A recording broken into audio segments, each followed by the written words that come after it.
What up, what up, what up? Welcome, Fight Fans. You locked in to Score the Fight. I'm your host, Point B, man. We are live here for the glory at Giza. The glory in Giza, man. Oleksandr Usyk versus Rico, man. Usyk versus Rico, man. I'm going to be honest. Rico's a kickboxer. He is, he's only 1-0 in boxing. But this is a historic event, man, at the Pyramids of Giza. This is like fights like we'll never ever see before. This is a historic backdrop, you know? When they say historic backdrop, that's exactly what this is, a historic backdrop. And this is one of the biggest fights of the year. Of course, world fights. This is not like an American fight. This is a world fight. But, you know, glad to have you guys here.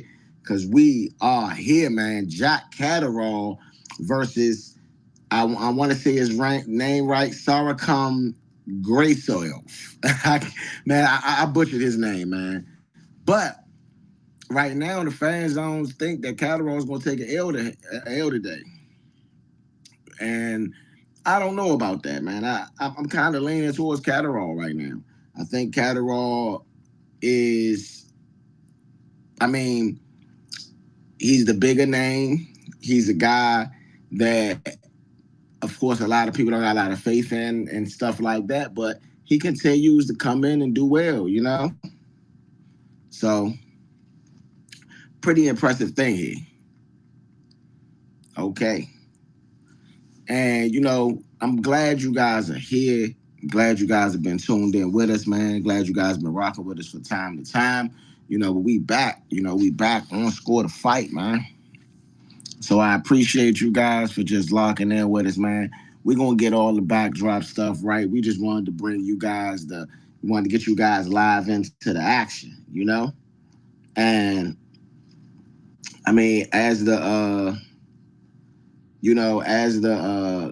day went on, we're going to say we done had 3 good fights so far, you know? We got Benjamin Mendez Tandy with the 4th round stoppage. Then we got Mizuki Hirutu. She gets a unanimous decision win. And then we had Big Frank Sanchez just get a 2nd round KO knockout over Richard Torres Jr. So, I mean, it's been 3 fights in. We got 3 fights to go. You know, we bringing you the live, the real main event, the fight card, the scorecard, all right? As they announced, man, and tonight, Jack Catterall is going to be fighting out of the blue corner. Okay.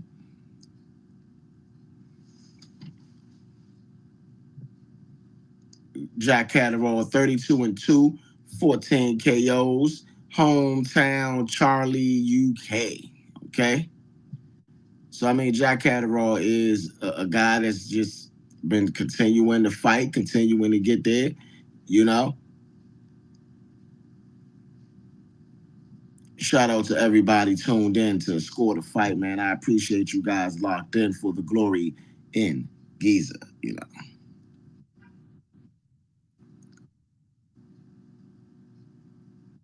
ETA Money Roll will be in the building, you know. And shout out to everybody that's, you know, came through rocking with us from this time to time, man. Score the Fight. We, hey, what y'all, if y'all are watching right now, or if you are watching this as in the background, you're watching this as a tape, a recording later on, I want you to stop what you're doing. I want you to go. And you got Guy Soiv is 17-0. Excuse me, but I want you to go to Twitter right now. Hit follow. You know, we got our blue check. So I definitely want you to hit follow. And I want you to go to YouTube. Hit follow, man. We got a lot of exciting things coming up at Score the Fight. You know, a lot of exciting things.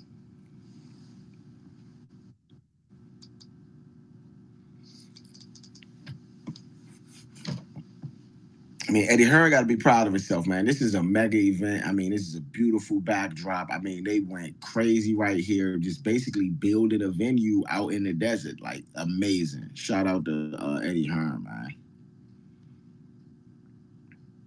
Round one. Kadyrov does a lunging jab to the body, another jab to the body.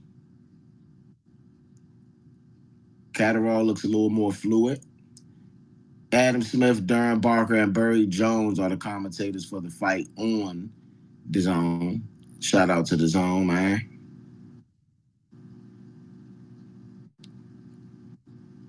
DraftKings Sportsbook is one of the sponsors. Oh, Kadyrov gets bad hit with a really good, I guess, overhand. Not even an overhand, right? More like a right hook.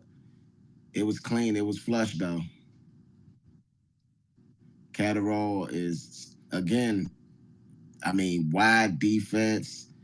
Maybe Kadyrov doesn't win this fight because, I mean, it just does not seem like, I don't know.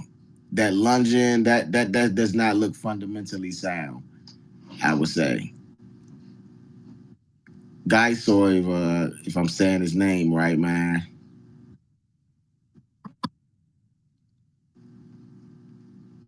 I mean, probably he plus 300 for a decision.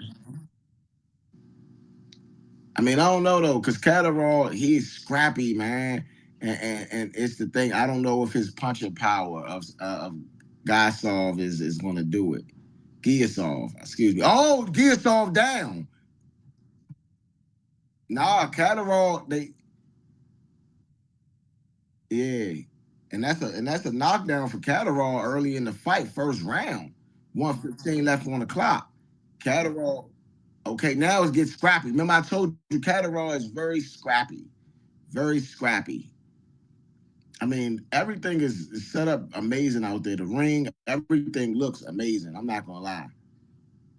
And Catterall's moving on that front foot, two punch combination, kind of lands a pretty wild left hook, and Giyasov lands a really good jab. But I mean, Catterall lands a two punch combination straight through the guard of Giyasov. I mean, Catterall just looked a lot sharper, a lot cleaner. This is basically for the 147-pound title as well. So one of these guys will be fighting up against a Devin Haney or Shakur Stevenson or maybe even Teofimo Lopez or one of those guys are coming up. Two punch combination for Catterall. I mean, this is pretty clear and cut dry round, 10-8 round for Catterall, especially with scoring a knockdown. Catterall has had really good punch placement in this round, two punch combination. Even though that is just sloppy, man. It's just, I don't know. He dropping his head when he's throwing his combination and all that, man. I don't know. But at least that goes in the book as a 10-8 round for Jack Catterall. What you think about that first round?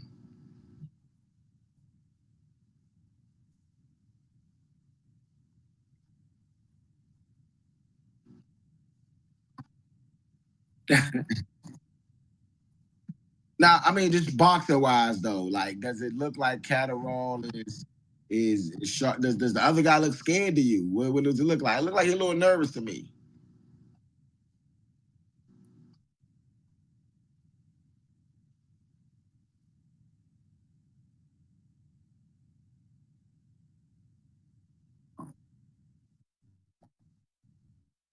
Oh yeah. Oh yeah. Yeah, that was a straight left hand down the middle that created a knockdown. It didn't land on the body. That was a straight left hand on the chin. But go ahead.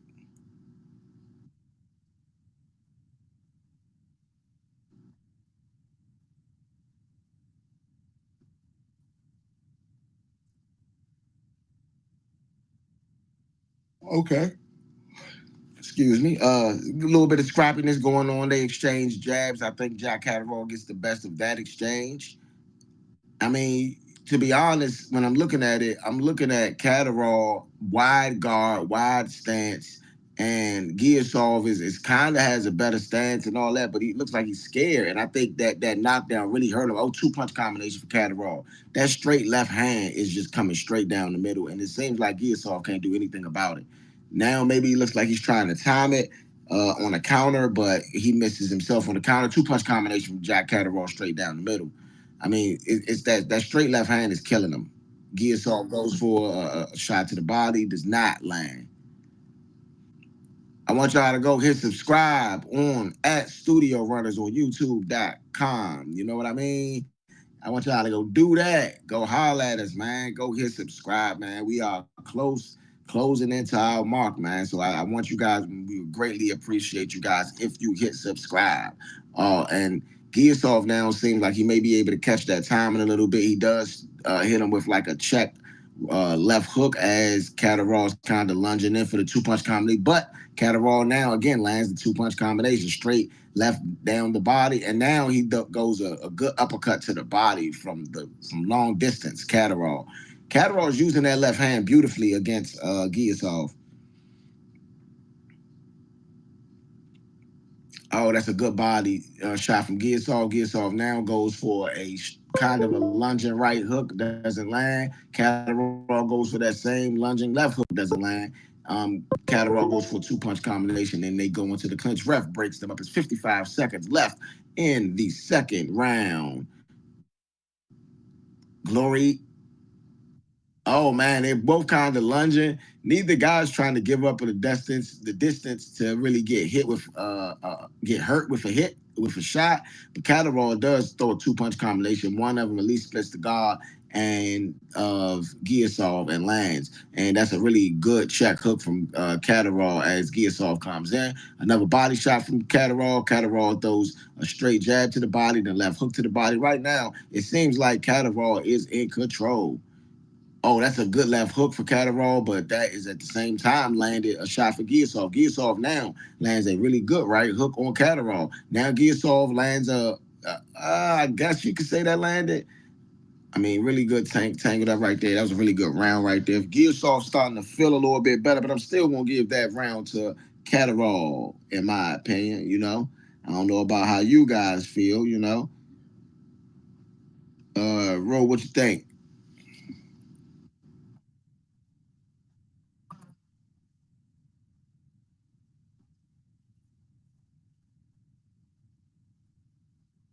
Absolutely, absolutely. Oh, my man, yeah, he caught Catterall with a really clean straight right hand himself, and now and I mean return fire with kind of that straight left. I mean, kind of like a straight but a left hook at the same time. Very awkward thrown punch from Jack Catterall. I mean, these guys are, I think he's all starting to feel himself a little bit now. So let's see now that the fight has begun. But you got to think about it like this. I feel like Jack Catterall is up 2 points in this match. Yeah. I mean, 3 points in this match, actually, I said too. Because, 10-8, and then that's the last round is his in the bag. I feel like Giasov has a lot to come back for. But it is 12 rounds in this fight. So will Catterall be able to? Yeah. I mean, but rounds matter. If you put together, 2, 3 good rounds. Oh, that's a really good right hook. I mean, straight right from Jack Catterall. If you can put together, 2, 3 straight rounds, then you good. You right in the 0-0. You can go back to ground zero real fast. It just depends on how you take it. Right now, like I said, Jack Catterall on his back foot and in the corner. But oh man, it looks like he's trying to bait Giasov in because I feel like he knows Giasov can't necessarily take the power. And his that straight left hook, that straight left hand, left hook, whatever you want to call it. I mean, that's been punishing Giasov a lot. I mean, Giasov hasn't been able to get around it at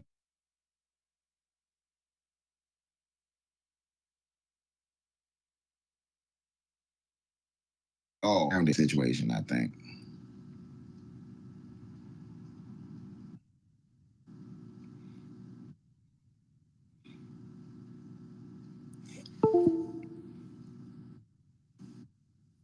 I mean, a pretty interesting round. A lot of hand sparring going on right now. No, as Catterall goes for a two punch combination to the body, does not land. Oh, that's a good uppercut landed for Catterall to the body, but it is return fire with Giasov landing like a awkward punch, but it was more like a right awkward punch. It still landed pretty good. They go into the clinch. 106 left in his third round. Oh, that's a good left thrown, but it was blocked by Giasov. Oh, good straight right hand for Catterall. Giasov tries to counter, but does not land. Oh man, I mean the power of Catterall is pushing Giasov back quite a bit. And I don't know if it's Giasov is having a problem dealing with it or what, but I mean I'm feeling like Catterall is kind of controlling the spacing and the distance in this because his power is pushing Giasov back. Now Giasov ain't necessarily boxing beautifully, where I can say he's getting out of the way of a lot of the contact. It's like he is. Oh, that's a really good jab for Giasov right there. Giasov.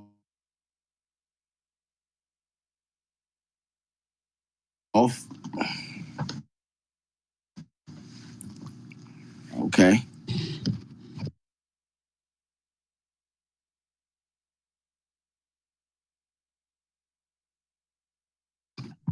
Yeah, Giasov. I mean, that was a good round right there for Giasov, but I still feel like Catterall edged him out. I feel like Catterall has been able to edge him out over these last couple rounds, and so in my opinion, that little hole just got a bit bigger. Apia in the building.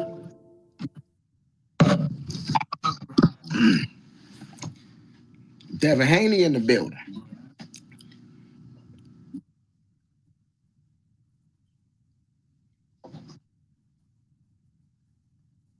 Yeah. I mean, it's gonna be hard for him to get back in it. The reason it's gonna be hard for him to get back in it is that when you are in a situation where you are not up on the scorecards, you can't take rounds off. So right now, I got it 30-26 Jack Catterall, and that's 4 rounds. That means if he wins the next 4 rounds, low closer to mid fight, he could even it up. But this is only the fourth round, so we're gonna see.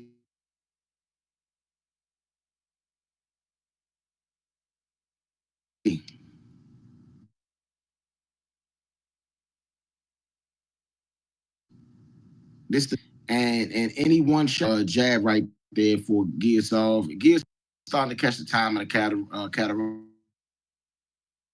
a bit. So the fight is far from over. It's still very. Giasov goes for a hook to the body, does not land. I mean, Catterall, I feel like is baiting him in. Oh, it's a two-punch combination for Giasov. One really lands.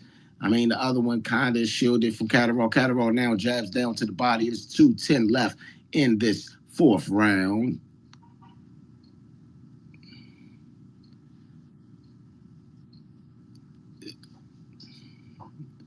Oh man, that's a good body shot for Giasov.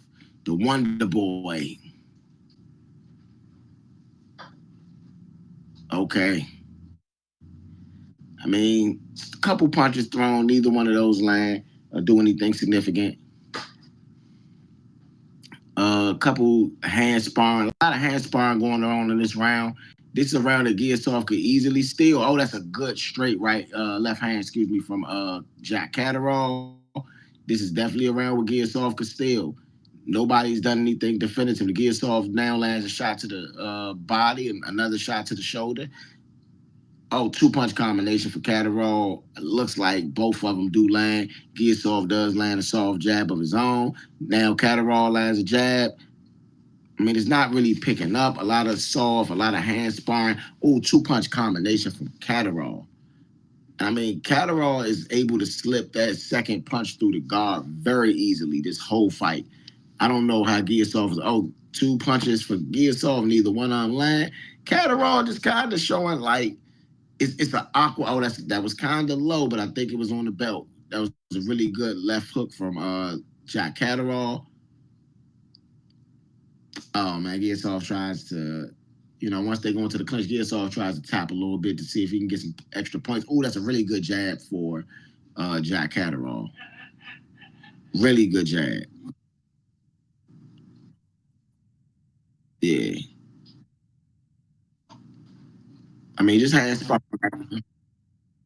Yeah, hand sparring right now. It's about 15 seconds left in this fourth round. Jack Catterall versus Giasov, and I feel like Catterall may have put another round. Oh, that's a two good punch combination. Oh, that's a good left hook for. Oh man, looked like Catterall might have been stunned a little bit right there. I mean, other than that little flurry, I'm gonna still get that round. I'm gonna still get that round to Catterall.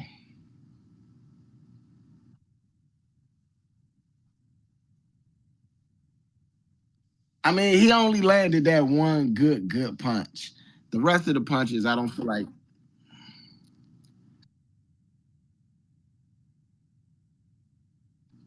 I don't know, man. I feel like it's 4-0 right now, and really a 10-8 round. A 10-8 round. I mean, yeah. I mean, look, this is the thing.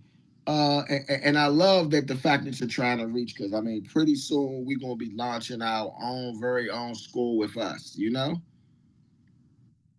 So everybody's gonna have their own little opinions on it, man. I mean, I don't know.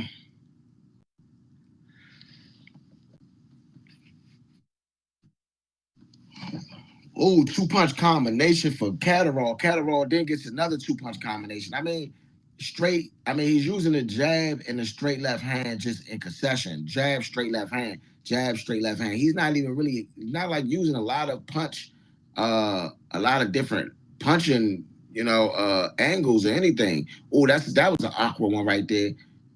Oh, they gave it to Gearsoft though, bro. You on the unofficial John online, so yeah, you might be right. I I didn't give it to Gearsoft. I feel like it was a pretty empty round. I feel like Gearsoft landed the bigger punch. I feel like Catterall landed more punches in that round though. And I mean a lot of hand sparring going on now in this fifth round. Oh, that's a good uppercut right there for Gearsoft. Really good uppercut. Right uppercut that lands pretty flush. See, Catterall's a lunger. Oh, that's a really good jab right there for Catterall. Catterall lunges quite a bit. A lot of lunging. Yeah. And that's very dangerous for a timing fighter.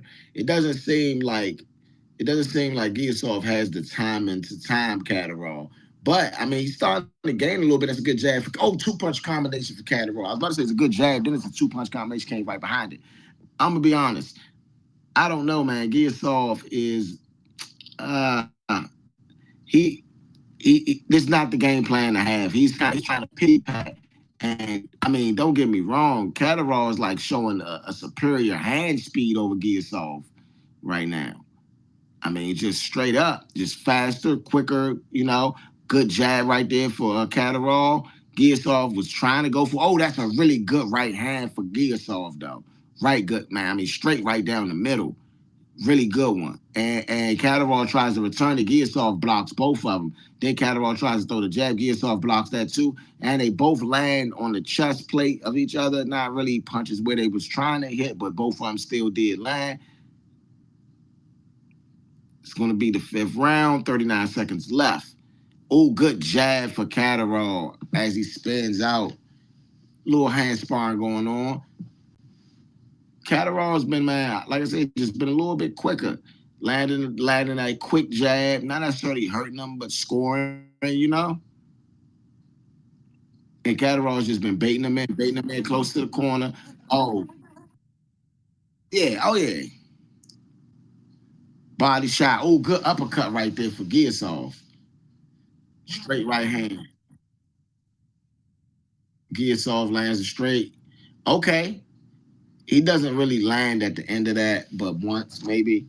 Um,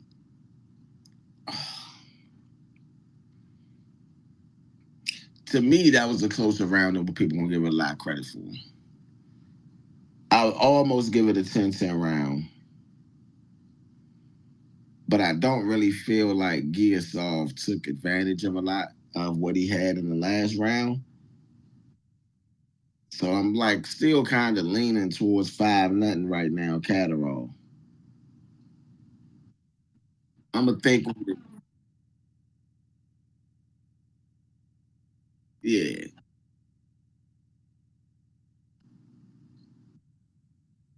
yeah. I mean, yeah, I don't know, man. I don't know, man. I don't know. Here we entering into the sixth round of this 12-round championship fight. Jack Catterall, to me, seems to be in cruise control. Giasov, oh man, Giasov now comes with his own power right hand. He doesn't land on the chin, but does land in the chest, so that is going to count. Oh, that's a good overhand right for Catterall. That was a different punch. He's not thrown too much all day. Straight jab for Catterall. Catterall tries to go for a two-punch combination. Giasov is able to get off the center line. Good jab for good two-punch combination for Catterall. Backs Giasov up. Through 5 rounds, Catterall has landed 40, Giasov 8 jabs. Jabs thrown 109 to Giasov 64. Power punches landed 34 for Catterall, 21 for Giasov. Power thrown 85 for Catterall, 78 for Giasov. And I mean now, Catterall's pushing Giasov back. Catterall's starting to kind of take control of this fight. Oh, that's a really good jab right there for Giasov. He says, oh, no, you don't. Giasov tries to throw a two-punch combination, does not land, but he does back Catterall up. Catterall goes for a 4-punch combination where 3 of them maybe have landed because that was a really pretty sequence right there. I mean, even the body shot, it didn't look like it hurt, but it damn sure score right there for Giasov. Oh, now Catterall fires back with a two-punch combination, straight left hand down the middle. And I mean, it's been there all day. I mean, all day. It has been the straight left hand down the middle for Jack Catterall. Okay, it's a good body shot right there for Giasov. Giasov, you are not going to cheap up on points by hitting them in the back 3 times. Okay, break up. Now they are back at it. It's 54 seconds Giasov left bleeding. in this 6th round. Yeah, Huh? Giasov bleeding. Yeah. Once you start bleeding, oh, that's a low shot. That's a low shot. Ref, you got to call that. That was way Yes. low shot. That was real low. Yeah. Yeah. Ref, you got to call that. It's a good jab for Jack Catterall. Two-punch combination. It does look like Giasov is bleeding from the nose a bit.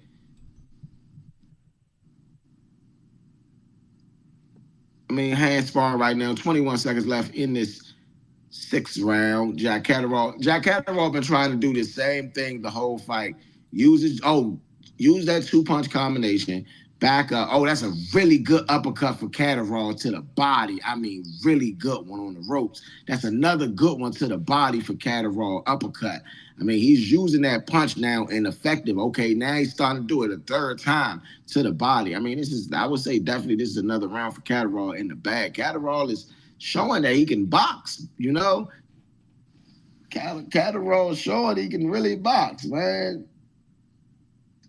I mean, I think that's a pretty clear, concisive situation right there for me. Yeah, he's definitely that was Catterall's round. I think this doesn't last much longer. Something going on with his nose. Um, yeah, something going on with You know what's going on with his nose? Jack Catterall's fist is going on with his nose. He yeah. might have broke it. They look like he might have broke it in that last round. I mean, and then he was catching him with the left uppercut body shot. I mean, it's just clean, not the lead body shot, just the power body shot. And I mean, I look at it like this: they need to come up with another game plan right now because Catterall been dominating. I feel, and I mean, I don't know if the judges are gonna feel the same way I feel, but right now it's crazy. With a crazy backdrop in Giza, man. The pyramids of Giza, man. How can you not love this crazy backdrop? Now, Jack Catterall and Giasov back at it again. They gave Giasov the 4th round and the 5th round. I don't know how they got a 58-55 I ain't gonna hold you. I got it 60-53. Uh-oh. Roe got it 59-54, I believe. Yeah. You know what I'm saying? So like this is a pretty crazy situation. I don't know how they even gave him that fifth round. That was crazy. Giasov has not been. I don't know. I mean, I feel like Catterall just been outboxing the last couple rounds. Ever since the round that was, to me, it was more of a swing round. No, I agree. I agree. Oh man, two body shot. I mean, Catterall is able to land whatever he wants to land. You know, I don't feel like I really don't feel like Giasov is doing what he can do to stop this. I mean, he just kind of getting bullied around, in my opinion.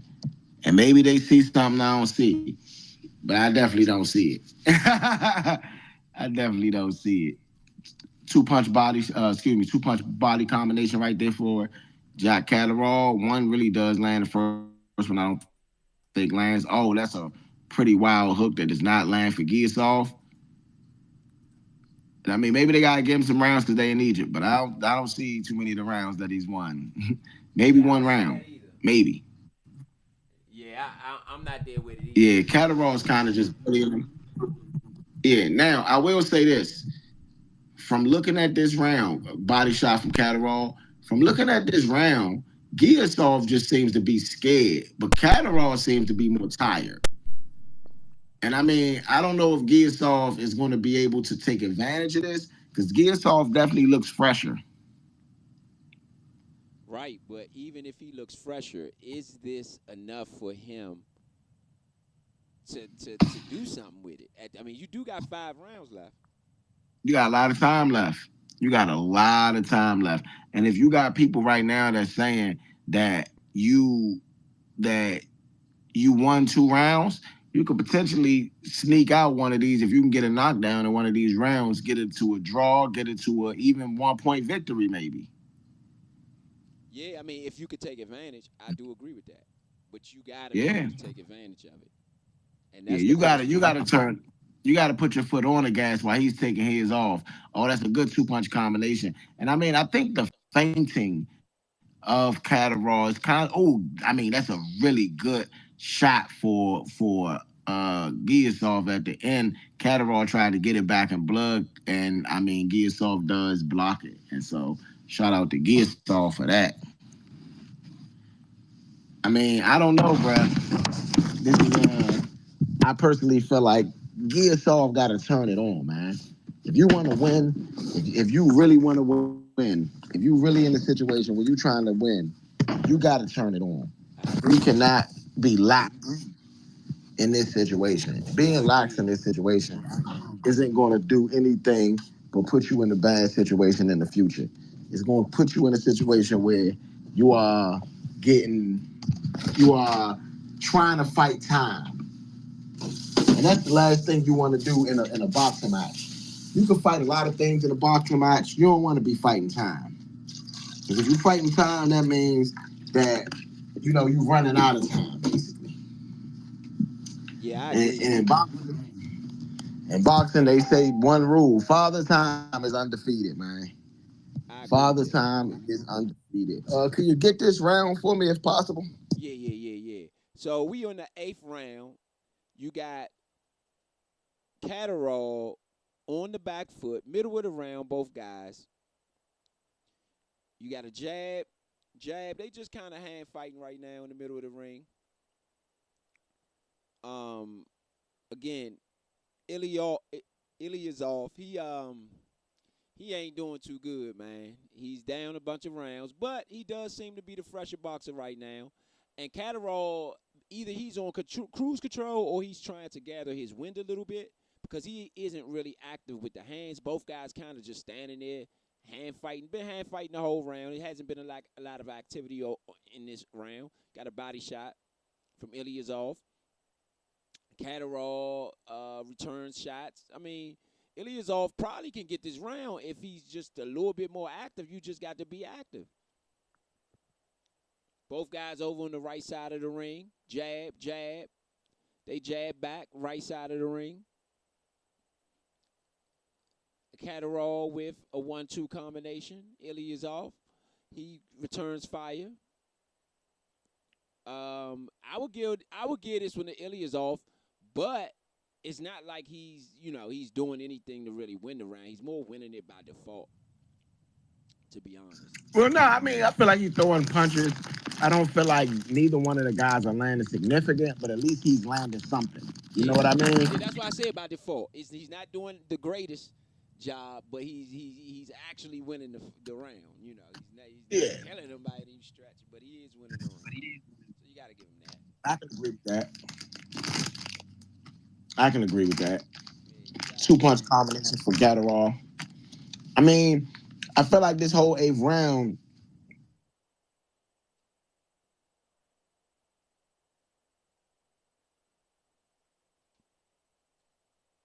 You got a man, jab, jab, two-piece jab, another jab, another two-piece combination, another two-piece combination from Catterall. Both guys in the middle of the ring. Ilyasov has actually been the more active fighter. That's to be honest. He has actually won the round more than winning it by default. He's been the more active fighter, but again, he's not doing the greatest job either for what we got.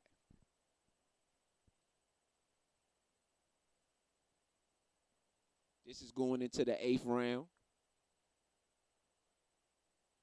World Championship Boxing here on Score to Fight, man. Y'all make sure y'all hit those subscribe buttons, man, as you can, when you can, how you can. We live on Score to Fight. Y'all know what it is. Got some things coming up for y'all. Y'all stay tuned. That's the end of the 3rd round. Again, I'll get at the Ilyasov because I feel like he was just a little bit better in that round. Again, sort of by default, but also not by default. He just was a better boxer. He definitely did it. yeah, my He bad. seems to be a little fresher too. If you're going to give a real analyst of what's going on out there, I just think he's a little bit more fresher, if you ask me. I mean, I feel like that was a definitive round that he won, though. Yeah, that was the first definitive round I feel like he's gotten all round. That was his best round. Yeah, Round of boxing. yeah. I ain't mean to describe it as he won it by default, but that definitely was his best round of boxing thus far. I feel you.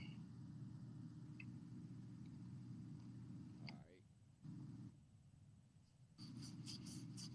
right. So we're going into the last round. Well, no, sorry, the 9th round. Sorry, the ninth Ninth round. round. Yeah, the 9th round.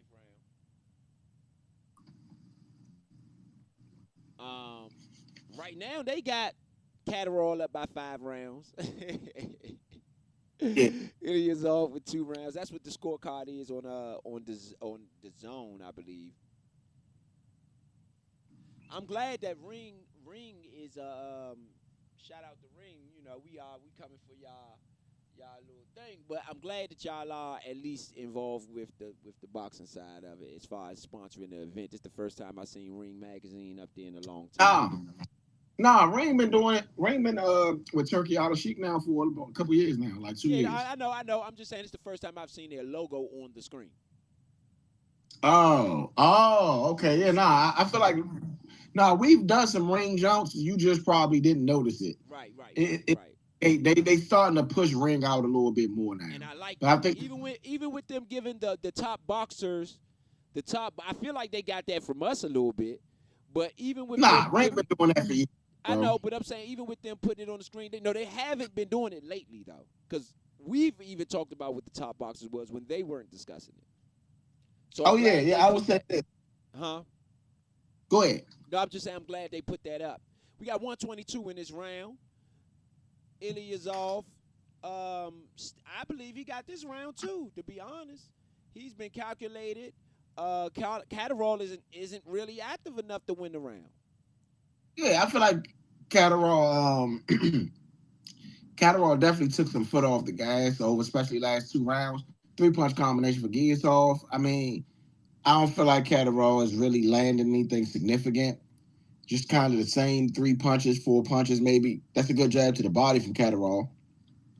But like you said, it's nothing definitive, man. I think Giasov may you might get Giasov this round too. Yeah, that's what I'm saying. So, and if you think about him getting the other round, maybe him getting two of the other rounds, he got a chance to still get back in it if he can get these last two rounds. Nah, I mean, I feel like Catterall now in his knife just hit him with a 3 punch combination. I feel like Catterall's still in this round right now. Oh, Oh yeah, I'm man, that's a saying, yeah, good one. Catterall's definitely in this round. Yeah, I feel like he might be still in the round. It depends on how this last 15 seconds go. 2 punch combination for Catterall. Giasov does respond. Oh, that's a good straight right hand for Cat. I mean, that is probably one of the true 10-10 rounds. Right. I'm gonna give it a 10-10 round right there. I think I'm gonna lean more towards Ilyasov on that one. But he's not gonna get to the 7 rounds he need to win this fight. I know he's not. He's definitely not gonna You get there. got you got Triple G, Canelo, and Anthony Joshua sitting next to each other. That's a trio you don't think you would see normally, right? Yes, indeed. Well, I That think right now the guys ain't too active, so they could be friends, right? Well, yeah, nah, Triple G and Canelo, they are friends, especially after their epic battles. You know, Right. they definitely become friends. They have 3 mega fights with each other, and I mean, I feel like those 3 fights would create a friendship or a bond at least, in a sense, because they made one a lot of money together. Yeah. Oh, and Terrence Crawford is on the other side of Anthony Joshua. Yeah, he sure is. My, Yep. yeah, they got all the fighters in the front row, man. All the fighters, man. That's Yeah, what's this is up. definitely a big fight. This is definitely a big Oh fight. yeah. Oh yeah, this is one of the biggest. I mean, it's a heavyweight title fight at the Pyramids of Giza. How much bigger do you get? Yeah. The biggest weight class at the one of the most known places in the world. Through rounds 9, Jack Catterall landed 84 out of 222 jabs. Giasov landed 19 out of 115. Power punches landed. Jack Catterall 69 out of 159. Giasov 39 out of 135. That will tell you what. That and Jack Catterall is going still going to work. Yeah. Yeah, this is definitely his round Still here. going to work. Jab, 2 punch combination. I mean, Catterall basically just stayed on his pivot and threw 2 punch combinations for the most. Oh, I mean, gosh, that was a great jab for Catterall. I mean, snapped his head back, made him look at the ceiling, man. Made him look at the ceiling. And I mean, Catterall just been a sharper boxer, man. You could tell. Look at if you even look at his face, you could tell he ain't been hit much. You know, Giasov, you could tell he took a couple thumpers on the nose. I mean, it is what it is, man. Oh, it's a good jab for Giasov right there, though. What you about to say? No, I definitely agree with that. Hasn't been he's been roughed up a little bit. And if you just look on the if just by face value, you could see who the winner is and look at the stats by face value. It ain't close enough to call it a fight. Yeah. I mean, and Catterall's doing this little drunken master thing where he, you know, and I think it's catching gears off. It's catching he getting thrown off by it. It's almost a feint, but it's more of a motion, and he's not able to read past it because by the time he's kind of trying to figure it out, I mean, Catterall's throwing the 2 punch combination right behind it, and I mean both of the guys land the jab. I mean, I really feel like Catterall's kind of in control. Oh, elbow! Oh, elbow! Oh man, Elbow! That is not a yeah, knockdown. yeah, Elbow! yeah, Elbow! That is not a knockdown. that was a That is bad not a elbow knock. too. That was out in the open. Yeah, he might have should have got a point taken from He that. should have gotten a point. He should have gotten a point Yeah, on that one. I'm sorry. yeah, That's not gonna work. That's not gonna yeah, work. That was dirty. That was dirty. yeah. That was dirty. That was pretty I dirty. mean, I don't know if it was more dirty as it was instinctual. It didn't look like he was trying to elbow him. It just looked like I don't know. It instinctually he looked put pretty his obvious elbow to up. me. No, he did elbow him, but I don't know if it was more like a I'm trying to elbow you instead of a I'm putting my elbow up like in a defense more of an accident way type of thing. I Yeah, don't really feel like it was a malicious elbow, I don't basically. know. That looked pretty malicious. Let's. Oh, they ain't show it again. That definitely Nah, looked pretty malicious. I'm not gonna nah. lie. I don't think I've. I don't. That was. He threw. It looked like he threw almost a Rudy Gobert. Rudy Go. Nah, I'm saying that, but like I don't feel like he threw it to the point where like it was that. I really feel like it was more instinctual like that, where you're pulling your hands up, not necessarily throwing the elbow. If that make any sense. Yeah, yeah, yeah, yeah. Definitely, definitely. You follow what I'm saying? So I don't really feel like I feel like it was that. It was one of these motions versus one of these motions. Like you know. And so I think that that's an accident, especially when the person runs into the elbow. You know what I mean? It make it look Yeah, a lot worse than what I thought what it actually was. And I think that's why he wasn't hurt by it. It was more like a flash knockdown. But it was not. It should not be considered a knockdown. Oh, three-punch combination from Gearsaw. that Hey, was I'm gonna be good. real. That elbow might have woke him up. Yeah, yeah, Jab to the yeah. body for Catterall.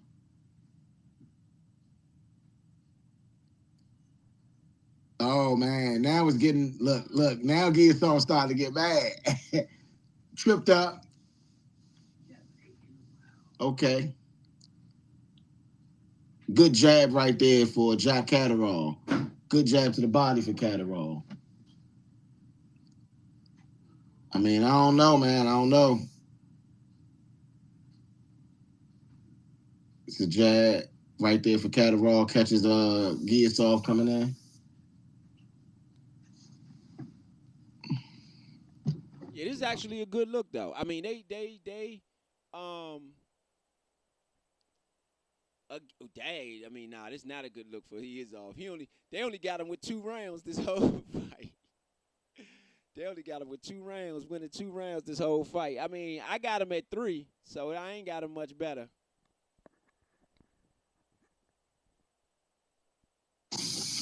12th round, ladies. Well, Yeah, 11th round, ladies and gentlemen. yeah. Before we We are score the in the fight. gold rounds, man. We on the championship rounds, man. Right now, they got Catterall up 99-90. I mean, they got him up big. Yeah, he's definitely dominating right now.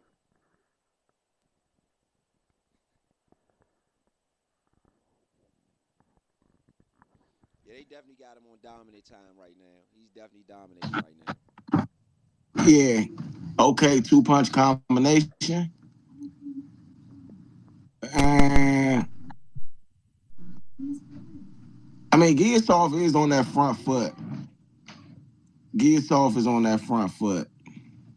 Jab to the body, jab to the head for Catterall.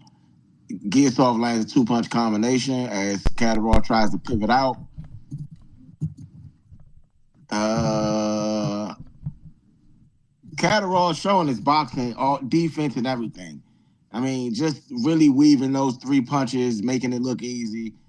I mean, he's he's not in a shoulder roll stance, but he's in kind of almost like and like a vertical stance almost to where it's really hard to hit him. He's very not centered at all, like kind of, And three-punch combination for Catterall, and then Catterall after the three-punch combination, Giasov just starts, hyping himself up because he just got hit with three punches. Yeah. I mean, that's another round. That's another round, I think, for Catterall, man. Catterall making it look easy now, man. But I'm going to give Gearsoft some credit.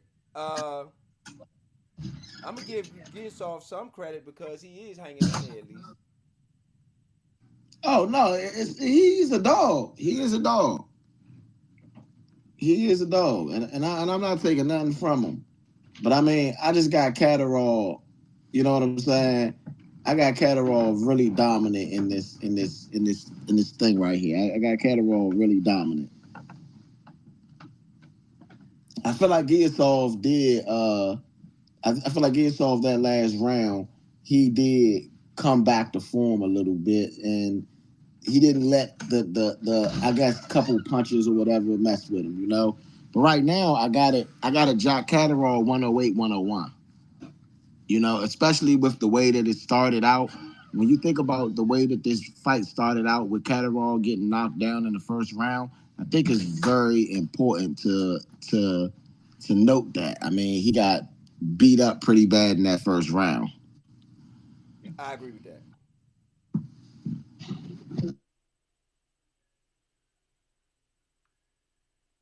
I agree with that. And Catterall, good jab down the middle, good jab down the middle. They got it 107, 101. I got it 108, 101. They gave Giasov a couple rounds that I didn't give me. I didn't give them. They gave Giasov the last round, and I feel like even this round is showing Catterall is just levels above, in my opinion. Good jab. The fan zone got it 109, 199, and I got a only won one round. Yeah, that's not gonna work. That's not And I gonna work. mean,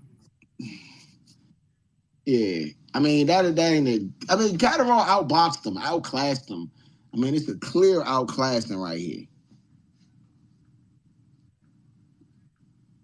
I think Hamza Sherez going into the next fight, just while this fight's still going on, Hamza Sherez is going to knock Slim out pretty fast. Just letting y'all know, in my opinion. It's a good jab, good jab. I mean, this went the way that I seen it going right here. I just couldn't get my bet in. I'm so mad. I'm so mad. I was in. Hey DC man, y'all gotta fix this FanDuel and DraftKings thing, man. Y'all gotta fix it.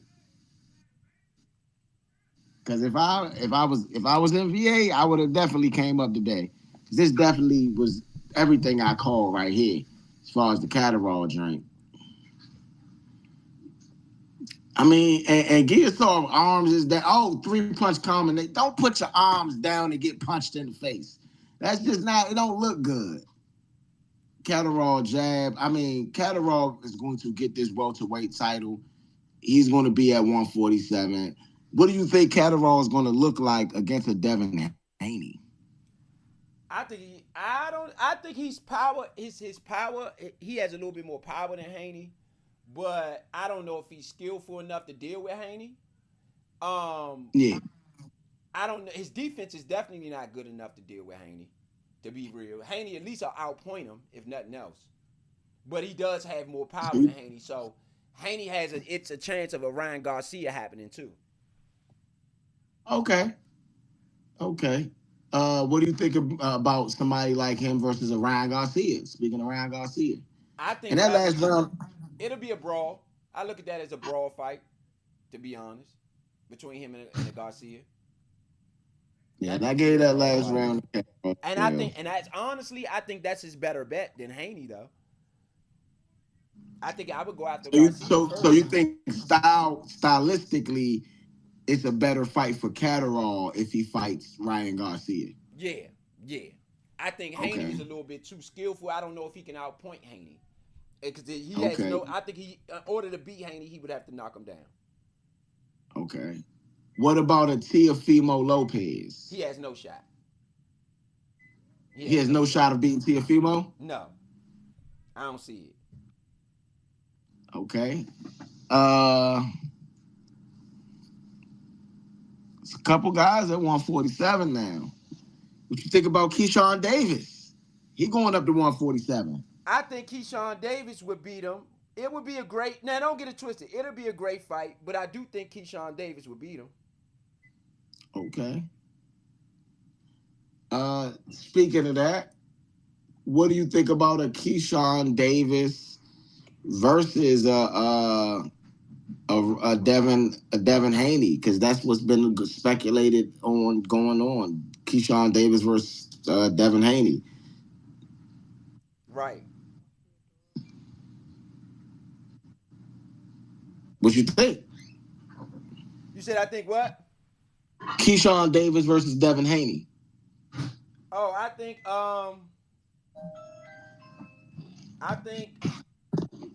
I honestly I think Keyshawn to beat him.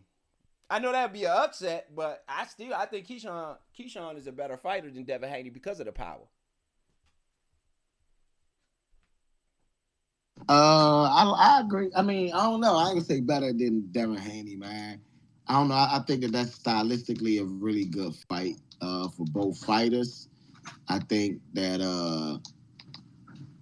that's not a fight that people should sleep on, man. I think that's a really good fight stylistically for both fighters. Okay, go to the judges' scorecards. Jack Catterall with the unanimous decision.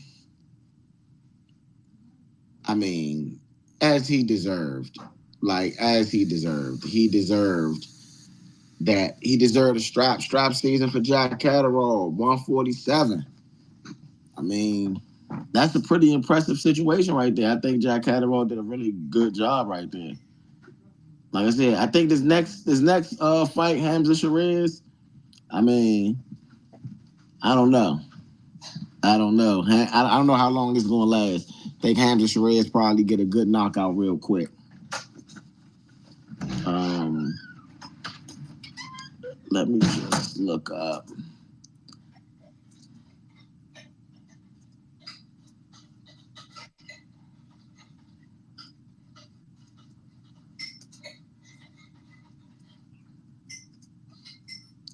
Yeah, I mean, right, punches landed. Jack Catterall, 121 punches landed, jabs out of 328 thrown, 98 punches, power punches landed out of 223. I mean, he was able to land all day. I mean, all day. All day. And I mean,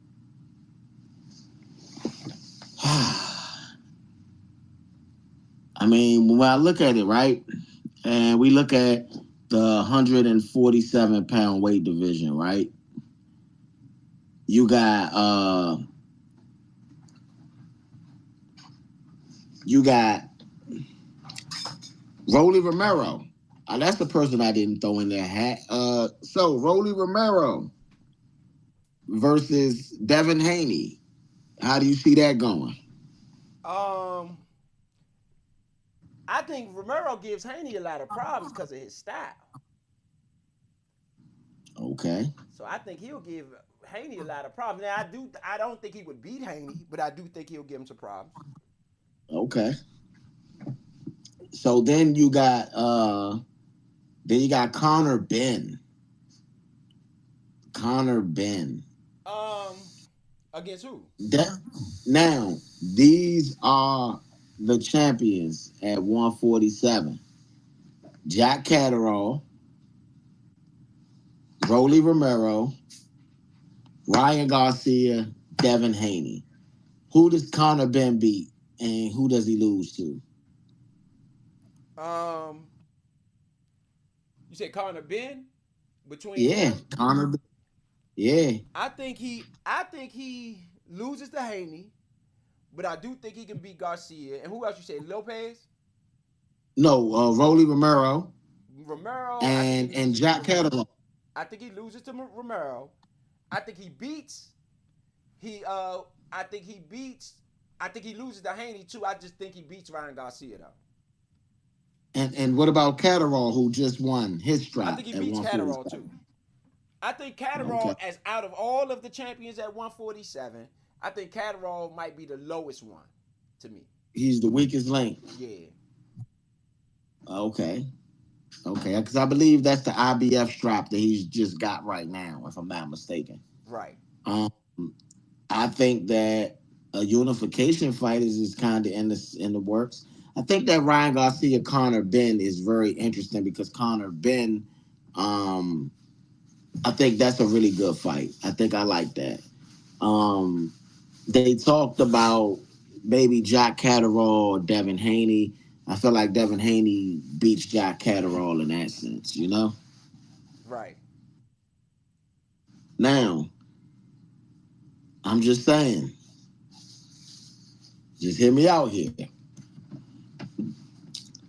If Jack Catterall was to fight Ryan Garcia, do you think Ryan wins straight up? Or do you think Jack Catterall is slick enough to potentially beat Ryan? Um, I think he could beat Ryan Garcia. I do, to be honest. I'm not gonna say he can't beat him. I do think he can. I think Ryan Garcia is a better fighter though than he was before the Haney fight. Yeah. I'm gonna be real. It just I feel like it always depends on what Ryan we get. What Ryan are we getting? Are we getting the Ryan Garcia that is gonna be um the dominant Ryan Garcia we're used to seeing? Are we gonna get the Ryan Garcia that is joking and on playtime, on troll time? You know what I mean? And I think that's what it really matters when it comes to that. Which one is troll time Ryan Garcia and which one is real Ryan Garcia? When real Ryan Garcia get in the ring, I think he can be as good as any one of those guys, maybe beat every one of those guys. Um, I feel like when he's played Ryan Garcia, he can lose to every single one of those guys on any given night, you know? Yeah. You know?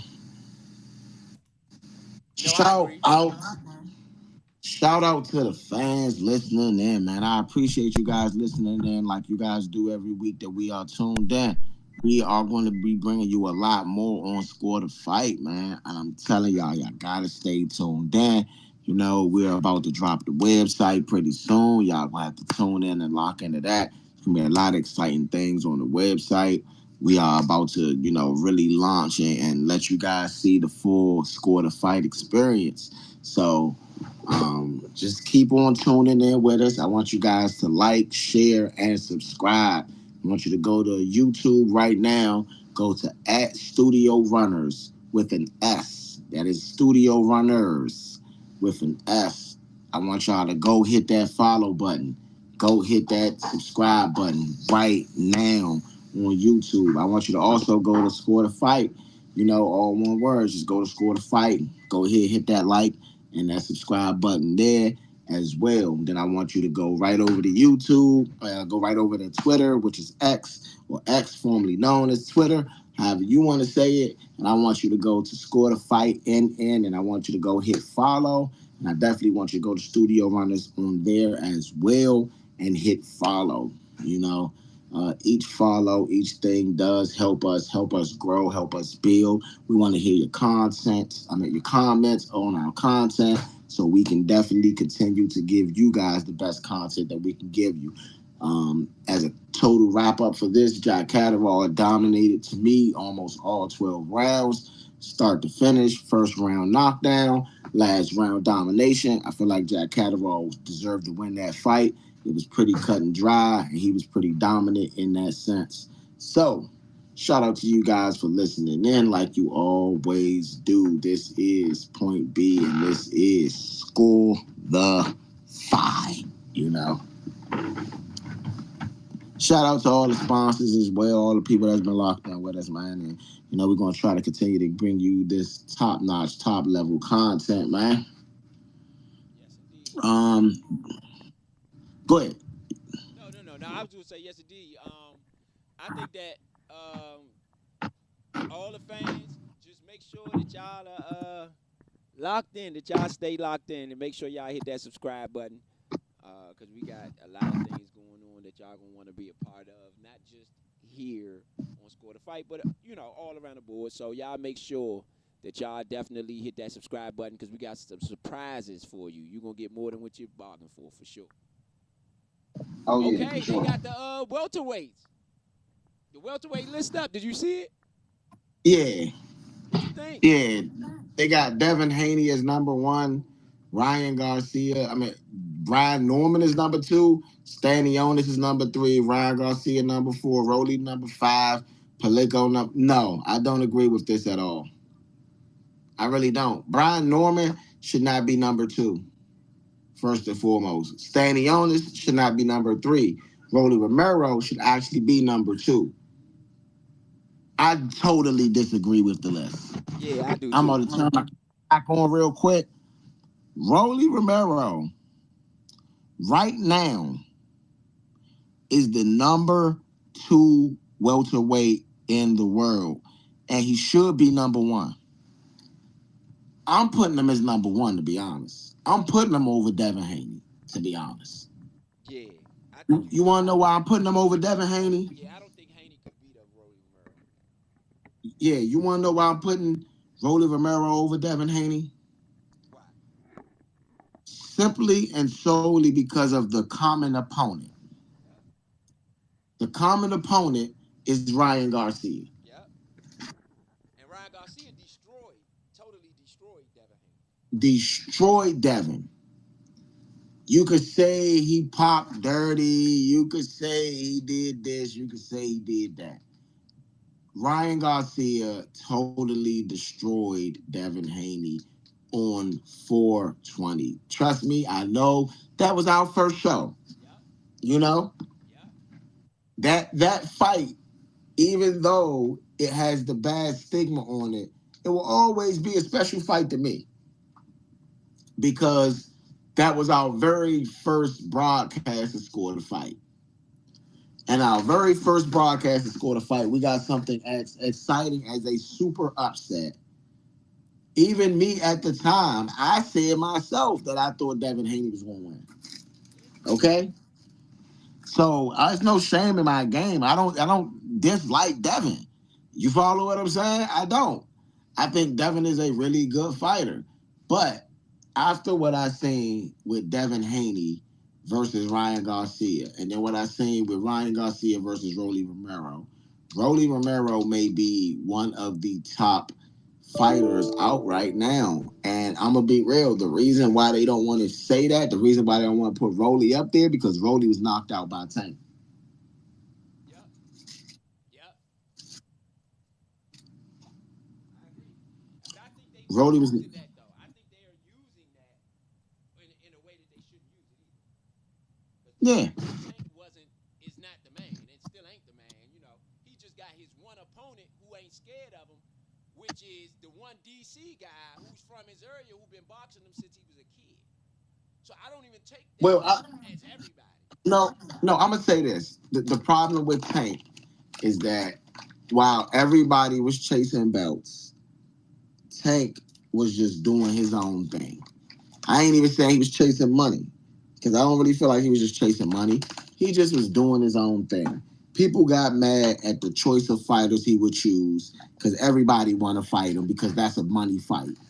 And people get mad at that type of stuff. I think is unfair to the fighter because when you go look at Tank's resume right now with Ryan Garcia on that resume, with Rolly Romero on that resume as knockouts, with Pitbull Cruz on that resume, with all of these people on that resume, his resume is damn good.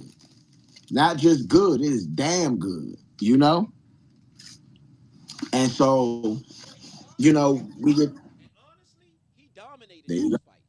Roach is There the you go. only fight he really didn't dominate. There you go. There you go. And I'm gonna be real. I'm gonna be 100% real. Roach ain't even probably somebody he wanted to fight. The person he wanted to fight was Vasily Lomachenko. Yeah. That's who he wanted to fight. I agree with that. And and honestly, the second person he wanted to fight, Shakur Stevenson. I agree with that. By the time it got to Roach, it was more of a homie thing. Yeah. You follow what I'm saying? Yeah. My homie need a big fight. But Vasily Lom, it should have been after that Frank Martin fight. Let's be 100. And I'm gonna call a spade a spade. After that Frank Martin fight, there's only one fighter that should have been fighting him. And honestly, it's not even Shakur Stevenson. It's Vasily Lomachenko. It should have been Tank versus Loma. Loma versus Tank.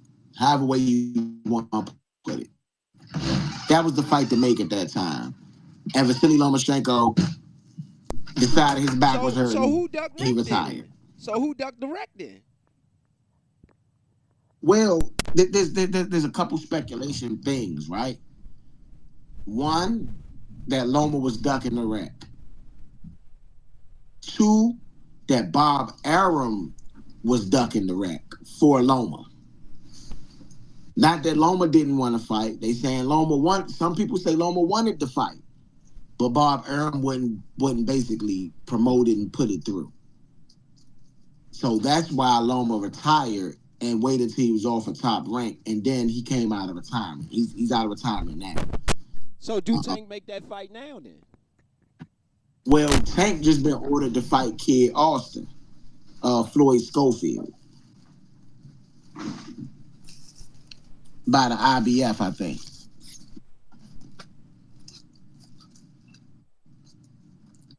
I So can't be mad I at the don't know if IBF Tank can because make the fight. he hasn't fought in so long. So the IBF like, nigga, dude, what you doing?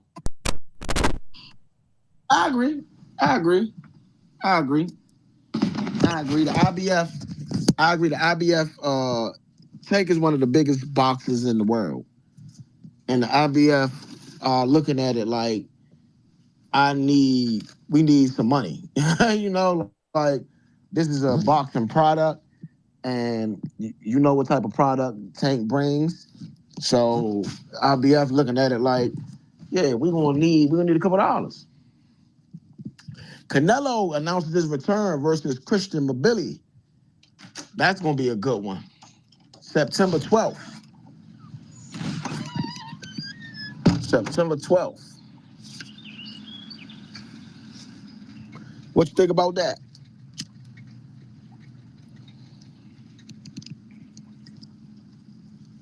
Did you hear me?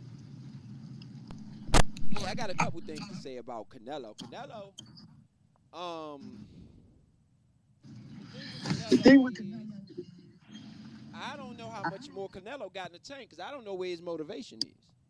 I don't know that he's motivated to want to be the greatest, motivated for anything outside of money right now. That's just my opinion on Canelo. I think that I commend Canelo for taking the Terrence Crawford fight. It was a great payday for him. It was a big risk, and he could only lose in that situation for real, for real.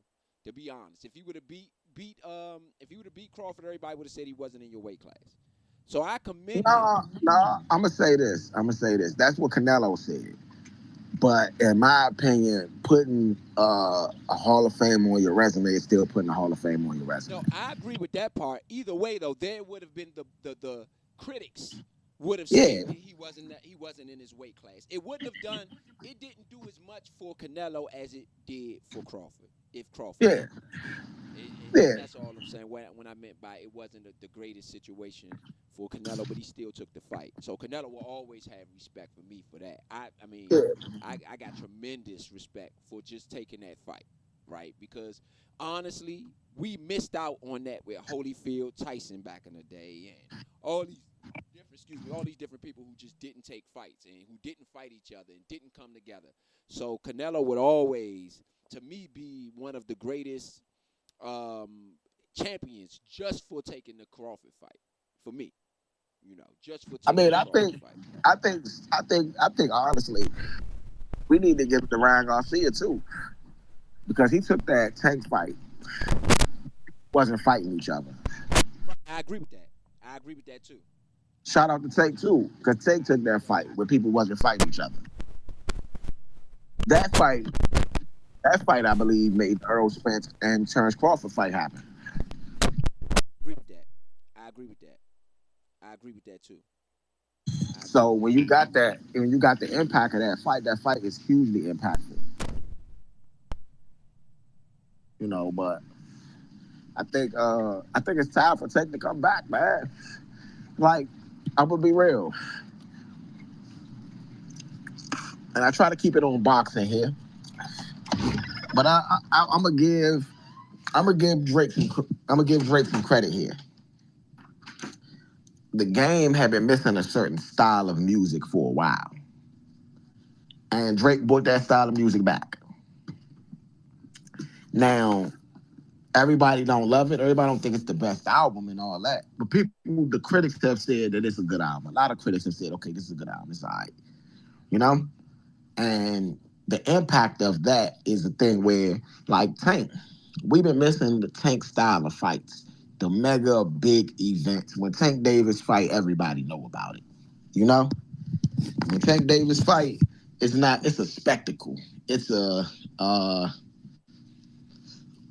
it's an alignment, an assortment of sorts of people that just come out. The stars come out. The kids love it. You know, when Tank fights, this ain't just a normal fight. You know what I mean? Tank is fighting, and he is giving, like, he's bringing spectacle to boxing. There's only a few guys that bring spectacle to boxing, but Tank is one of those guys. He's one of the guys that you gotta consider bringing spectacle to boxing. So when you say Tank Davis, you know that you're getting a quality product. You know, so definitely shout out I agree with that. I agree with that 1,000,000%. It is definitely an event when Tank come on out and do his thing. It's definitely an event for an American cultural event. So I will agree with that. You know, you really have a lot of the culture tuned in for what they got going on. I love the set of what they did. And I think that honestly, the American promoters can learn a lot from Turkey Al-Sheikh. And I get it, he got way more money, and I don't know what his books look like. And if he's turning a profit on all of these big mega fights or whatever it is he's doing, I don't know that it's turning a profit. But I know it definitely looks good, and I know the sets are amazing, and we haven't seen anything like that out of a promoter. Turkey Al-Sheikh, promoting wise, now again, it's unfair because he does have a whole nation's money to play with. And it's oil money on top of which it ain't even a poor nation. So it's a little, it's a little, what word I want to use? Um, it's a little extra, right? To compare him to other promoters who really have had to grind it up from nothing, and he didn't have to do that at all, right? I get it, but he's been really creative. And so I will give him credit at least for that, and the sets and the things that he's done, and the way he's embraced the boxing culture. Being from Saudi Arabia, I think that that's just amazing, right? And I think that deserves a lot of credit too. yeah, I'm gonna agree. Turkey Al-Sheikh. I don't know if that's me, but Turkey Al-Sheikh has probably been one of the best things for boxing. I mean, I know a lot of people don't love that, don't like that idea, whatever the case may be. But Turkey, I'm gonna be real. We don't get these type of things without Turkey. Tell her the tape real quick though. Hasma Sherez versus Burke. Excuse me, Hasma Sherez 22-0 with 18 KOs. Burke 29-0, 23 KOs. Burke is 39 years of age, 5'11, 166, reaches 73 inches. Hasma Sherez is 26 years of age, 6'3, 167, 75-inch reach. Both guys do have a draw on a record. I mean, you know, Burgic or Bijic, excuse me, I say Burgic. Bijic. I just feel like right now Hasma Sherez been on the road, man. He been on the road, and these are two power punches. This is not going the distance. This is not going the distance. As Bijic makes his way to the ring, man. And I mean, Hasma Sherez got, a lot of length on him, a lot of length. I mean, you got 4 inches, you got 2 inches on the reach. I mean, that's a lot. That's a lot inside the ring, a whole lot inside the ring. Especially with the way that fighters fight. Hasma Sherez doesn't necessarily fight as a smaller fighter, clutched in. He's more up, using his length, using his jab and moving and stuff. So, pretty exciting situation here, I think. Pretty exciting situation, man. I can't wait to bring you guys some of our new features, man. You guys got to stay tuned in. You guys got to stay tuned in. Stay locked in. I mean, I know it's early in the day too. This is an early event, And I'm glad to bring you guys early events sometimes, man. We can't just always be on the late show.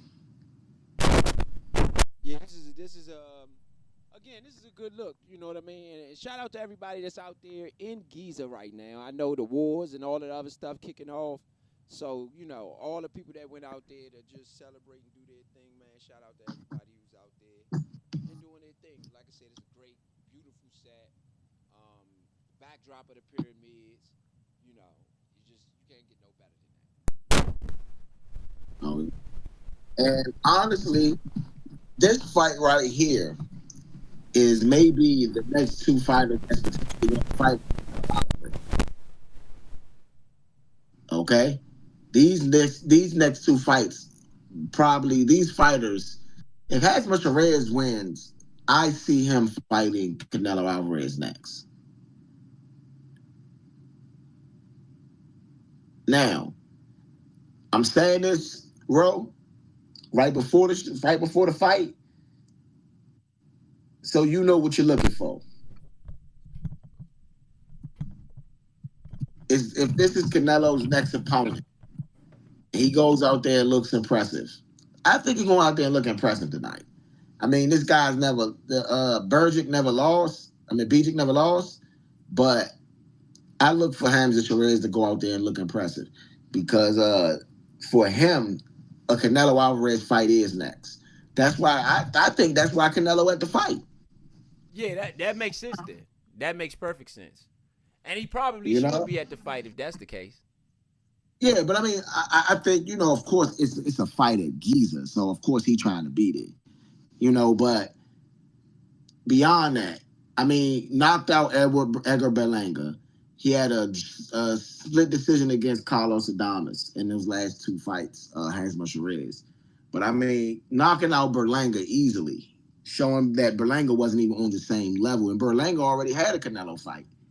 So right now, the Fast Zone believe 89% will say Perez will win, and that's usually not a good sign. That's usually not a good sign. Am I still in? Yeah, you still in. You still in. Oh, yeah, I want to make sure because my screen not necessarily still not showing me. Oh, there we go. There we go. There we go. Yeah, yeah. I mean, to be honest, man, this is one of those events, man, where I think that it's going to get more and more intense, man. More and more intense. Yeah, I think so too. I think it gets.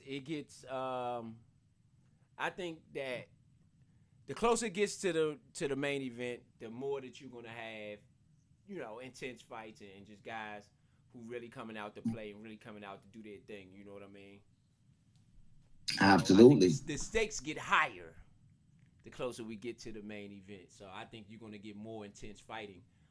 This is probably the best fight of the night, though. If I had it on, if I had to guess, this would probably be the best fight of the night. Um,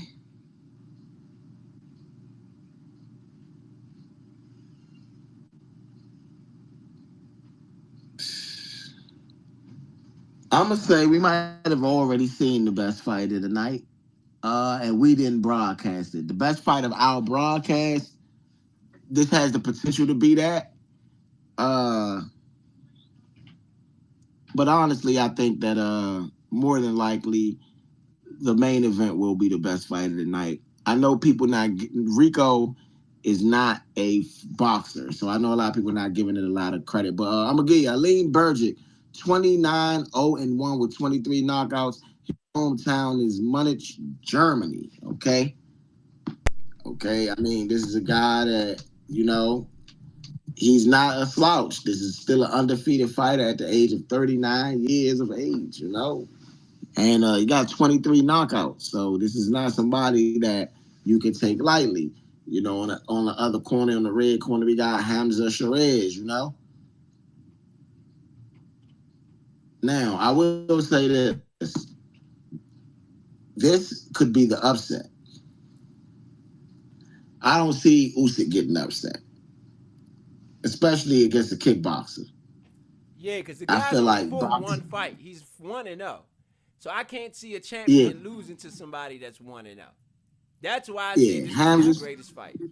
yeah. Hamza Shiraz, 22-0-1, 18 knockouts. He's from Ilford, Essex, the UK. I mean, not the UK, UK, excuse me, United Kingdom.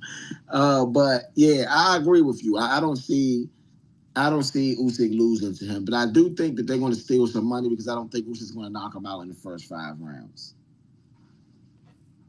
I can I see think it's that. going to go over. I can I see think it's that. going to go over, and that's where they're going to steal the money at from the Usyk fight. I can see But I that. think that with fights being this early, you could kind of sway the other boards, sway the other big things on the board. You know what I'm saying? Yeah, yeah. I could definitely see that. I could definitely see that. All right, load it up. Hamza Shiraz starts out with a double jab. I mean, is I don't know if he's going to be able to do much against Shiraz. Shiraz with another jab, two punch combination. Shiraz is going to be in the white trunks with gold and black trim. Bergic is going to be in the white trunks with green and gold trim. Shiraz is doubling up on the jab, and Bergic is still staying on the outside. I mean, now I'll say this: a older fighter, and this is the thing about older fighters, they tend to use their brain a lot more. They tend to outthink a lot of the younger opponents. So we're going to see here, it's a lot of feints from Bergic. And Bergic has a very high guard. Oh, that's a good jab right there from Shiraz that does split the guard. Has a really good high guard and good jab from Shiraz again that potentially splits the guard. Looks like it. It looks like that one split the guard at least. I don't know if it actually did or not. And Shiraz just using that jab. He got him cornered pretty much right now. And Bergic is unable to get out the corner. He's unable to pivot. So we're going to see. We're going to see. I mean, Shiraz just loading up and taking shots. I haven't seen Bergic throw too many punches so far. Now, I will say this: he's not landing all of those shots. A lot of those shots are blocked by Bergic. But I mean, 128 left in this first round. I feel like Bergic maybe only throwing about 4 punches. Oh, that's a 3 punch combination. That's a body shot that does land. Now Bergic tries to go with a 2 punch combination, left hook, right hook, does not land. Now Shiraz back on the jab.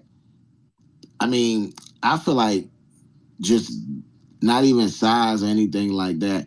I just feel like Bergic is not throwing throwing anything. Shiraz is at least throwing shots, hitting the glove. Oh, good 2 punch combination right there for Shiraz. Shiraz kind of pulls the gloves forward towards him. Oh, good jab right there for Shiraz as well. And then lands a really big right hand. And then lands a really clean jab. 42 seconds left in this first round. And I mean, Shiraz is kind of showing different hand angles. Bergic starting to throw 2 punch combinations towards the fingers, towards the wrist. It does not land. Excuse me, I said towards the fingers. Okay. 3 punch combination for Shiraz. That doesn't land. Good jab for Shiraz, though. That does land. That's a good jab right there. It's a good jab right there for Shiraz. 3 punch combination for Bergic. Thank you guys for tuning in with us, man. We really appreciate it. Really appreciate it, man. I want y'all to go hit that subscribe button ASAP. All right? Go hit that subscribe button. So what you think about that first round?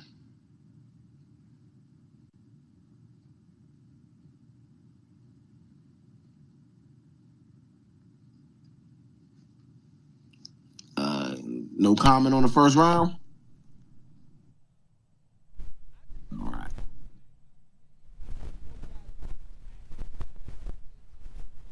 Uh, you kind of breaking up a little bit. Can you hear me? Can you hear me? Yeah, I can hear you Yeah, now. yeah, yeah. Sorry, my bad. My mic was off. I thought they was cool. I thought it was good. Like them guys were good, active enough to keep you interested, but they wasn't overly active. They wasn't doing a lot of action, but I think it was a swing round to me. I don't think nobody really stood out on one side or the other. Okay. I mean, I gave it to Shiraz, man. Good uppercut for Shiraz. And Burdick wanted for leading with the forehead.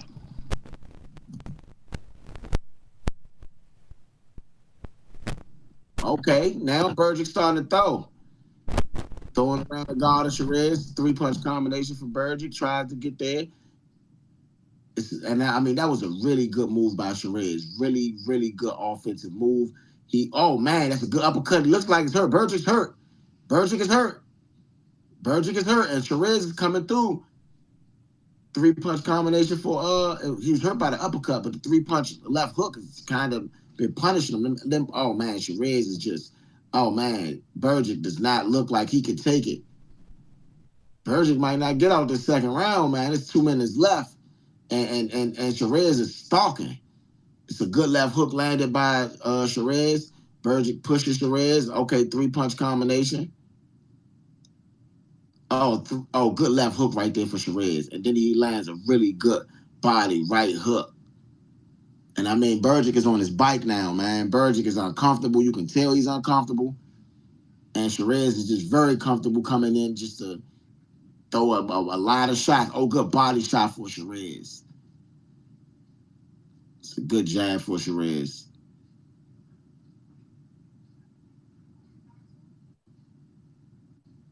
Oh man, that's a good right hook for Shiraz. Shiraz trying to end it here. Shiraz trying to end it in this second round.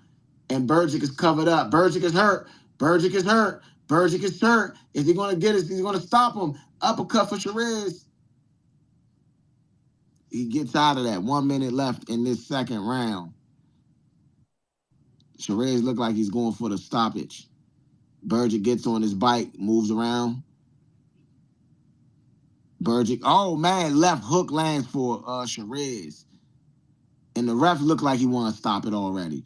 The left hook, left hook. Oh, he dodges that third left hook. Burdick is like looking like, what in the world? Burdick throws a two-punch combination, body shot. Burdick is down. Burdick is down. Burdick gets up. Burdick goes back down to one knee. That's going to be the end of the fight. That's going to be the end of the fight, people. That's going to be the end of the fight. Stop it, Tasman Shiraz. The size was too much for Burdick, I think. I think this length, the size. I'm not sure Burdick wanted to fight. Bruh, I told you Hamza Shiraz, bro. That's why I was pissed that I couldn't get him a bet in. Should have bet yesterday. That's my fault. I've been busy. Been really, really busy.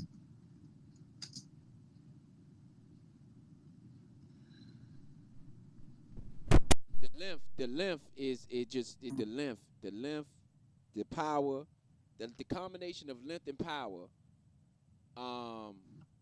was too much. And I can see a lot of boxers coming out of the UAE. I'm pretty sure that this guy comes out of UAE, right?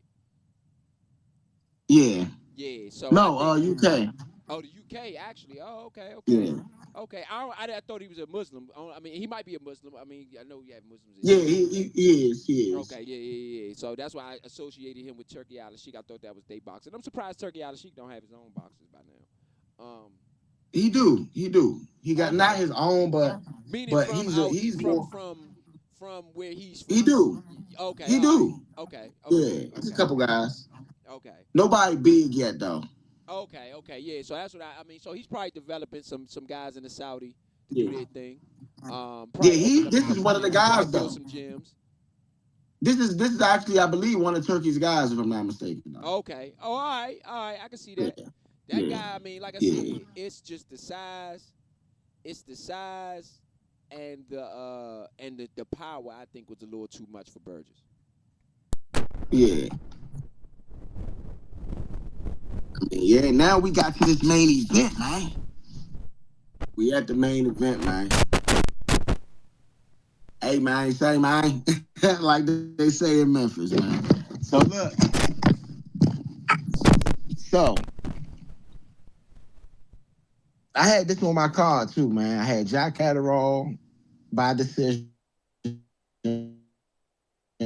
by knockout. Hamza Shiraz under 4.5. And last but not least, I got the over, but of course I got Usyk winning by KO.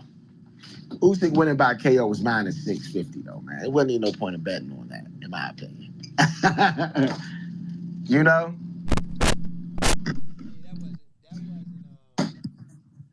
Yeah, yeah, the guy's 1-0. Again, that's my big thing with it. The guy is 1-0.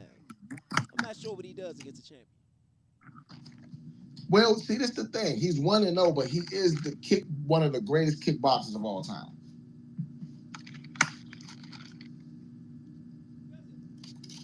That's like an R&B singer trying to rap against Jay-Z. That's Whitney Houston trying to rap against Jay-Z. That's how Nah, that's how I look nah, at it. nah. That's more like um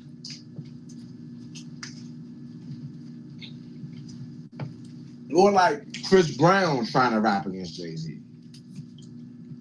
Still no comparison. Still no comparison. Right. But Chris gonna hold his own.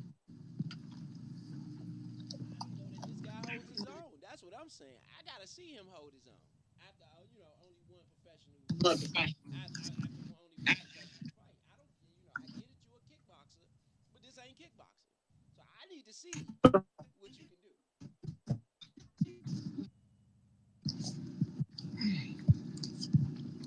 And to be fair, Conor McGregor didn't even look all that hot fighting. To be honest. Exactly.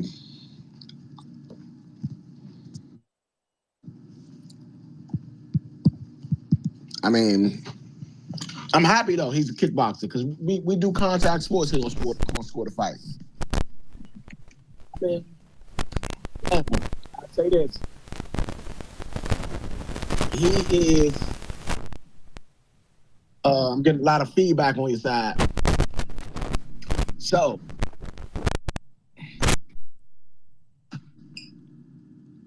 all right, Rico Verhoeven, professional kickboxing record is 66-10 with 21 KOs. He's a Dutch heavyweight legend, long-time glory heavyweight champion with a record number of title defenses 13. Widely regarded as one of the best kickboxers of his era. His first major boxing appearance, he's 1-0 pro boxing with a quick KO in 2014. For tonight's Glory and Giza's fight against Usyk, he's coming in much heavier. He's coming in at 259, and Usyk was at about 233.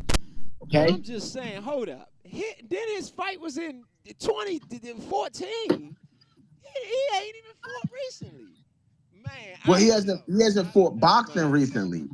Listen, he hasn't fought in boxing recently. That's what I He mean in is a boxing. That's what I mean by yeah, fight. That's what I yeah. mean. He's a kickboxer. This is like I said. This is the Conor He should have McGregor. took a warm up fight for this fight though. In my opinion, he should have took a warm up Conor fight. McGregor ain't had no warm up fight. And we saw how bad Conor McGregor looked. That's why I think maybe he should fight a warm up fight. I don't feel good about him going into this against a champion right off the break, unless this is really like an exhibition that they spin it as Hold a professional fight. hold on. Nah. Tyson Fury. Tyson Fury almost lost to Francis Scott. That's Tyson Fury. He be playing. He be joking around. He be dancing in the ring. You're not going to get that out of Usyk. You're not going to get none of that out of Usyk. Usyk going to come in ready to fight. Yeah, and that's the big difference. I've seen a lot of broadcasters say that same sentiment right there. You don't get the joking that you get Right. from Tyson Fury, you know? That's Usyk why he ain't coming beat to him. play. If you remember, that's why Usyk beat Fury, because Fury was dancing and playing. No, I think Usyk, I think that's just his style, though, man. His style is that. If you remember Fury that fight, also, we called that fight on Score the Fight. And when Fury we came called out, you up what did I twice. say? I They said fought he's not twice. focused enough. I said he's doing too much dancing. He's doing too much playing. He is nowhere near focused the way he needed to. Didn't I say that when he came out? Yes, you did say that. But I mean, I'm gonna be real. I'm gonna be real. He didn't play as much in that second fight. He still lost. He didn't play as much in the second fight, right? But it was times where he was playing though. Not really. I don't feel like he played in that second fight. Yes, early in the fight he definitely did. He stopped playing. He stopped playing once he started losing. To be honest, when he was I up, don't know. he was still dancing and shaking, like I don't James know, Brown. man. But as soon as he started losing, it's like, I mean, and honestly, in the Usyk fight for real, I thought Fury really had that fight under control at one point in time. It's just I kept telling you he didn't, bro. I kept telling you he didn't. I thought he had he in midway. And I don't know what the scorecard looked like, but I'm pretty sure the first half of the fight went to Fury, and the second half went to Usyk. Because Usyk, when Usyk almost got knocked down, it was a spot where Usyk almost got knocked down. After that, he came back with a Fury, man. He came back, I mean, no pun intended, but he came back with a Fury that was something serious. Just to be real. Yeah, I feel like the first half of that fight, it was still 50-50. I feel like both of them had some moments. You know what I'm saying? I feel like the real fight started in the second half of the fight, though, and that's when Usyk showed that Usyk is better than Fury.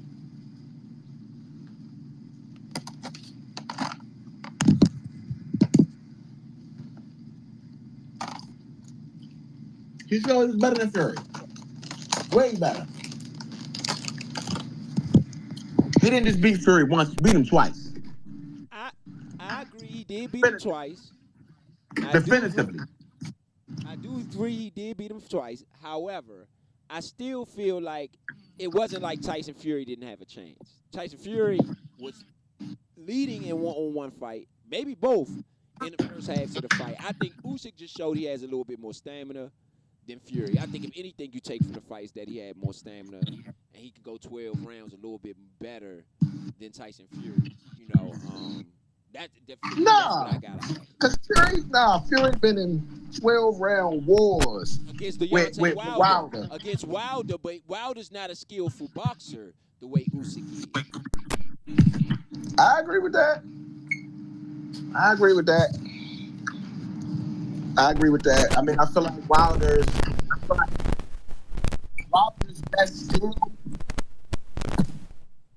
best skill outside of his power, he doesn't even use. Once you get past 7 with Wilder, you got something going. You got something going. Yeah. I mean, once you get past 4. If you get past 4 rounds with Wilder, nice. I gave him the 7. You know what I'm saying? If you get past 4 rounds with Wilder, you looking like you might be able to do something. Because one thing about Wilder, right, is Wilder is not the best guy with stamina either. When Wilder gets tired, he get really sloppy. He get really extremely sloppy. And that's because Wilder don't really have that left hand like that either. And so exactly. When he gets sloppy, he just go ahead and just start throwing the bomb with the right. Thinking the bomb with the right going to save his life.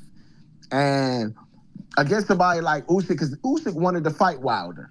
Usyk still wants to fight Wilder, actually. He feel like Wilder deserves a shot. Me personally, I don't want to see that fight. I don't want to see Deontay Wilder just beat up. He'll get beat up. Yeah, he'll get beat up the whole fight. Exactly.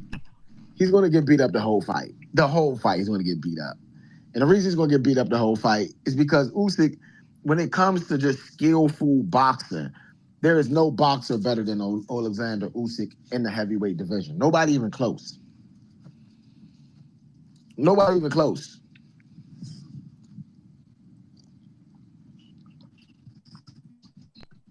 So, I mean, they talking about David Benavidez versus Usyk. What you think about that? David Benavidez? Yeah. He about to move all the way up. Well, right now he at cruiserweight at 200. don't think he could take Usyk shots though. I think that's too big of a Usyk, jump. listen, David Benavidez, If he could take the he shots, he could probably beat Usyk. But I don't think he could take the shots, and I don't think he got enough power to damage Usyk either. He had trouble. I think he moved up. What he moved up to 173? He had trouble at 173 nah, last year. David Benavidez. No. He had moved up to 175. That was 175, one. right? And he That did was not one knock the fight. dude out. Dude, it went 10 rounds. That Nine. It went off. It that. went the distance. But nah, bruh. No, But he he just took off at height. destroyed the crew. But no, hold on though, bruh. He just destroyed the cruiserweight champion. I mean, destroyed. We just did it. He just destroyed the cruiserweight champion at 200. Stopped him and everything. He looked way better at that in that second fight than he did the first one. Let me say that. Yeah, But that's why that wasn't even the same weight class. He moved up. Think about it. He But was I at think it was the 168. competition, though. I think it was the Bro, competition. think about it like this. He was at 168, right? Canelo ain't want to fight him, so he jumped up to 175. He had that one where people call it a bad performance. I call it a dominant performance. He won every damn round. He beat the hell out the dude. You know what I'm saying? In my opinion, but he didn't stop him. And so for people felt like he should have stopped him. People felt like he should have finished him, right? So okay, cool. Now he go from there all the way up to cruiserweight at 200. And he fights Zerto, which is the unified champion, one of the best, probably the best 200-pound fighter that there was. And he stops him in 6 rounds. I get that, right? And so that's why I say I'm saying he looked better in the second fight than he did the first one. Yeah, but The first one is still there for me, and to see him move up to 200 to fight the Usyk. I don't know. I don't know if that's the best fight for him. I don't think I would. I don't think he's. I don't. well, Think he's already the 200-pound weight champion. I get it. Unified. I don't think he can move. I'm not sure he could. I don't think he can compete with Usyk. And until I see that, because Usyk Usyk fought Tyson Fury when Tyson Fury was about 250 probably. Nah, he was 270. 276. And so I don't think that I don't see a Lopez being able to beat a Fury. And so that's where I'm judging. That's where my judgment comes from. Benavidez? You think Benavidez can't? Benavidez and Fury? Benavidez couldn't beat a Fury. And so that's where I'm judging it by. That's where my judgment coming at. More about the competition. Okay, I can respect that. I can say that, like, a lot of people feel like Oleksandr Usyk is small. He is a small heavyweight. He is not a small guy. He is 6'3", and he is 230. Okay, right now 233 was his weigh-in, or 230. Yeah, so it's a big guy, right? All muscle, a lot of muscle. Not even I'm gonna say all muscle, but most muscle. So this is a dangerous situation for those type of people. I mean, I think Oleksandr Usyk is, to me, he's definitely one of the greatest boxers of this era. I think that he may go down in history as this is the Oleksandr Usyk era. And the sad part about it is that he's only going to have a couple years of it. Maybe a year or two. Maybe 3 years max. And then he's going to retire. Realistically. His era is a part of the Terrence Crawford era. While Terrence Crawford was dominating 147, Oleksandr Usyk was dominating the cruiserweight and heavyweight divisions. So, like, David Benavidez, I think that his time is not here yet. He is the next guy. I think you got David Benavidez, you got Tank Davis, you got Shakur Stevenson. Tank Davis's time is coming to an end because Tank Davis doesn't want to fight well into his 30s. You know what I mean? If he chose to fight well into his 30s, then he would still reign for a while. He'll still do pretty well. So, enter the David Benavidez era if you stay away from a guy like Usyk.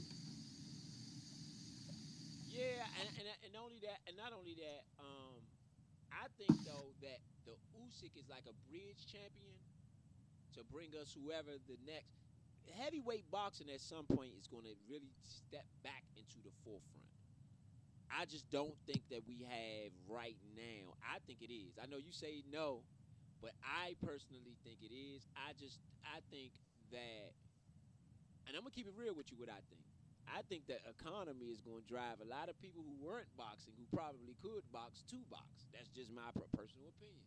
The deeper we dive into this hole, the more boxers you're going to see. Even with Deontay Wilder, what did he say?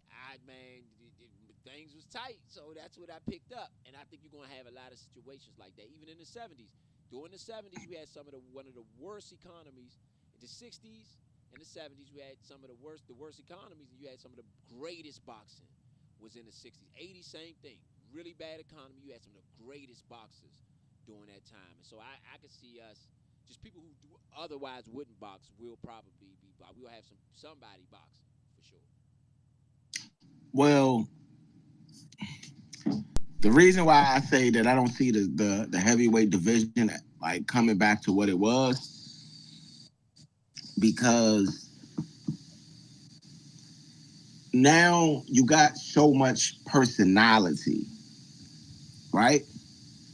And you got so many fighters from so many different places. Let me interject. They're talking about this UFC preview at the White House right now. They just ran a commercial for it. Yeah, I got you. We a DC company. You got to talk about that. I got you. June 11th. June 11th. Okay, June 11th. So look, I'm in July 11th. It's July 11th. Let me double check this so I can give you guys the exact date real quick. Anyway, yeah, no, you was right. It's June 14th, not July 14th. June 14th. There you go, June 14th, Yeah, man. it's called UFC Freedom 250. We're gonna give y'all some updates and everything before the fight is over. Before we get up out of here, we ain't got too much longer left. Now we at the main event right now, you know. So we almost done, man. Almost done. We are on the last fight. Okay. But we will give y'all some behind-the-scene coverage of the setup and of different things once they start working in DC. We are a DC company, so y'all gonna get a lot of what's going on with this event that's happening in our hometown. We don't have too many. So, you know, and I know this might not be politically correct, but I'm going to shout Trump out for this. You know what I mean? Because this is big for our city, you know. I mean, I'm going to be honest. Like, so looking at it the way I look at it, it's going to be a pretty big year for us, man. We got UFC at the White House, and then we got the NFL draft. And don't forget about the NASCAR. NASCAR's coming to DC next week. And then we got NASCAR next week. Through the city. I know. So when you think about what we've been doing in DC over the next couple months, I mean, it's been crazy. And I think all of this is leading up to the return of the Redskins, you know? That's what I think it's leading up to.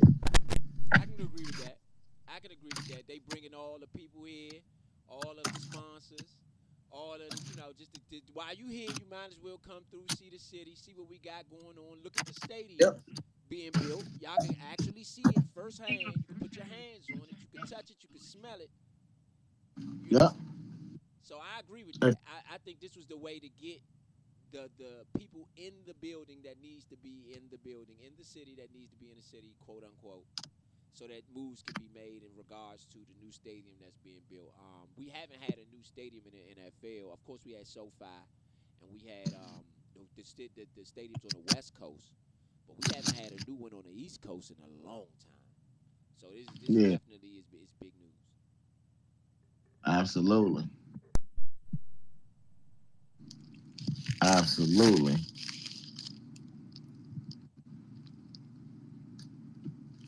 Yeah, so we are honestly at the main event.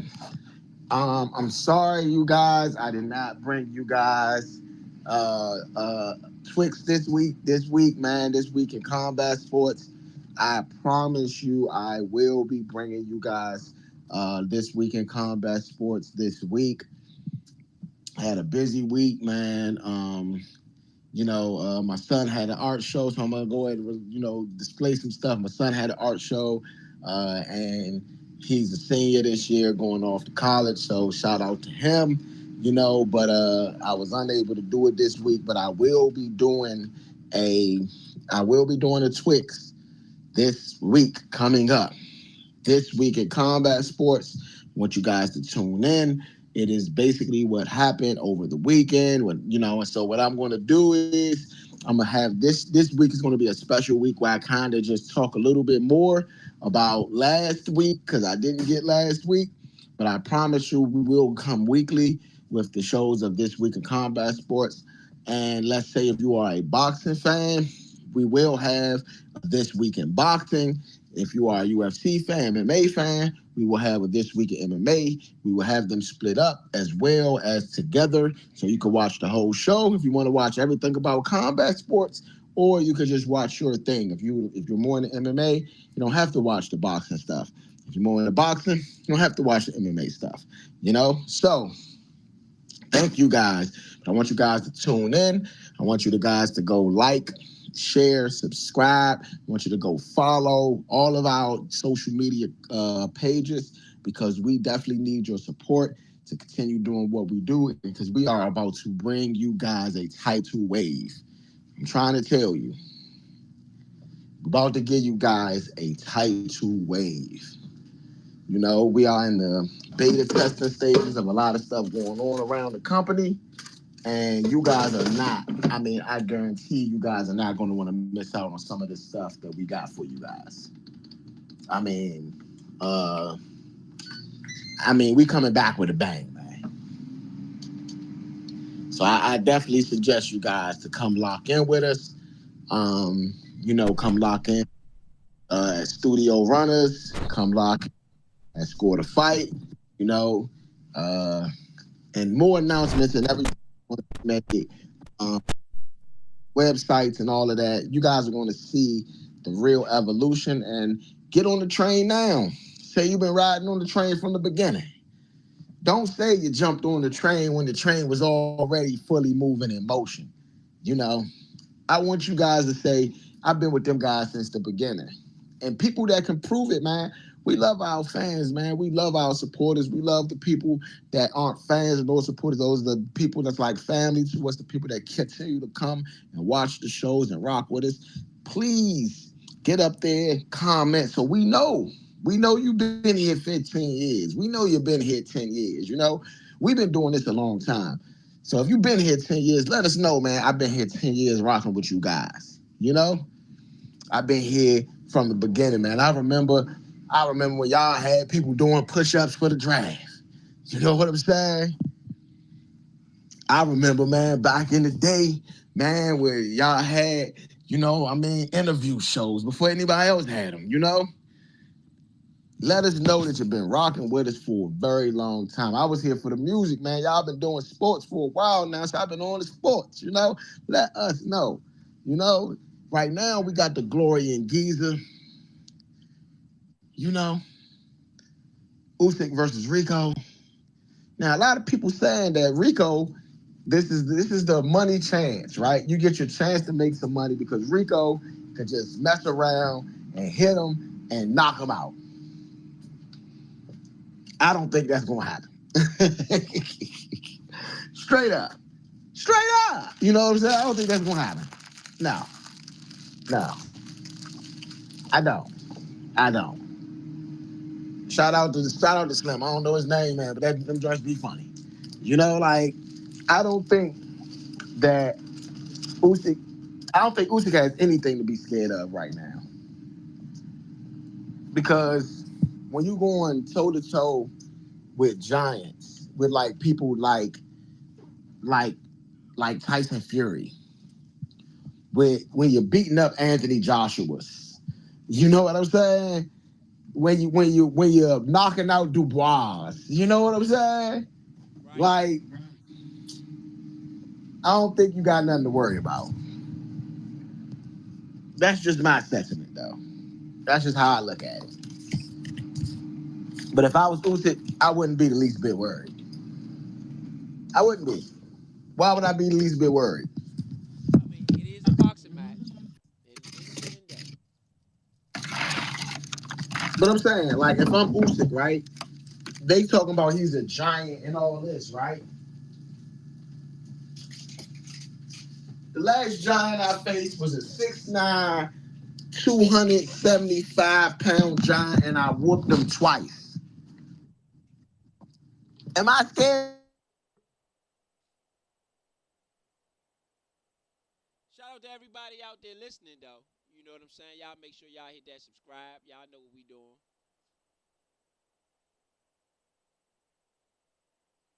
I think you got you on mute.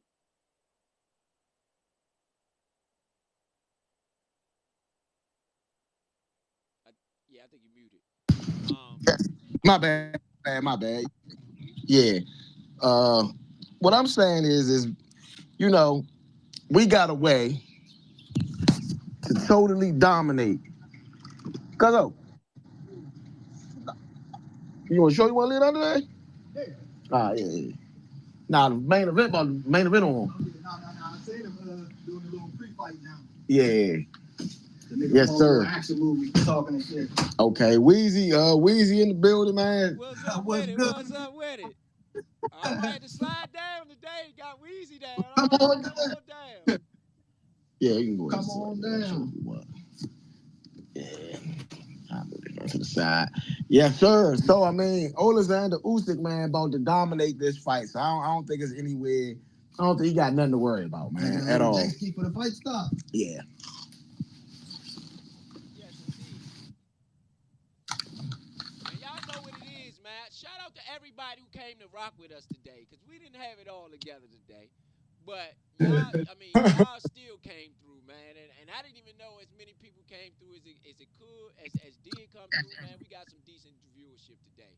So I'm going to shout out I the mean, solid fans. The solid fans who came through, man. Score the Fight always do numbers, man. And y'all just proving us to have a solid brand here. You know what I mean? So okay. shout out all the fans. Y'all deserve what we got coming up, baby. So y'all need to hit that subscribe. Make Yeah. sure you go to the Score the Fight page. You got the what's the ad at the Score the Fight For which one? for the Score the Fight? What you say? What's the do you know What? the URL? YouTube.com what / what Score the Ask Fight for the fight. / Score Yeah, the ask for Fight. the fight. YouTube.com Yeah. / Score the Fight. Just spell straight out. Score the Fight. YouTube.com Score the Fight. That is the boxing network. Y'all make sure y'all go hit subscribe on that. Okay, then you got the www.studiorunners. That is our broadcasting network. We have all the different sports. If you are just a sports fan, you want to be part of Studio Runners, a culture fan, you want to be rock with Studio Runners, a fan of entertainment and news and just culture, Studio Runners is what you want to hit that subscribe button on. And if Not you yet. like football, specifically the Redskins, but we talk all football on there. You get a little bit of everything. You can go to the Nature Sports Network. That's www.youtube.com/at the nature. And y'all, those are all three networks in conjunction, working hard in conjunction, rocking out in conjunction, man. Y'all make sure y'all go subscribe, hit subscribe on all three networks because we're going to bring y'all all three products for sure. Yes, sir. Yes, sir. I love you. Love you too. Where you going? I'm about to go to the store to give me an outfit. We are in Giza tonight for the fight. Y'all know what we doing. This is one of the bigger fights of the year. Usyk, this is the main event. For everybody out there watching, the main event is coming up. Y'all make sure y'all stay tuned to that. Again, we have a few things going on with Score the Fight. You will be able to score the fight live with us real soon. We got a surprise coming up for that. Um, that's in the works. So we got a lot of things going on at Score the Fight. Y'all make sure y'all stay tuned, stay stay with us, rock with us. For For the sure. fights earlier, we gonna get y'all. You got to run. You got them in front of you. Yeah, yeah. I got a breakdown for him. Yeah, All we're right, gonna get y'all a nice breakdown of the fights that's happened before this one. all right. Let me go back to the beginning. So the first fight, uh, we had Daniel Lappin versus Benjamin Mendes Tani. Tani scored a fourth round KO victory. Okay, scored a fourth round KO victory. He was up in the fight, but a good, to me, so far, the best fight of the night has been the Mizuki Haruta versus Ma Solomon fight. That fight was a very close fight where Harutu did win by unanimous decision. I scored that fight particularly 96-94 was a pretty close fight.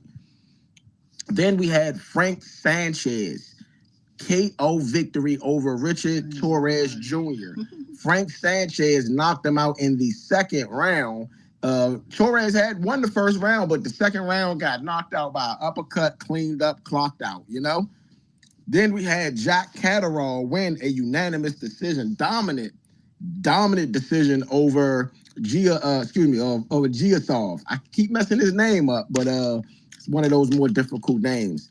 Then lastly, we had Hasma Sherez with another second round KO of Alam Burjic. Okay.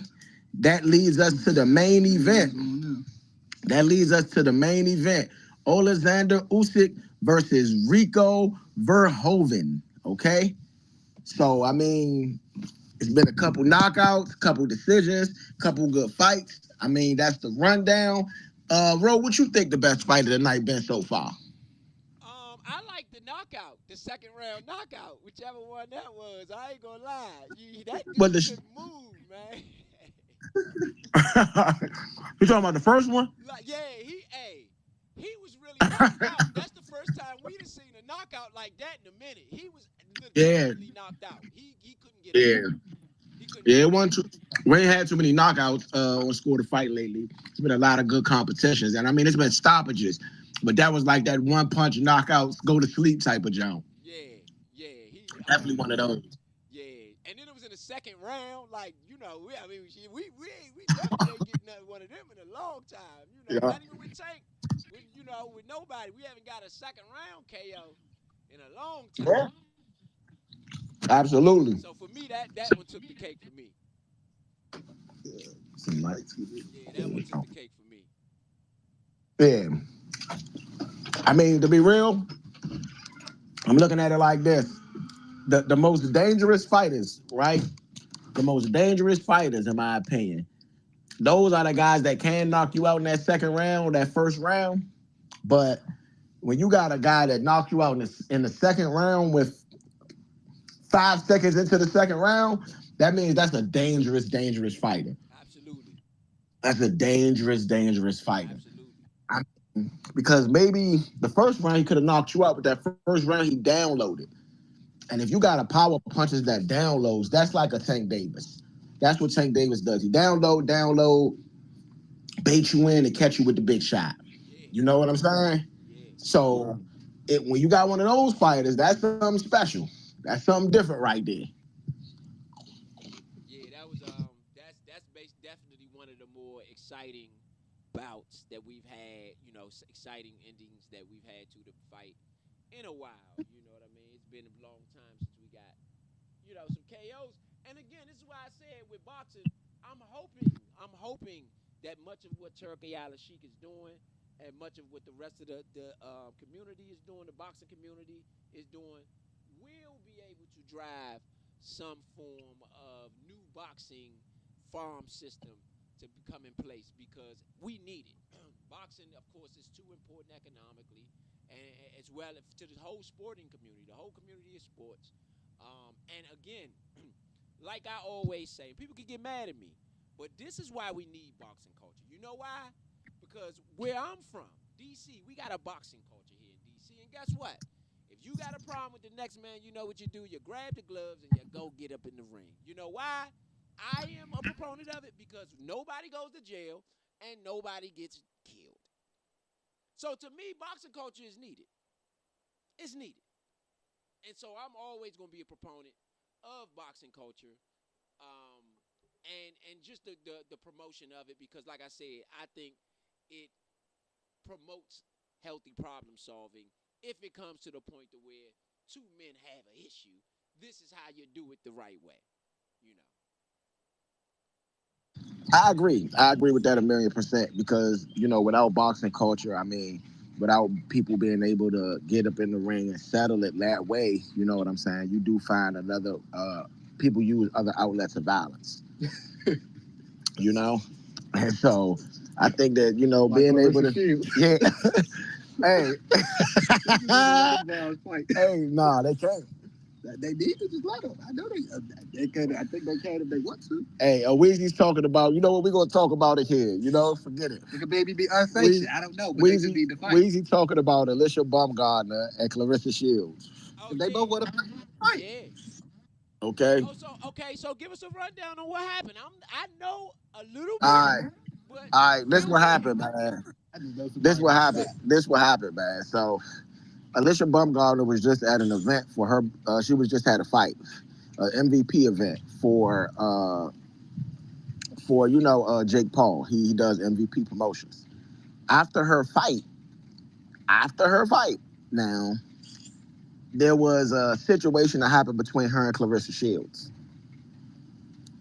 Clarissa Shields approached Ms. Baumgardner and explaining to her that, and this is Clarissa Shields' words. Ms. Baumgardner ain't necessarily said exactly what happened yet, but this was Clarissa Shields' take on it was that she said, keep my relationship out your mouth, basically. You keep talking about all of this other stuff. You keep talking about me and all of this, and keep my relationship out of your mouth, to where the conversation turned a little ugly. Alicia Baumgardner did say, I'll beat your A several times. And security jumped in the middle of it. And in the midst of security jumping in the middle of it, Clarissa Shields slapped her. Now, they've been going at war back and forth for years now. It's about 2 years, maybe, or maybe a little bit more than that. They don't like each other. They are in different weight classes, way different weight classes. Baumgardner said she wanted to fight, but no sanctioning body is going to give Baumgardner that fight. And now this is the thing: if you are my investment, I'm your promoter, I'm not letting you fight Clarissa Shields. but if I'm your promoter, I'm gonna go find me somebody who can fight her. I'm not gonna let the disrespect to continue either. Yeah, but I'm not going to fight. I'm not letting you fight Clarissa Shields. Somebody got to fight Clarissa Shields out that camp. We know how this goes. What's the weight difference? What is the weight difference? The weight difference like 40 pounds. Okay. Yeah, you're not gonna beat The weight difference like 40 pounds, bro. This ain't no. This guy have his hand tied behind his back or something. This ain't no small weight difference. She gotta come down. So like Clarissa, she go down 20. She go up 10. Meet in the middle. Bruh, that's still, they not even gonna still be close. How? Clarissa Shields is fighting heavyweight. Okay, that's like Anthony Joshua fighting Tate. It's too much of a weight difference for them to make, unless they just say, forget the weight difference. We just gonna fight. We gonna do a VIP. We gonna do it whatever. But this the problem with that.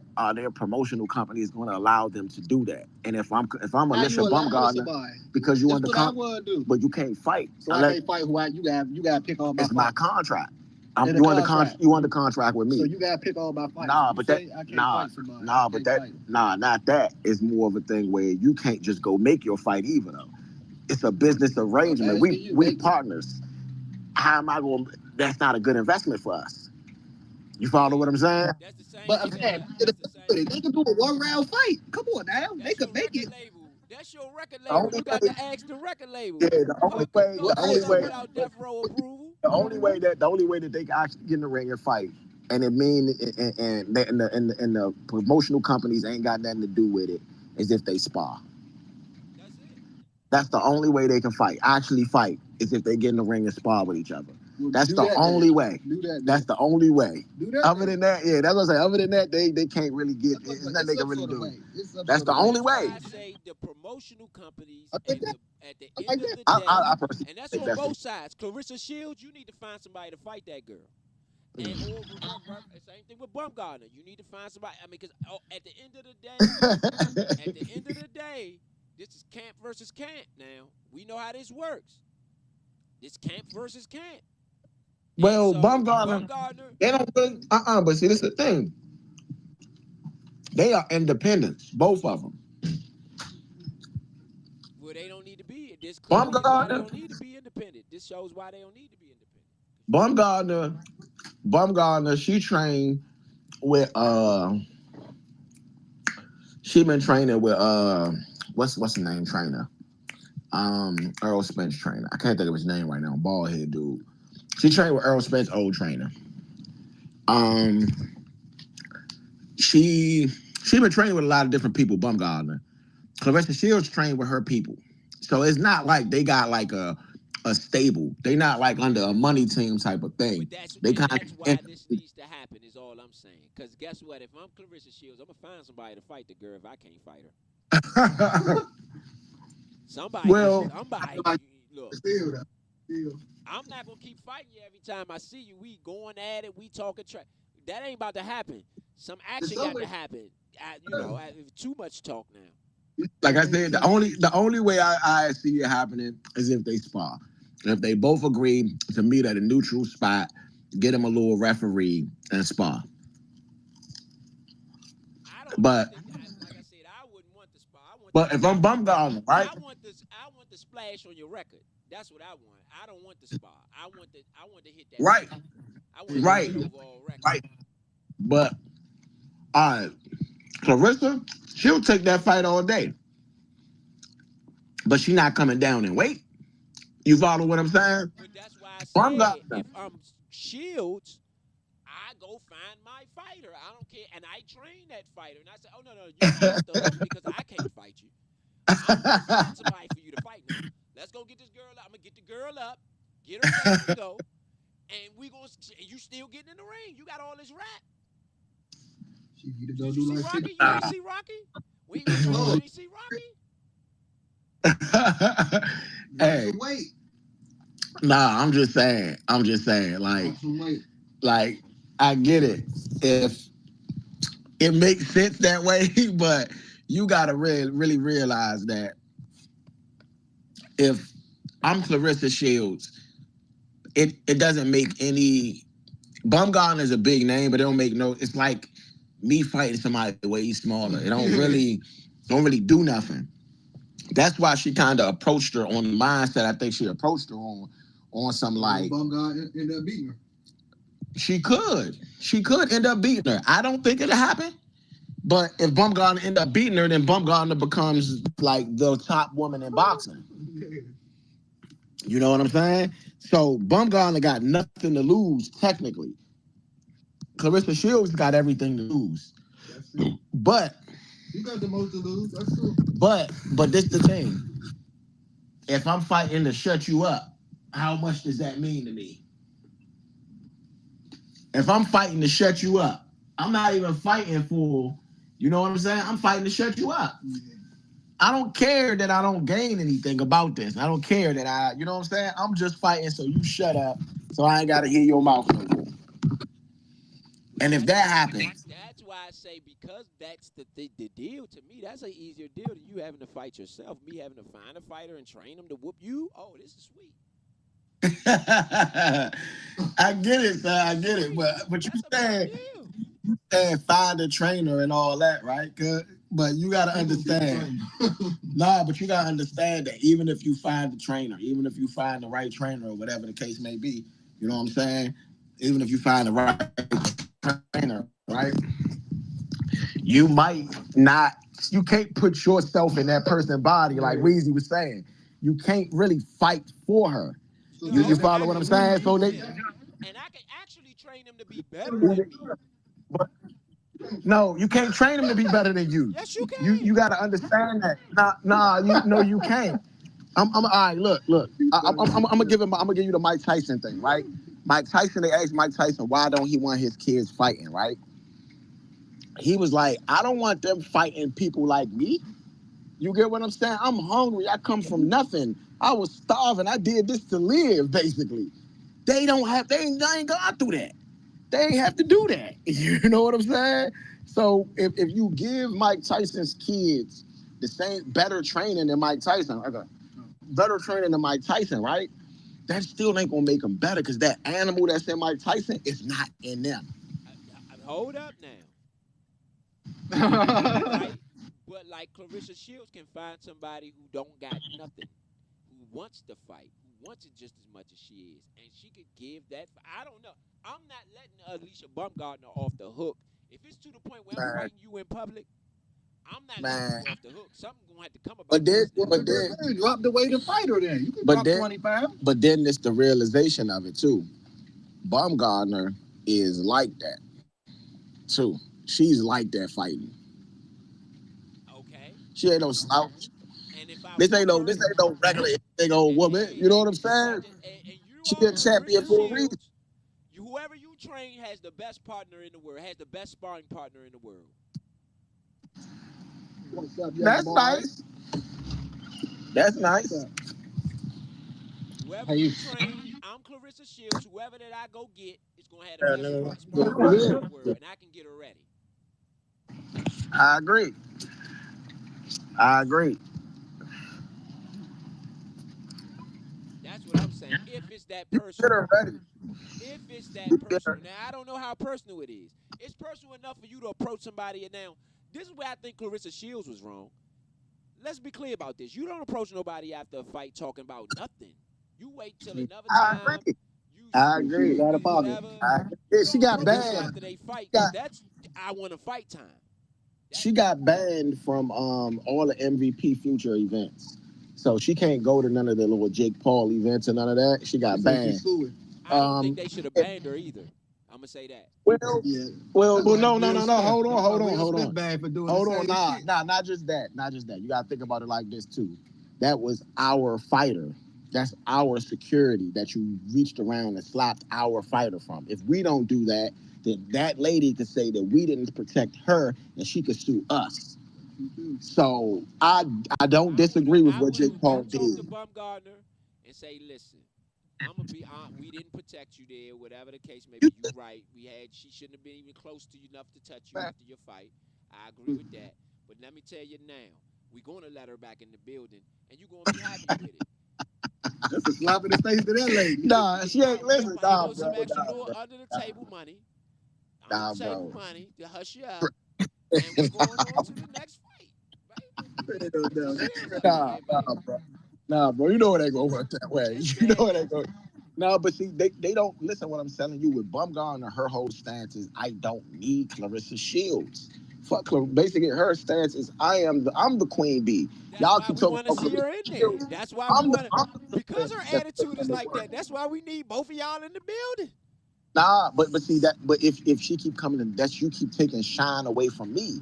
You keep putting stuff in your content. You know what I'm saying? Your content keep So getting pushed. Nah, outshine I her. don't want.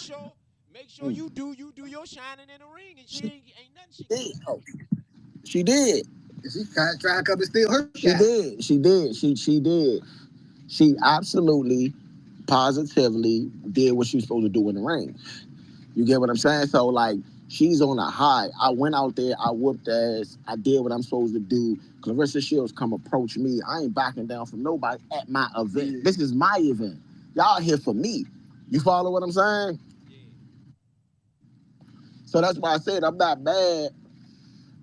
I'm not mad at Clarissa. I'm not mad at Clarissa Shields for approaching her. She shouldn't have approached her right there. I'm not mad at Bumgardner for handling the way she handled it, and I'm not mad at Jake Paul even for banning her because if this is my person I'm supposed to protect, this is the person that I paid to be here, and I got security for this person. And if this person gets touched in any kind of way, it's on me. It's on my company. You know what I'm saying? So I'm not mad at Jake Paul for that. No, I'm not mad. I am. I don't think a banning was necessary. I just think that's a little extreme, right? You got two You boxers. slapped me. Two She boxers slapped got it. into it. Somebody got slapped. It All right, wasn't like she all right, got all right. shot. Like, come Nah, on. son. Nah, son. Listen, son. You go Listen, downplay it. listen. So like, look. Let's say you throw a show, right? And at this show, I'm not disputing it. It was you got bad. It was bad. you got I'm not. artists. But I'm saying you got artist X, right? Now, artist X is a well-known artist. This is not anything artist. This is a well-known artist, right? Now, another artist that is technically bigger than them in their genre, right? Technically, just a little bit Okay, bigger than them. but you didn't They say. Hold on, hear come me out. You and didn't hold on, say she listen, was banned from listen. Alicia Bumgarner's events. You said No, all the events. yes, because listen, I protect this person, right?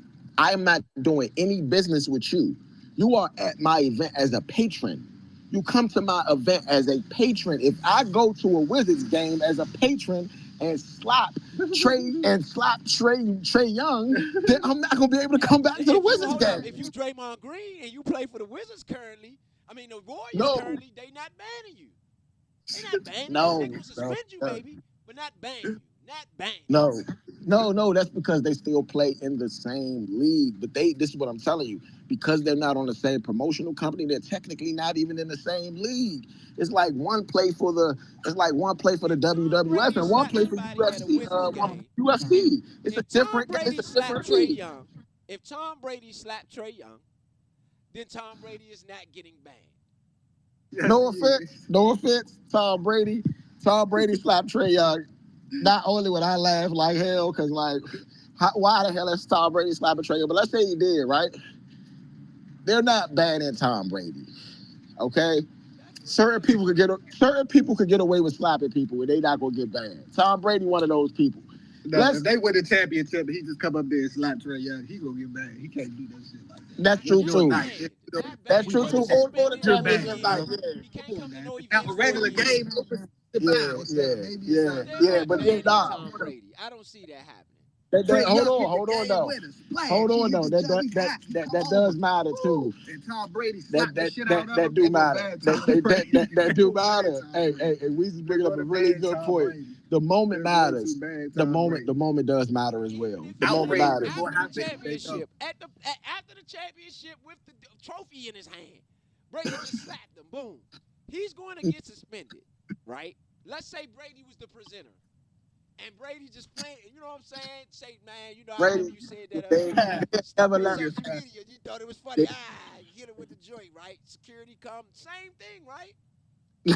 He gonna get fired. If Adam Silver They are going to suspend him. they're gonna fire Adam Silver. I do not think they're going to ban him. Nah, but no, this is the difference. All right, this is the total difference. Let's say that Tom Brady is not presenting anything. Tom Brady bought a ticket to come there. You get what I'm saying? He just go up and slap the person that just won the championship, bruh. They're not. And he pulls a Lil Mama. Hold on.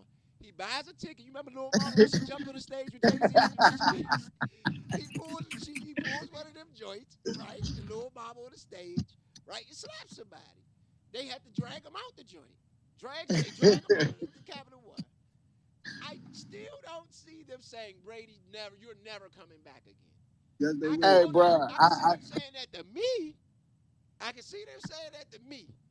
But I don't think they're going to say that to Brady. I can see them saying that to a regular person. I'm just saying. Now, like let's be real. Michael Jordan at the Bulls Let's be real. Stadium. Let's be real. No offense to Clarissa Shields now, because I think the GOAT is the GOAT, right? But let's be 100. Clarissa Shields ain't no damn Tom Brady either. In women's boxing, she is. In women's boxing, she is. Nah, bro, she's not. In women's boxing, yes, she is. She has more. Don't you got 7 championships? Have she been the champion 7 times? Yeah, she got all that. She's the top dog. Why she ain't Brady then if she's been a 7-time champion? You like Brady? She the top dog, right? She the top dog, but she's not Brady. Brady, for one thing, because Brady did it for 2 decades, bro. Brady got a little bit more. You know what I'm saying? Brady is Brady. But she did what he did in half the time. Yeah. Man, they take no losses. Yeah, I agree with this. I agree with all of this, right? But when you got All right, let's put this on a real scale. American football in America is probably the number one sport. You got the best guy, the best quarterback, which is the leader of the teams usually. He's the best quarterback of all time, Yeah. Okay, and now I know and what this you're is this saying. is a His retrospect in brand, his brand is the yes, most popular yes, his building. brand is Yeah, and bigger than so Clarissa Shields. like with Clarissa Shields, is don't get me wrong, she's a goat. She's a goat. You know what I'm saying? Yeah. I can't take nothing. I'm not taking nothing from that lady because I think that She's the she biggest is female phenomenal. athlete in the world right now.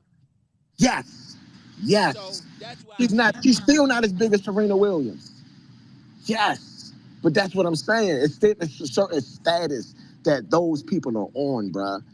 She not Serena yet. Maybe when she a couple more fights, couple I more, think you know she's what better. She's I'm saying? surpassed Serena as far as the actual athlete. As far as the Now actual, branding, no, but athlete that's what Serena I'm used to saying. lose like when she wasn't supposed to lose. I I get what watched you're every saying. time, and I'm gonna say this gripe about Serena. I don't care if every time she get one of 30 straight, get all the hype, the news is like Serena's the greatest ever, and then we would actually sit down and watch, and she would lose every single time. Man, look, man. Hey, look, man. I ain't saying nothing bad That's about never Serena. happened with Clarissa Serena, Shields. That's I'm gonna every say time I this. sat down I'm and gonna watched say this. Clarissa Shields, I was like, Serena, dang, she whooping the mess out this girl. yeah, I'm gonna say this. Serena Williams is to me probably one of the best female athletes that we've ever seen. You can move this I down, agree with that. right? And I'm gonna say this: Clarissa Shields is the most dominant female boxer that I have seen since Layla Ali. Christy Martin was a beast. Layla Ali demolished her. Okay, now that fight was not a fair fight, and that's to me the biggest fight of her career, in my opinion. Okay, biggest fight of Layla Ali's career. Straight. One quick second. Michael Buffer is out there. Shout out to Michael Buffer, man. He's still doing it after all these years. Um, Clean as a Do it, whistle. man. Yeah. White suit on, jazzed up. Um, No, looking sweet. the fight. This is the main event. The main event is happening there. Top doing the ring walk. Of course, when Michael Buffer come out there, he only got 5 minutes of time. That's all you get out of him. That this 10 minute, 15-minute ring walk, and I'm gonna say my announcement. And where's my check? So when Michael Buffer come out, it's game time, baby. That's all. So it's Oh officially yeah. game time. Get paid for that for Oh years. yeah. Yeah. That He one getting. little job. Yeah. You don't need to do nothing else. I'm gonna be real now though. He need to. He's a brand. You know what I'm saying? He's a level of quality. You get what I'm saying? When you are a level of quality, How long he just been saying that, bro? He just been getting paid. Just keep saying this one little I phrase. like that. yeah. I Hey, mean, I've but been he saying made the that. grades.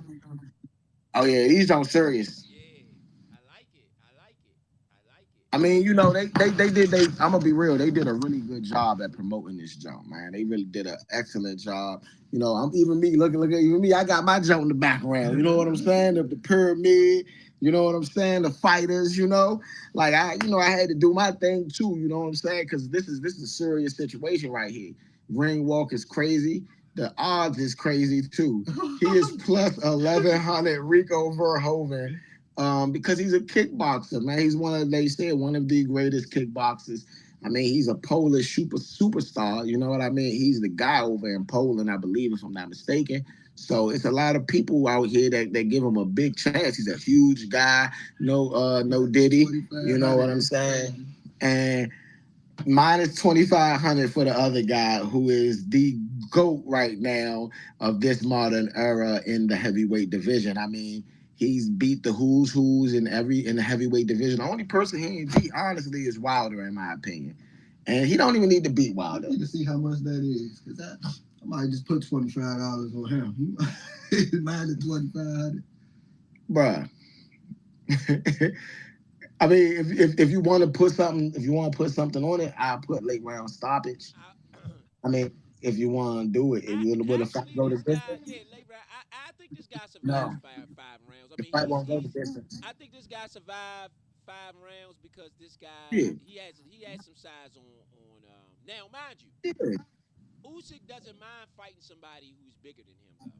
I mean, Nah, meanwhile, you know what I'm saying? He don't mind, you know, he's yeah. not gonna I be mean, like against him at all. realistically, like Usyk, he can fight anybody. There's no human on earth, I think, that Oleksandr Usyk can't fight at this point. You know what I'm saying? He can fight him When dead. when I see you fight a 7'9", 270 pound dude and whoop him to the point where you whooping him around the ring, bruh. Like you are literally punching him. He is stumbling against the ropes trying to survive a knockdown because you are whooping him, bruh. I don't think there's too many people that can just do that with people. You know what I mean? 6'9", 270, a guy that can move, that got good hand speed and all that. It's not like he's a 6'9", 270 nothing.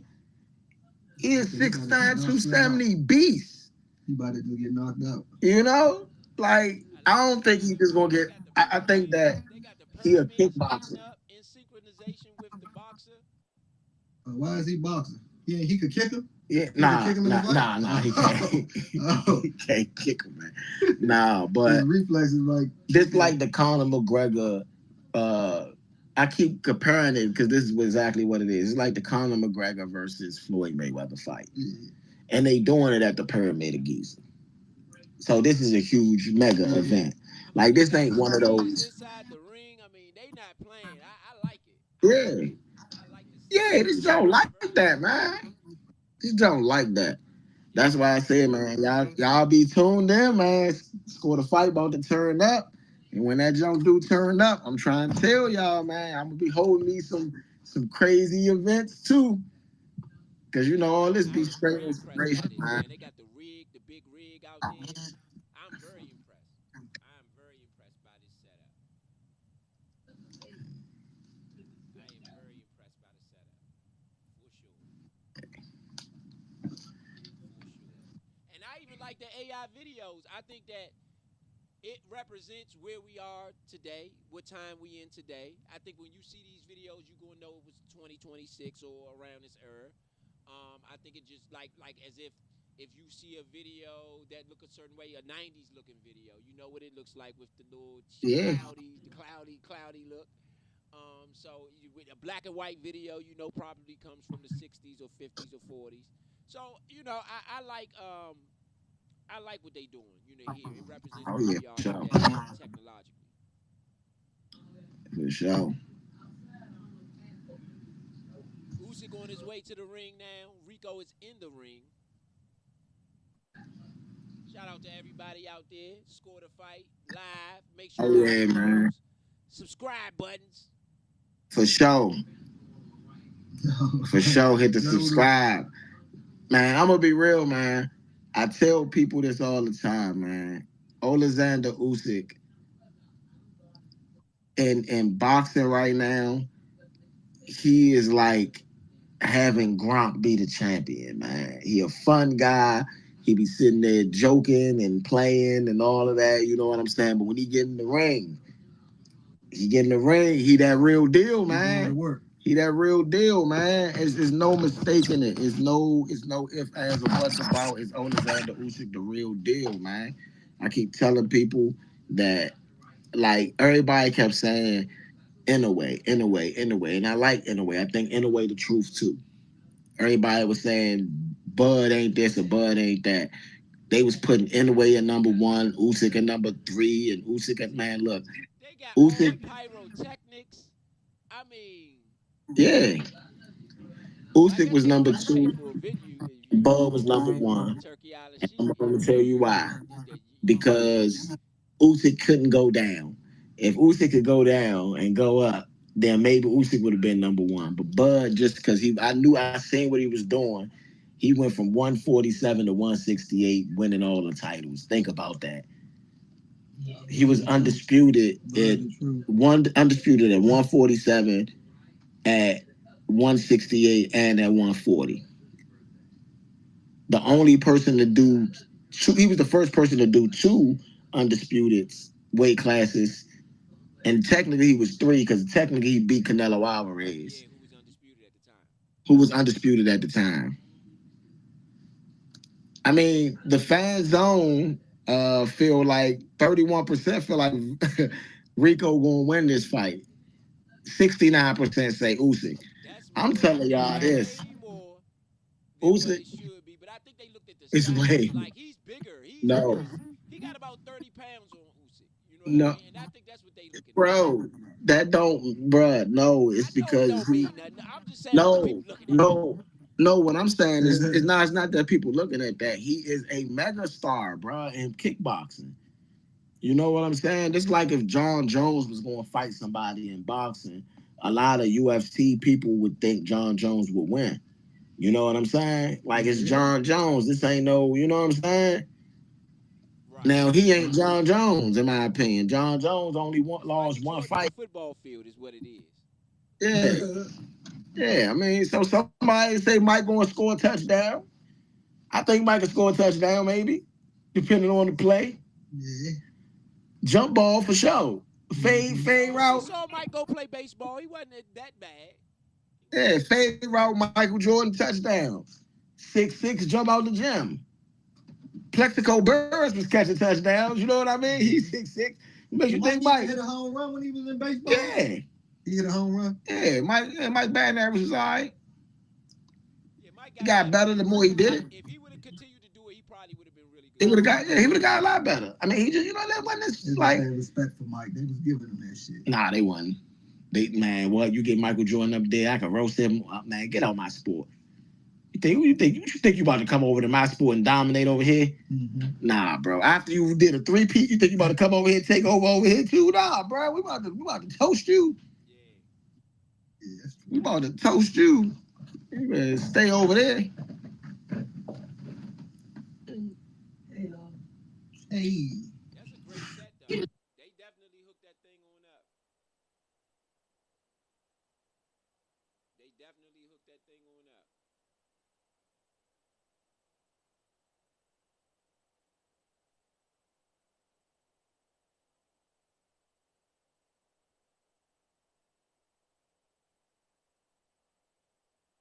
All right, you got Michael Buffer. I think you're gonna probably have some sort of a national anthem or something if possible. And then y'all gonna have a fight. This is the main event, ladies and gentlemen. Make sure y'all hit that subscribe button. Hit that subscribe button right here on this channel you're on. Make sure you go over to Score the Fight at Score the Fight, youtube.com/Score the Fight, or go to youtube.com/The Nature DC.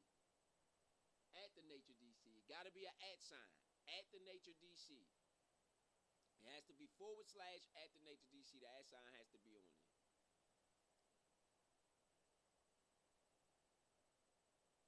So yes, I believe we have the UAE national anthem.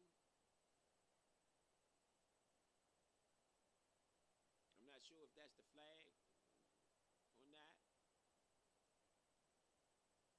Okay. Ready to rumble. Ready to rumble. Ready to rumble. So again, I think that this last 5 rounds, I mean, after seeing that 31, I don't know percent. I don't know if this is gonna last 5 rounds. Now, I mean, because most people probably bet that it was gonna go over 5 rounds. If you got 31% on a win, who knows what the actual, line might be? It might not go 30. It might not go 5 rounds.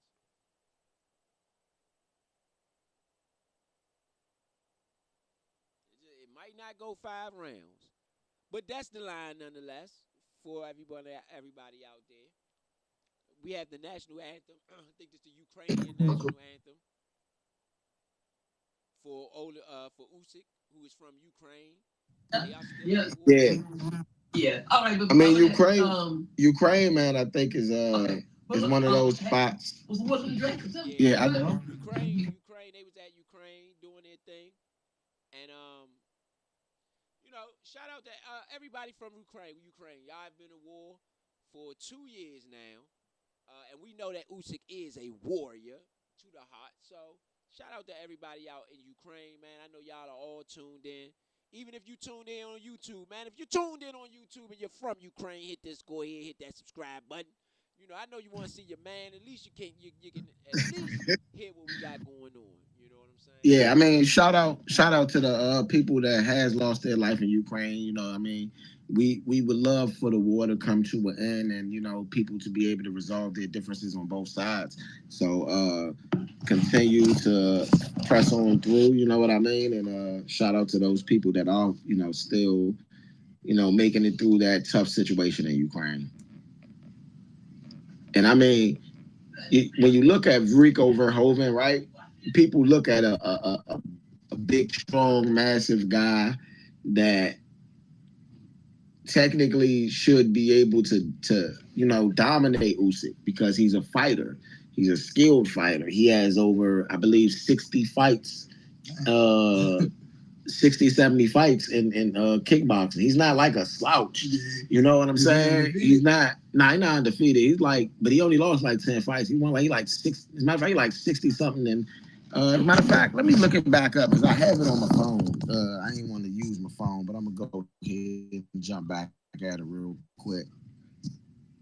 Yeah, this guy's I mean, he's not a slouch in kickboxing.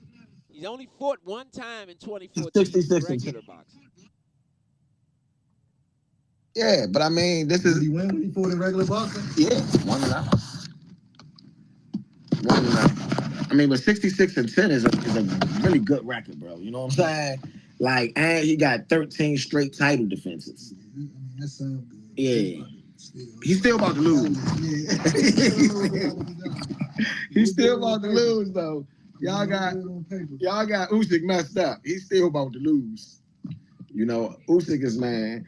And I'm gonna be real. You know what I think? He might surprise some people, especially early in the fight. I don't want no Jake Paul event shit going on. You know, Usyk not about to lose the heavyweight title at the pyramids to a kickboxer, bro. Oh, this for the belt? Yeah, this is real sanctioned fight for the belt. Yeah, Usyk not going like that. He's not playing like Usyk is still at the end of his. Well, he's still in his prime.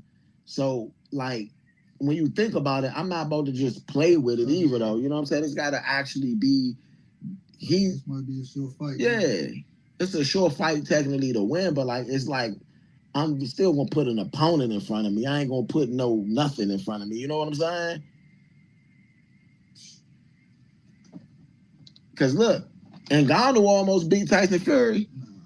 He knocked Tyson Fury ass down. He like the dude on Rocky.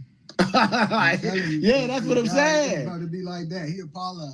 He the Russian dude. Nah, I'm trying to tell you. He dies. Yeah, that's what I'm saying. Bro, he's not about to beat Usyk, bro.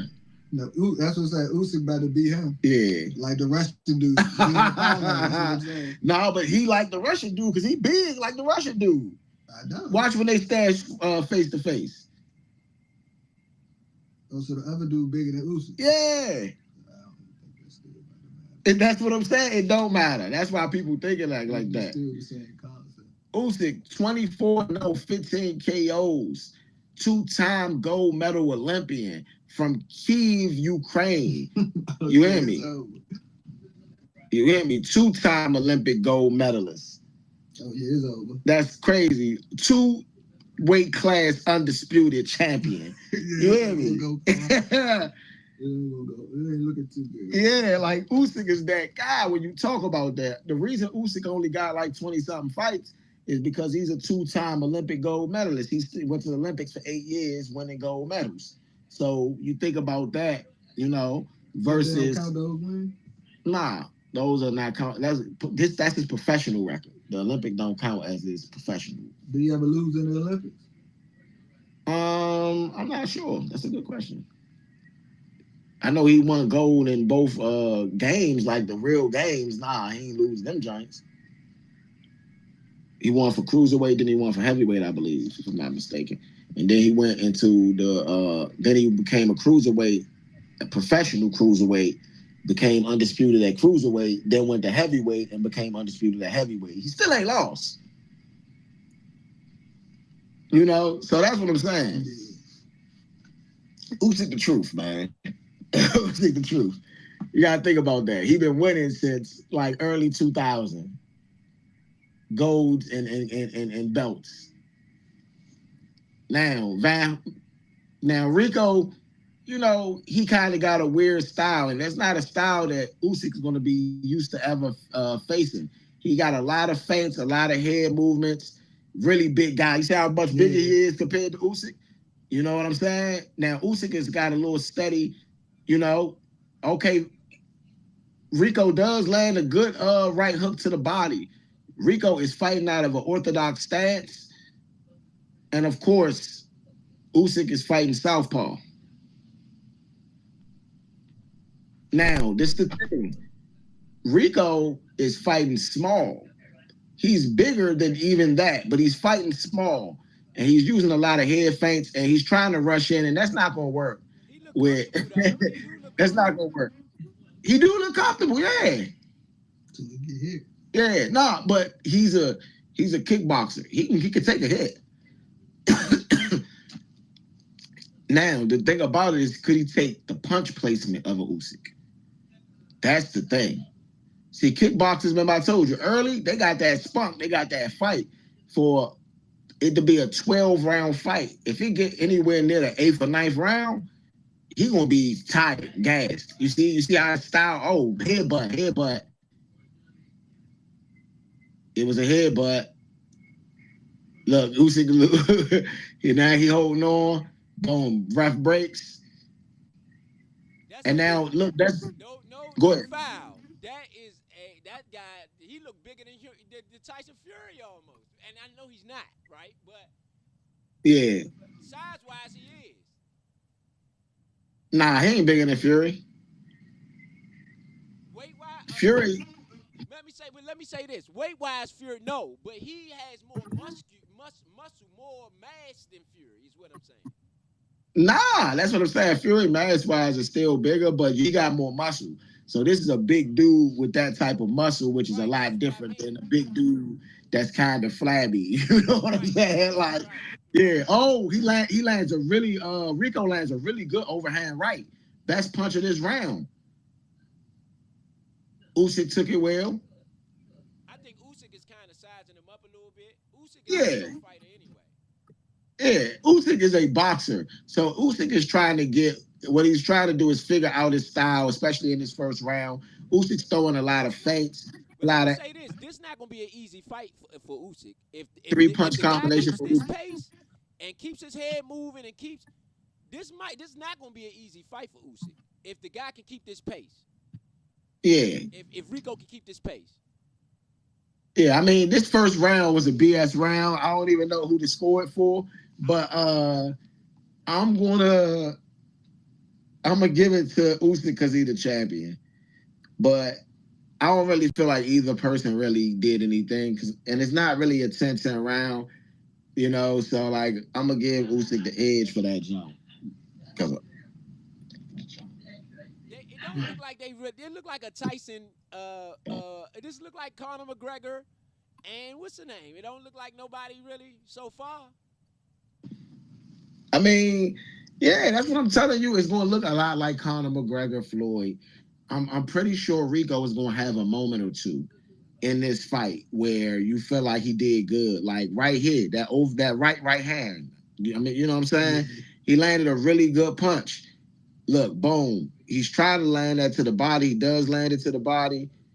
And Usyk does not. And this is the one thing I will say. The thing about Usyk, everybody's always said Usyk is not great to the body, man. People have not been able to hurt him to the body. I mean, have not been able to get him out of there from the body, but that's where his weak spot is, in a sense. Now, the second round, starting out a lot of jabs. Now, Rico is a lot less movement. You know what I'm saying? A lot less movement, and that's what I mean. That kickboxing style doesn't really survive in boxing. Okay, now Rico tries to go in. He tries to hit Usyk to the body. They clinch a little bit. Usyk takes a peek up at the time to see how much time left. Good jab. Now Usyk lands a good shot to the body inside. It looked like it was a straight. Oh, good uppercut land from Usyk. overhand right. Rico's throwing a lot of punches. He didn't seem to land too much right there. But I mean, Usyk knows that uppercut is right there. He already got it. Good shot to the body from Rico. Rico holds into the clinch, still hitting like his side. these guys trying to hurt each other though. I'm gonna say that. Nah, I told you the first couple rounds is not gonna be nothing. And I'm gonna be like real. guys really trying to hurt each other. Uppercut for good overhand right that lands for Rico. In the midst, it was a counter punch off of Usyk's uppercut that landed. So that was a good little. Oh, good body shot from Usyk. He gets out of the way. I mean, that was a really good hook to the body. Now Usyk is kind of seeing the style. Now he moved. Oh, good. Oh, uppercut for Usyk. Rico's trying to maul him a little bit. and the ref tells him no, pushing the fighter back down. You know, good body shot for Rico. Now Usyk is trying to counter punch Rico as Rico's using a lot of head movement. Jab, double jab for Usyk. Okay. Now, Usyk did take a good swing. Oh, he used the forearm. He did not get called for it, but Rico did land maybe a shot out of that 2-punch combination. I think the first one kind of got Usyk, but didn't really hurt him. Now Usyk got I think he got control of the fight now after watching this. Usyk doesn't seem scared. I do. don't think so. I think this is gonna be a I better do. fight than what people think. Nah. And I don't think this guy's gonna wear down after 8 rounds either. Oh, 3-punch, 4-punch. Oh, he gets a couple uppercuts in there on Usyk in the second round. Oh, okay. Rico. Hey, I'm gonna be real. Good strategy. I like his head. But now can he keep this pace up? Once the pace slow down. The pace is about done. I'm gonna be real, man. I could score that for Rico. That's who I feel like got winning that round. I feel like Usyk, Rico in the first 2 rounds for real. well, I ain't having the first round. I didn't really. It was more of a 10-10 round. Is the belt on the line here? Yeah. Usyk loafing. Bruh, I keep telling you, these people, bruh. You gotta know boxing, bruh. It's 12 rounds. See, inside, that's that landed inside. That was a really good punch that landed inside. Look, right here. Boom. Really good punch from Rico that landed inside. That's why I gave Rico the round. He got a good strategy. I like what Rico is doing. He's moving his feet, keeping his head moving, staying active. I like what he's doing.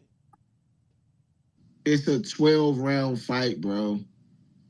And a 12-round fight against Usyk, who then figured you out in the first 2 rounds. Look, Usyk on the front foot. Look, Usyk throws the long uppercut.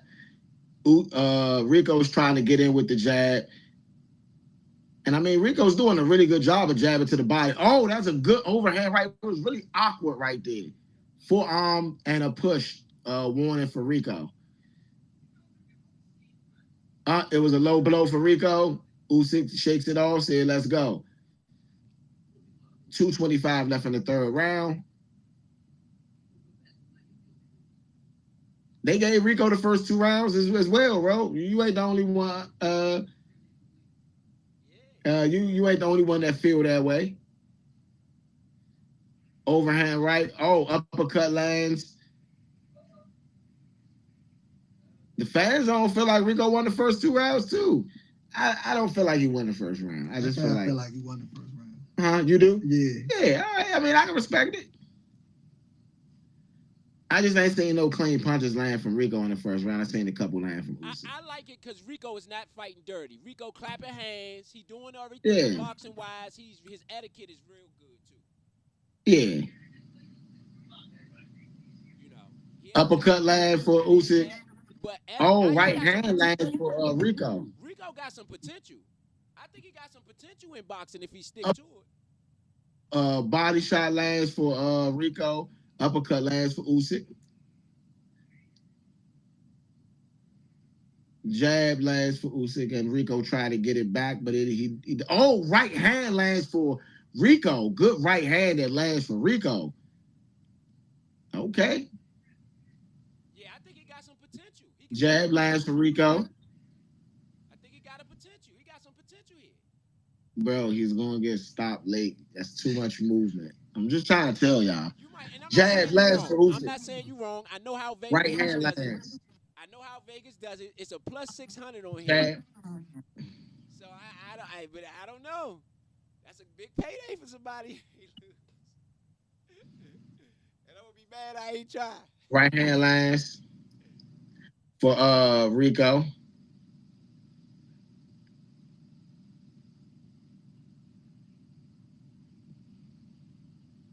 This is another close round. I feel like Rico did land the better punches in the round. Oh, now Usyk is starting to turn it up a little bit. I feel like this last couple seconds might define something. Good jab lands for Rico. Oh, good inside right. Oh yeah, that's this. We're gonna leave this with Usyk right here because that inside, like I mean, that was a brutal jump, man. You see Rico whole head snap to the side. That was a good round though for both fighters actually. That was a good round for both fighters in my opinion. Yeah, I gave that one to Usyk. I gave that one to Usyk.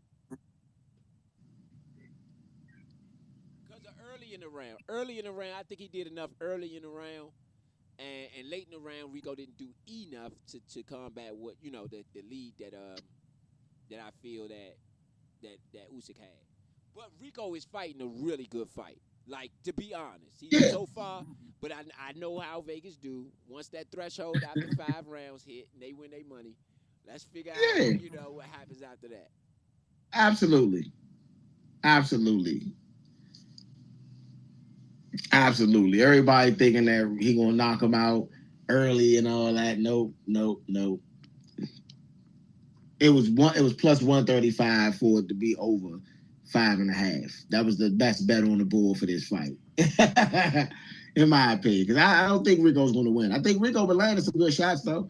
Rico looks impressive. Potential though in boxing and yeah. stick to it. I think he can really. How many rounds the UFC fight be? Kickboxing fight, whatever you do. Well, I don't know how many rounds the kickboxing Jones be in his league. Them Jones be different Jones, but a lot of them be 5 rounds. A lot of them be 7 rounds. Yeah, he ain't used to no 7. He definitely ain't used to that, especially keeping the hands up the whole time. Yeah. And the way he moving this, that's a good jab for Rico that lands. See how that stamina keep up. Yeah, he probably got good stamina. Look like he in shape though. I tell you that. Yeah, if he can keep the Rico is throwing a lot of punches. I don't think he's landing. Oh, good uppercut lands for what's the name? It's a flurry throw. He's throwing a lot of flurries. I don't think he's landing any. Sugar Ray. Yeah, that's what he's doing. He's Sugar Raying them. Hey, and Usyk, I will say this: Usyk better stop playing with that because that's what Sugar Ray used to do to win the fights at the end of the fight. I mean, end of the round. He just hit you with a flurry, and then he win the round. You're like, oh my God, it was the best round ever. Okay, 3-punch combination for Usyk. Now backing up. Rico's backing up. Usyk's coming in. Oh, 3-punch combination for Usyk. Like I said, I feel like Usyk figured him out. Now Rico on the back foot. We ain't seen him on the back foot all fight, for real. Oh, back foot. No, that's a left hook right there. I mean, Usyk, I told you, Usyk is a master, man. Usyk is controlling the fight right now. Usyk's on that front foot. Look, boom, 2-punch combination, 3-punch, 4-punch combination. Got him backing out. You hear me? Hey, so like, I keep telling y'all, man, Usyk ain't playing with him. Oh, man, that was the his feet slowing down too, though. And his head. Yeah, uppercut for Usyk. Body shots for Rico. Rico is mauling him a little bit. Body shots, hitting him in his spine. Come on, man. Oh, that's a really good shot inside. Hey, look. Hey, I think that Usyk is getting frustrated with them forearms, though. You can see it in his face. He's getting a little frustrated. Usyk look like he about to take him out. I'm telling you. 3-punch combination for Usyk. Rico is still moving around, throwing that jab. Oh, that's a really good right hand right there for Rico. I don't know if it got around the guard, but it looked like it partially did. I see what you talk about with the forearm, too. Oh, good right hand for Rico. Another one. Uppercut lands for Usyk. Usyk, I told you, Usyk figured it out. Mouthpiece is The out. head movement is not the same on Rico, and that's the difference. Is he an easy target now? Well, this is the thing. He figured out that Rico just shuffling in. And as you watch Usyk shuffle back when Rico shuffle in and throw that uppercut, he looking for that knockout shot with that. You're gonna see it again. I almost can guarantee it. Yeah, Because now look, Usyk's on that front foot. yeah. Now that's a clear round for Usyk, in my opinion. Why? What did they? Um, Yeah, you yeah. said what? No, they stopped. I guess he lost his mouthpiece came off. Oh yeah, you at that spot. All right, cool. Yeah, look, Usyk, 2, 3. That's what I'm saying. Usyk then figured him out. Jab, 2, 3, boom. That uppercut was nasty.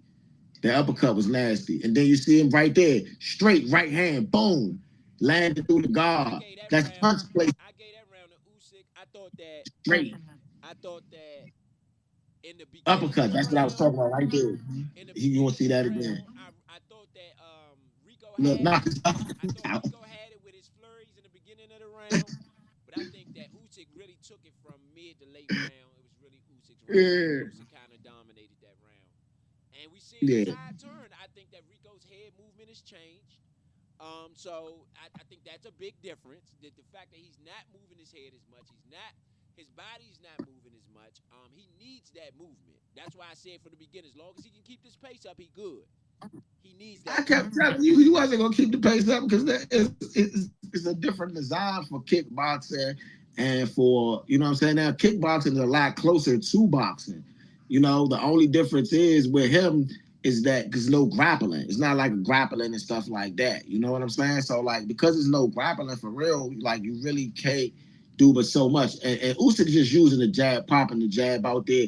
Oh, I don't think that was from a punch. Usyk did stumble in that more or less, I think, off balance. Oh, good right hand. Good uppercut lands for Rico.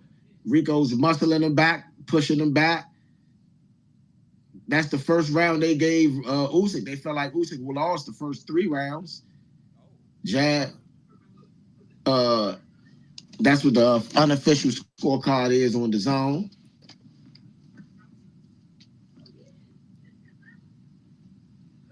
Now Rico, a lot of head movement, couple jabs.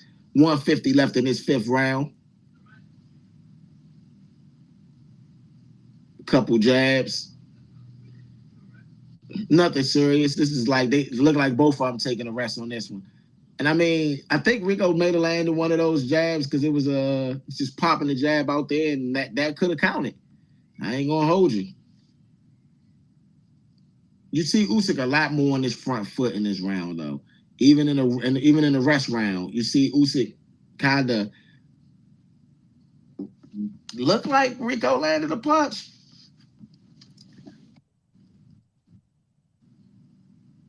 Now, like I said, when Rico's on that back foot, he's trying to get out of trouble fast. But you see Usyk throwing combinations on that back while he's on that back foot, and that's really dangerous for somebody that's not as versed in boxing, straight up boxing. Okay, that's a good punch thrown right there for Rico. Rico throws a 2-punch combination.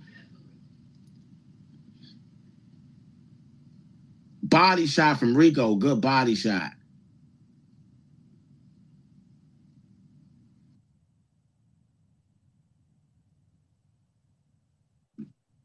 To the body for Rico. I feel like Rico is winning this round clearly. yeah, Rico definitely got this round for sure, for sure. I got Rico winning this round too. That was a check hook from Usyk. Now Usyk is starting to throw a little bit heavier shots. It's a good jab for Rico. That's a good right. That's a good round for Rico right there. I give it to Rico. Yeah, that's definitely a good round for Rico.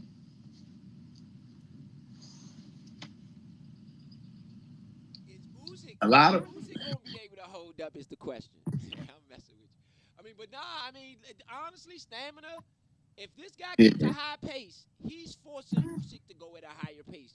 And yeah, I haven't. Let me say this: at least in the fights against Fury, he didn't have to fight at this sort of pace. yeah, yeah.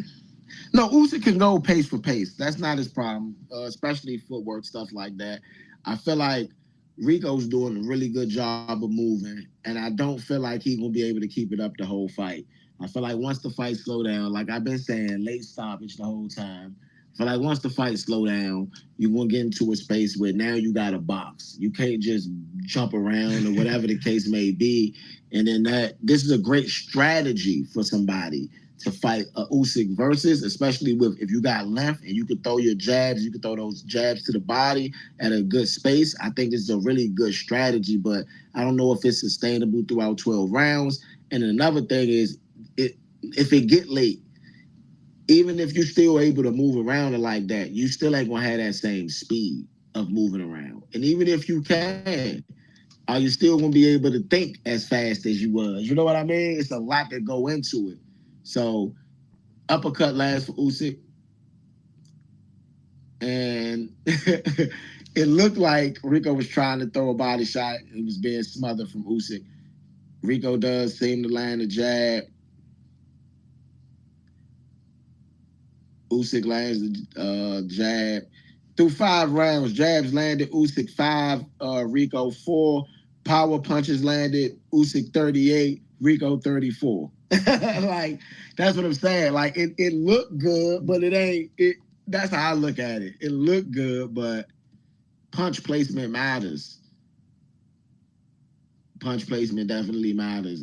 And Rico is active, but not necessarily landing a whole lot, you know? I mean, the numbers are similar though. They're not too far off each other. They not.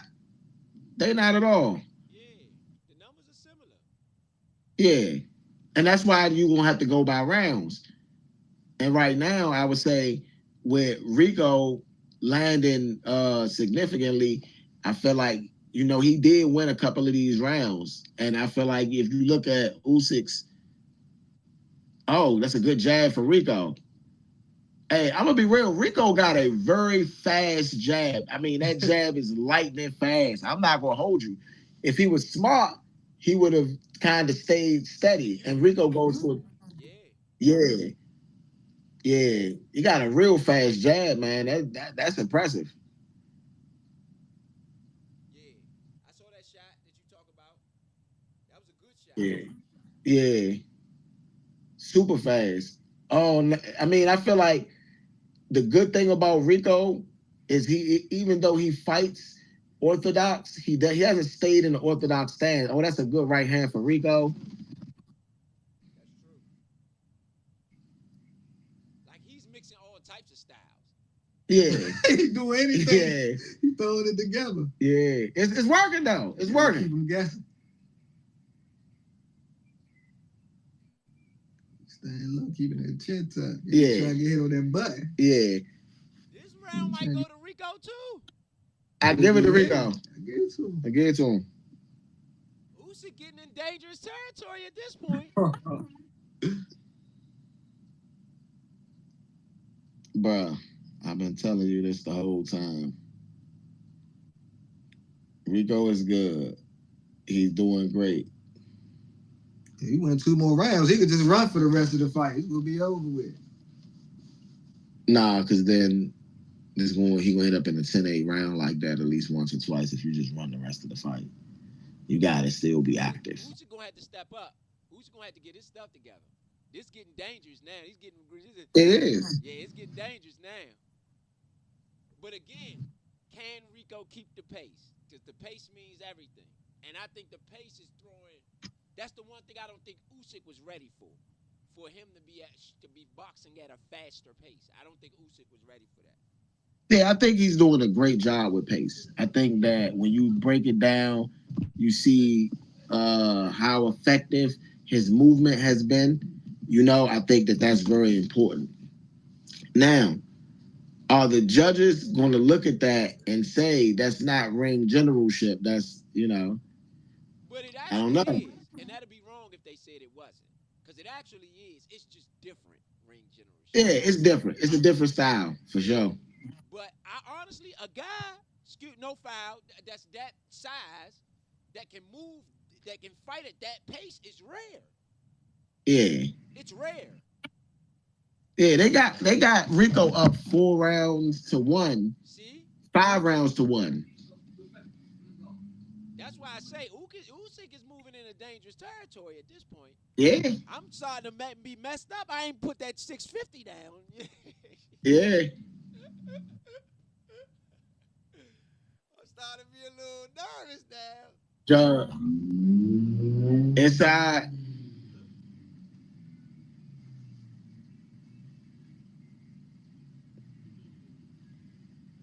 I mean, 31% said Rico could do it. Yeah. I still feel like this is the second half of the fight. I feel like even if Usyk only lost 1 round, I mean, only if he won 1 round, if Usyk, it may go into a draw, which would be crazy.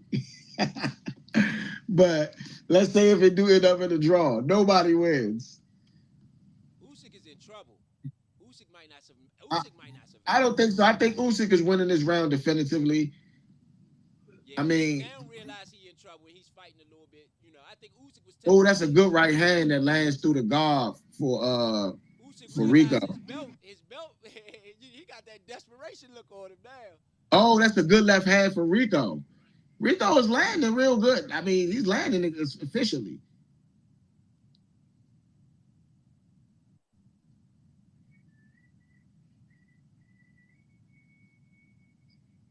Yeah, Usyk. Now Usyk is putting a little bit more pressure on. Jab. To be more active. That's the only way he's gonna win this fight. He gotta be active. He's gonna have to brawl. Yeah. He's gonna have to brawl. Dude ain't gonna brawl with him now.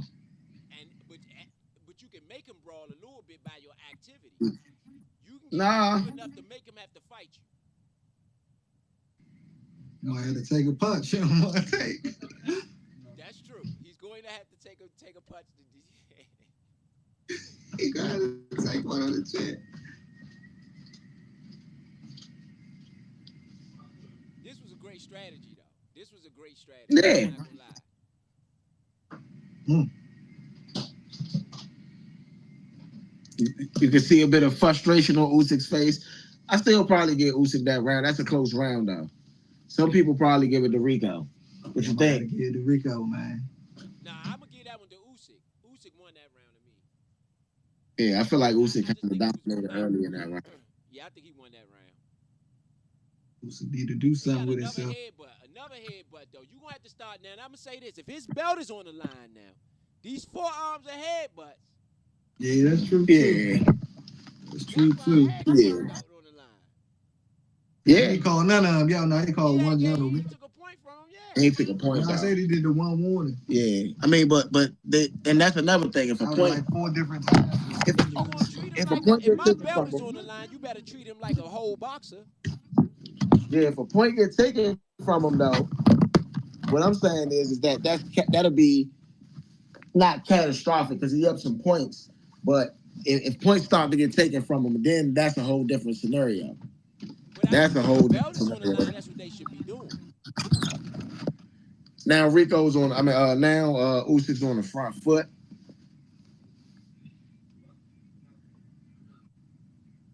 Now Rico is live odds. Oleksandr Usyk is -700 now.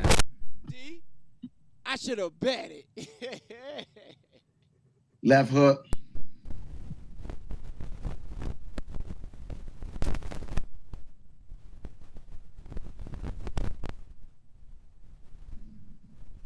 So what's it? Before the jump start, what he was plus 25? 25, yeah.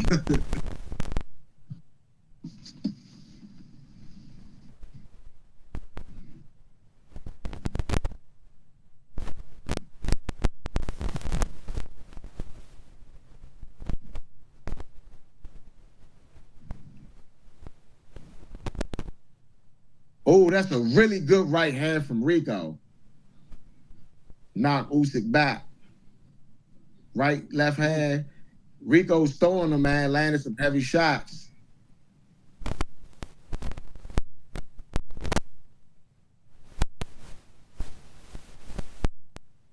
Rico throwing, landing some real heavy shots right there. This is Rico's round right here.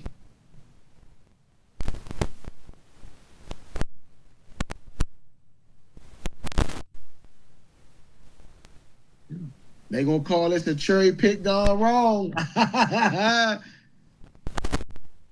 what they gonna call it, Usyk. You'll figure it out. Now, I will say, like I said, Rico slowed down a whole lot. Rico slowed down a whole lot, but he's landed some really heavy punches in this round. I would definitely feel like he's winning this round. Still a minute left. Uppercut lands for Oleksandr Usyk.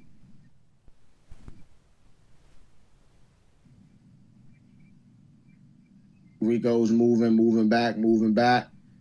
Jab lands for Usyk. Body shots. Another forearm. Ref don't call it. Hey, what if Turkey Usyk bet on Rico? That round goes to Usyk though. To me.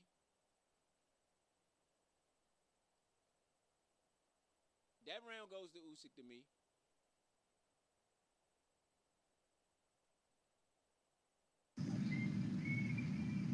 Oh, they took the point? Nah, they ain't duck the point. Usyk got to be more active. He got to be more active. I feel like I'm gonna get at. I mean, he's doing 4 hours. Yeah. He's doing a lot. He's doing He doing a lot. They supposed to. I'm gonna get that round to Rico. Huh? I'm gonna get that round to Rico. He doing a lot though. See, it ain't hurt. Usyk. You get what I'm saying? Yeah. Like them joints not really landing. You know what I'm saying? Like I'm not really. That's why I'm giving it to him. But like, you know, see, that's what I'm saying. Like neither one person is really. You know what I'm saying? Bigger upset. This might be upset of if he loses. If Usyk loses, where does this upset fall? It's pretty close to Buster Douglas, Mike Tyson. That's pretty much, man. I didn't even expect you to say that. I was pretty close. Upset in history. Pretty close. That's what I'm telling you. He was minus 2,500. If he win, that's one of the biggest upsets. That's true. Like, yeah. And I'm gonna be real. Like a lot of people, they scored at 79-73. They only gave Usyk one round so far. Yeah. I don't feel like that's the case. I'm just being 100. And I feel like Rico is landing some punches, but those aren't like, see, like right now he's throwing a bunch of flurries. He's not really landing anything. And activity don't mean punches landed. Like when people seen Floyd and Maidana, right? They was like, oh man, Maidana won. And I was like, how? Because like the cleaner punches were landed by, you know? And I feel like in this situation, technically Usyk landed the cleaner punches. He dogging Usyk now. He dogging Usyk now. I don't feel. See, look. That's exactly what I'm talking about. He didn't land nothing right there in that flurry. What is it? This is boxing. It's about landing punches, not just being aggressive. That's true. You know, Usyk ain't landing nothing either. Exactly. That's why I'm saying this is such a weird fight. I don't think. Like right there, he's not landing nothing. Usyk backing up. Because he didn't know how this guy was going to cut. This guy ain't fought in 10 years. You don't know what this guy going to do. You don't have no film on him. Like, come on. What? I mean, No, wait, you got a drink, right? You had no film on the guy. The guy just, I mean, to be fair, Bruh. you had no film on him. I'm just telling you, bro. Now I will say this: it's the 10th round, and he still look good, still look fresh. Like I said, he in shape. He in So great shape. He's in great shape. yeah, To be honest, to be fair, yeah, he came in shape. yeah, He came in shape, super in ready to shape. go. To be fair, he came in prepared. Rico came in prepared to fight. Yeah, To be fair, to be fair. He did. yeah, I agree. He definitely was the underdog coming in looking not too good, and Yeah, he's holding his own. I exactly. talk trash. I say he only fought one fight in 10 years and all of this and all Yeah, that. I talk big I trash. said he Hey, wasn't looking too that good 10 for years him. ain't He mean holding nothing it to down him, now. Slim. He been waiting for this for the last 10 years. He basically. fighting like it at least. He fighting like he been waiting to get back in this ring. And he don't really have a style. This is, I mean, He just doing anything. He don't. This is the craziest fight probably I ever seen. I ain't never seen nothing like you it. ever see the dude who be moving all crazy and this still? Talk about Willie Pat. Talk about Willie Pat. Yeah, I know exactly what you're talking ain't too about. far from Willie Pat. You talking about Willie Pat? Shawty probably ain't do all this in his first fight. I'm gonna have to watch his I first think fight. Usyk know he ain't. Usyk know he not about to. He not about to walk away with this. Usyk know it. Huh? I think Usyk know at this point he ain't about to walk away with this. He's desperate. Usyk know it. You can tell by his body language. Usyk been fighting long enough to know. That's true too. You can tell by his body language. And not to be funny, I don't know if you're gonna be able to knock this dude out in 2 rounds. He's a UFC fighter, so I don't. I Never don't know know if you though. go well up and I knock mean, him out. He used to take kicks, knees, the elbows, the that's forearms, true too. the backhand fists, and all types of stuff. Look, he prayed. Look, he hit that. Usyk hit that. Yeah, I don't blame you, Usyk. Come on, God. I'm going to need you to get God. And God got to step in down. God going to have to step in here because I can't do it but step in this point. Oh, he threw an elbow, man. Nah, bro. Like, come on, ref. Come on, ref. He got away with a lot. That's Come one on, thing, ref. clean Come on, argument ref. that Usyk got. He got away with a whole bunch of stuff that y'all wouldn't have let a boxer get away with. Stop it, right? But to keep it real, Shoulder. Turkey Usyk. Oh. To be, he did throw the ball. To be fair, Turkey Usyk always got some shaky refs. I'm gonna keep it real. He always got some shaky refs. I don't know where he finding them at, but he always got some shaky refs. Because this was a terrible reffing job. If you was really going to ref this for See, the that's belt, not landing nothing, bruh. this was a terrible job of officiating.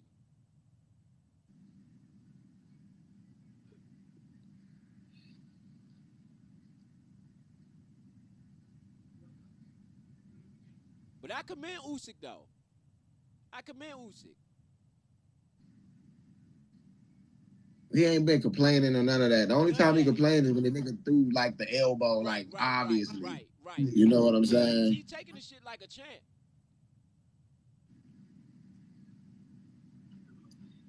Headbutt, leaning the head. You can't lean the head into, like, come on, bro. Like, He leaned with the head the whole fight. Look at his stance. Look at his stance. That's the no, I'm saying, like, when you on the Holyfield rope, you stance. can't push your That's head the against the Holyfield versus Tyson motherfucker's head. stance. Like, That's the Holyfield versus Tyson stance right there, boy. That's the headbutt stance right there.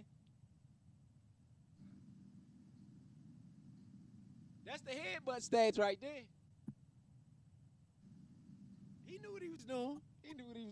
he just pushing him, and then that's not. Yeah, you can't push him with your shoulder. Bro, that's what I'm saying. He's been doing that the whole fight, bro. That's not, to me. Yeah, he's just trying to fake bullying for real. Yeah. Look, Usyk turning it up in the 10th, putting a good exclamation point on it. Yeah, hit him though, Usyk. Nah, he hit him a couple times. He did miss a lot, though. Usyk, it's a couple things I think The Usyk didn't do shoulder. enough. Usyk didn't work the body. I don't think he would have been prepared for that. Oh, that's a good right hand that lands. Usyk, I don't know. I still get Usyk that round because he just like beat him Usyk definitely around won the that jump. round. Usyk definitely won that You know round. what I'm saying? But Usyk got to be active. You notice when Usyk is active, this guy now has to protect himself a little bit. I think Usyk's Yeah. lack of activity was his downfall. He wasn't active enough, especially early in the fight.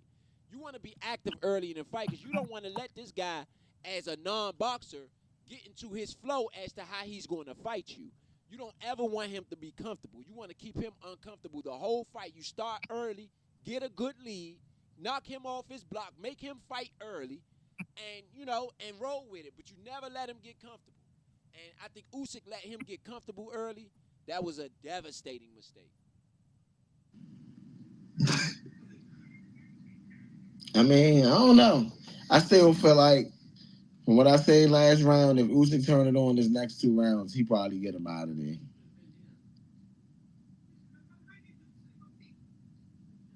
This is how I look at it. This guy, freight train. You better. All right. Trying to say. I've seen it before. He fight like Oscar De La Here's the Hoya, money though. rounds on Score to Fight. Round 11 here on the Usyk Rico fight. Round 11. These I are think the money rounds. I think he fight like Oscar De La Hoya, though. That's a good Rico. comparison. That's a good comparison. Yeah. A lot more movement than Oscar, but he fight kind of like Oscar. Like that Pacquiao-ish too. Pacquiao more foot movement, man. Rico is more head down, see shoulder. Like, bro, I don't know, man. I don't know. I think the ref definitely sucks in this jump. But I mean, they only gave Usyk 2 rounds so far. Yeah. I disagree with that, but I'm just saying. I feel like Usyk winning this round. Yeah, see, he jive pushing. Yeah, he jive hit him with a little bit. The dude ain't doing nothing but elbowing you, pushing the you. big Oh, good Russian. job. He is the Russian. That's the Russian on Rocky. He fighting him like the Russian. Remember the Russian grab Rocky, throw him off the ring, steal him. Look, the nigga tired. The nigga, I'm trying to tell y'all, man. Yeah, nigga try and hold on. That's all, and if the ref gonna let him. Yeah, the ref ain't doing shit though. The ref ain't doing nothing. Excuse me. Pushing him with the other hand. He bear hugging him. That's how Usyk gotta do. You gonna have to get physical to beat this dude. Tyson Fury gonna knock him out though. If he do get the belt, he gonna fight Tyson Fury next. Tyson Fury gonna knock him out. Nah, he have to fight Usyk. It's definitely a rematch clause in this some way. Oh, you think so? For sure. Better be. Usyk might not have did it because he thought he was going to win. That's true too. Nah. Oh, knockdown. Told you out. What I tell? Oh, he got out. No, he down. I told you, bruh. What I was telling you though, I know. He got to go for the kill now. I told you, bruh. Now you know he can knock him down. Bruh. Look, bruh. He hurt. He got him. Oh, yeah, that was a good shot. Oh, my goodness. Look, everybody going crazy in there that bet for Usyk. Look at the Usyk betters. Look at the Usyk betters. You gotta finish him. Finish him. Yeah, you gotta finish him. Finish him. Finish him. Finish him. Finish him. Finish him. What I say. What I say. Call the money, baby. What I say. Oh, my goodness. What I say? This boy. What I say? Is a late what I say? Man. If y'all didn't see this fight on land, this is crazy. Wow. They shouldn't have stopped the fight. They shouldn't have stopped the fight. They should not have stopped the fight. No, you shouldn't have stopped that. That was a bad stoppage. That was a bad stoppage. My bad. Too loud. I'm too loud. I'm sorry. Too much excitement. Too much excitement. They shouldn't have stopped that fight, though. I'm gonna keep it real. Bruh. What you think, Weezy? Bruh, he knocked him out, bruh. Like, listen, bro, you gotta protect the fighter. That was You gotta protect the fighter. They prematurely stopped that fight, in my opinion. He was all right. He was I conscious enough to disagree. keep going. He was conscious enough I to keep going. disagree. What? He was conscious enough to keep going. He was throwing Bro, punches. look at him. Look at him now. They putting ice packs on your man. That don't mean Look at him now, bro. Look at him in it. He couldn't go out like that. Bro, he ain't. Look at Usyk. Usyk standing up, bro. Look. We're gonna rewatch it. We're gonna rewatch it here. Boom, boom, boom, Excuse my language. boom. Usyk happy, so I don't know what. Usyk went in there and knocked him out. Boom, uppercut. Crushed him. Look, crushed him. That's supposed to be fight over right there. What you talking about? What? Fight was over, bro. Look at this. That uppercut, the fight was over. The fight was over, bro. Look at this. Yeah, my man in the Look at your man. Look at your man. Look, he is not coherent, bro. Look, boom. Now look, boom, boom, boom, boom, boom, boom. That shot. Boom, boom, boom. That nigga don't, man. You don't know where the fuck he at, bro. Look. That was a vicious shot. Look, his mouthpiece about to come. He pushed it back in. He not look, bro. Come on, man. Come on, man. He not conscious, bruh. You gotta protect the fighter, bruh. He throwing punches though. He's throwing punches. He did throw a punch. I will say that. He's throwing punches. Now I will say that he threw a punch. He did throw a punch. But I'm gonna be real. He threw a punch after being hit 4 straight times. Yeah, but he's throwing punch. He's hitting back. So listen. What I'm saying is that, in my opinion, you knocked him down. Don't get me wrong. People might say it's a premature joint. Guess what? I like to see a part 2. I will watch this again. This was one of the best. I would love to see a part 2. To be honest, I would love to see a part 2. This was a great fight. Fight. I don't know if y'all watching this on Score the Fight, but if you're tuned in, go ahead and hit that comment and let us know who you thought. I told y'all. And if What y'all I thought it tell was y'all. premature. If y'all thought this What was I tell y'all. prematurely, if they stopped it prematurely, let us know what y'all feel on Score the Fight. What did I tell y'all? What did I say from the beginning of the fight? What was my prediction for the beginning of the fight? Does anybody know? Knockout. Late round Usyk knockout. I'm just saying. I've been saying it all day. Keep it real. Usyk got lucky. That man beat the brakes off Usyk most of the fight. We gotta be honest. If we gonna call a spade a spade, man beat the brakes off Usyk most of the fight. I don't know what this the whole joint right here. You seen him call on God. He came down and struck that. There you go. Yeah, that's what it was, Weezy. Hey, good call there, Weezy. Good call there. God came to he got to the end. He said, help me down. God, baby. And God answered the call. God answered the call. Final results. Boom. God answered the call, man. This was a great fight. For everybody out there watching, man, this was a great fight here on Score the Fight. This was a great fight, man. Great fight. One of the best fights we've done on Score. I gotta build that in next. That's the only thing I One of the best fights we've done on Score the Fight for sure, man. Yeah. I feel for him though. I feel for him. I feel for Rico. I feel for I do too though. I do tasted too. that belt. He tasted it. He just knew he had it. I do too. I'm gonna be real. He was 3 minutes from becoming the champion, the heavyweight champion of the world, man. It's changed his life. Bruh. 3 minutes away from changing his life, and he got knocked out. That's a bull crap. Hey, bruh, listen to what I'm saying though, bruh. I was saying it the whole time. And Weezy, what did I say was going to happen? What punch did I say? What did I say he was going to do? What? The uppercut. Did I not say? Yeah. I said the uppercut was going to be, he's going to back up and hit him with the uppercut. I called it. I called the late round stoppage. I called it all good money. Because guess what? It's obvious, a lot of it. A lot of it, you see it throughout the fight.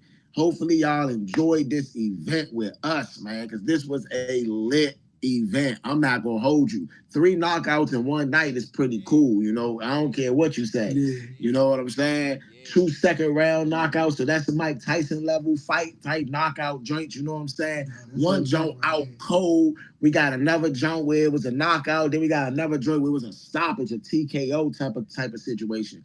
You know, we had fights go the distance. The females fought and they was going to war. You know what I mean? So like, this was a great event, man. To shout out to Turkey Al Sheik. Shout out to Oleksandr Usyk for coming through with the Hail Mary with the win. You know, you know what I'm saying? That was a Hail Mary, bro, man. That was Man, Jaden Daniels is well and alive out of Egypt. I've never seen it like I've never seen that. A fight like that was basically, you know, a puncher's chance. What do they say? You got a puncher's chance? Yeah. That was a puncher's chance for sure. Yeah. That was a puncher's chance for sure. Hey, man. Hey, look, I'm a what's the name? Yeah, that was a puncher's chance for sure. He had a puncher's chance and he came out on top, baby. Like Weezy said, he called on God and God came and answered. That's the only person could answer for him right there, baby. That's it. That's the only person he could have called on there, man, and it worked out for him. I don't know what to say. I am lost for words, for sure. I am at a loss for words. Say it again. She's in bomb shelter. My family, my daughter too. Bomb shelter sent me message. Man, oh man, God damn it. Yeah, I am at a loss for words. Yeah, just mute. I am at a loss for words, man. Just for the people who wasn't watching, who did not see the whole event, just to give you a quick rundown, Usyk was in some tight spaces, man. He was in some tight spaces, man. I'm gonna keep it real, man. The guy was moving around, jabbing him, beating him up, throwing him around the ring, elbowing him, doing everything that he could do to beat Usyk. And Usyk still knocked him out late in the 11th round. Late in the 11th round. Usyk out of nowhere, after getting pretty much bullied the whole fight by a UFC fighter, he in the late in the 11th round hit him with an uppercut, knocked him out through the ropes, knocked him down through the ropes, then came back and finished the job. I thought it was a premature call of it, but fine, whatever. It doesn't matter. Great fight nonetheless by both fighters, and I got a ton of respect for Rico. I think he has a future. He has a real future in boxing. I think Rico should continue boxing personally. That's my personal opinion. I think he's the number 2 on the cat totem pole right now.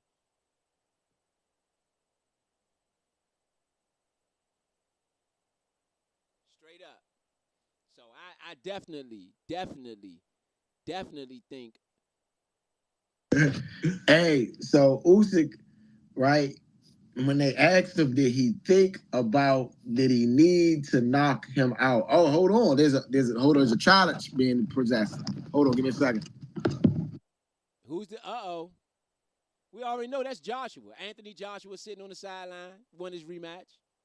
Probably.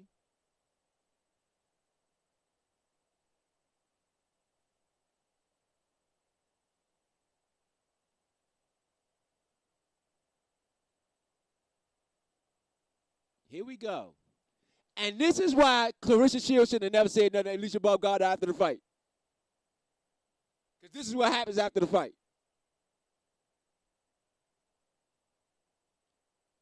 Those are challenges.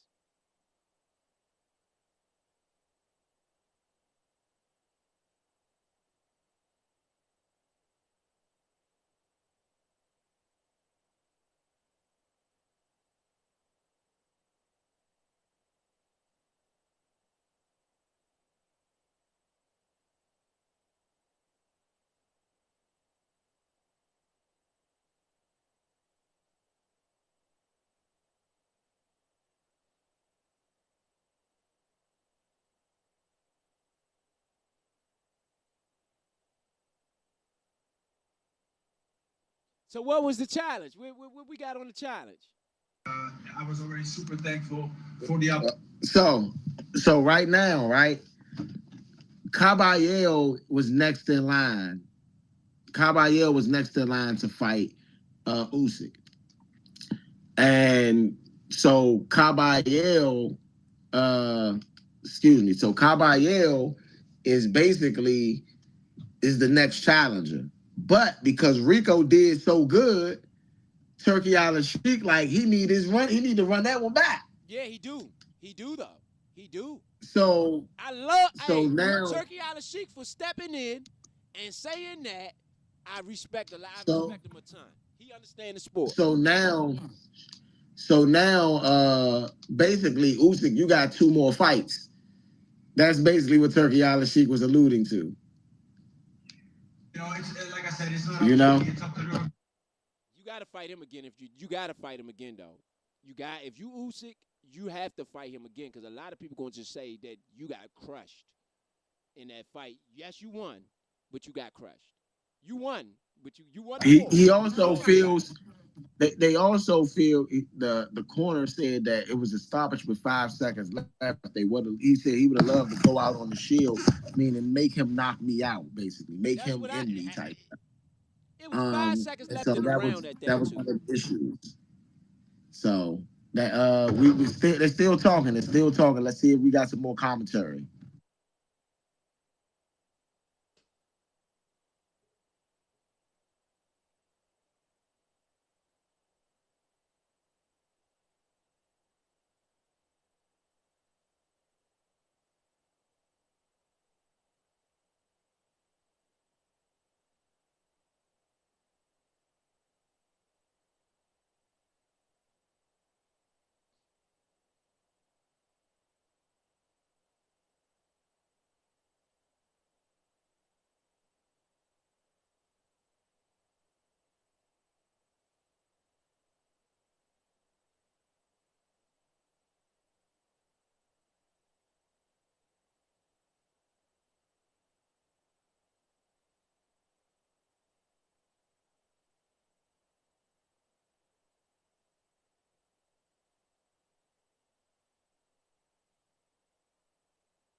So what we're having now for the people that's watching, we're just having a challenge. The challengers coming through, just really after the fight. This is after the fight, just for everybody out there watching.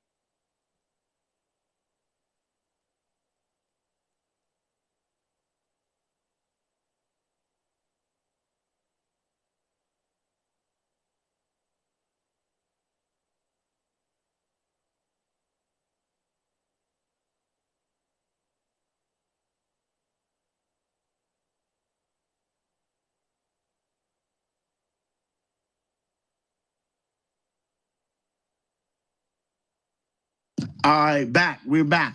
All right, so basically they asked Usyk who would he like to fight because Caballero was next in line, and they're talking about the rematch with this. So basically, he's like, I'm fight both of them in the same night. And so Usyk is basically like, I don't care who I fight next. You know, either one of these guys is cool to fight next. So I think we got our next 2 Usyk fights lined up. If I am boxing and I am the WBC, I go with Caballero first. Okay? I go with Caballero first. If Usyk beats Caballero, he's still the champion. You go back for the rematch for this, it's still a big fight. I disagree. You know what I'm saying? I disagree. Not listen, he's not a boxer. So let's say you go back with this rematch, right? And a lot of people want to see the rematch. So I think that this is going to be a thing that people want to see anyway. If you go right back with the rematch, let's say Usyk knock him out in 1 round or 2 rounds. then you gain nothing. You gain nothing. That is a big risk for a promotional company. And I don't think that that's a risk worth it. If he beat Usyk, then cool. Guess what? That's smooth. So But if he gonna if fight Usyk, him, then that nigga just fight him. yeah, that's what I'm saying. So like with him, you can use him now, technically. I think he need to box. To be honest, no offense to the UFC. I know he's a UFC fighter, whatever. He's He's doing not a whatever UFC with it, fighter. He's a kickboxer. or He not kickboxer. even he Whatever he's Poland, doing, go with something that. like I that. think he has a good. Let me say this. I think he got a good future in boxing if he take it serious. I think he has all the right tools. He fought a masterful fight. To be honest, all the way up until the end, he fought a masterful fight. And I was really surprised by what he had to do. He was getting away with a lot of bullshit too, though. He did. Yes. He did. Yes. But again, I think that comes from inexperience. I think that comes from him not really being in the ring regularly, him not training regularly. You know what I'm saying? So I feel like that's why I say he got a good future if he take it serious. Yes, I agree. I mean, I would say this. I don't know if that style is going to work on everybody or with everybody. And I'm going to tell you why. The problem with that style is there was a lot of forearms and a lot of headbutts and a lot of those. You know what I mean? So if he's doing that a lot, then I don't necessarily think that that's going to sustain with other fighters, right? With Usyk is a class act. He not complaining. The only time I seen Usyk really complain, it was one low blow where he was like, that joint was low. And that's not a complaint. And then the joint where he threw the elbow, he was like, dog, like, you know what I'm saying? Like, come on, that nigga just try to elbow me, bro. Like, you know what I'm like, and that's a good argument right there. That's a fair argument, in my opinion.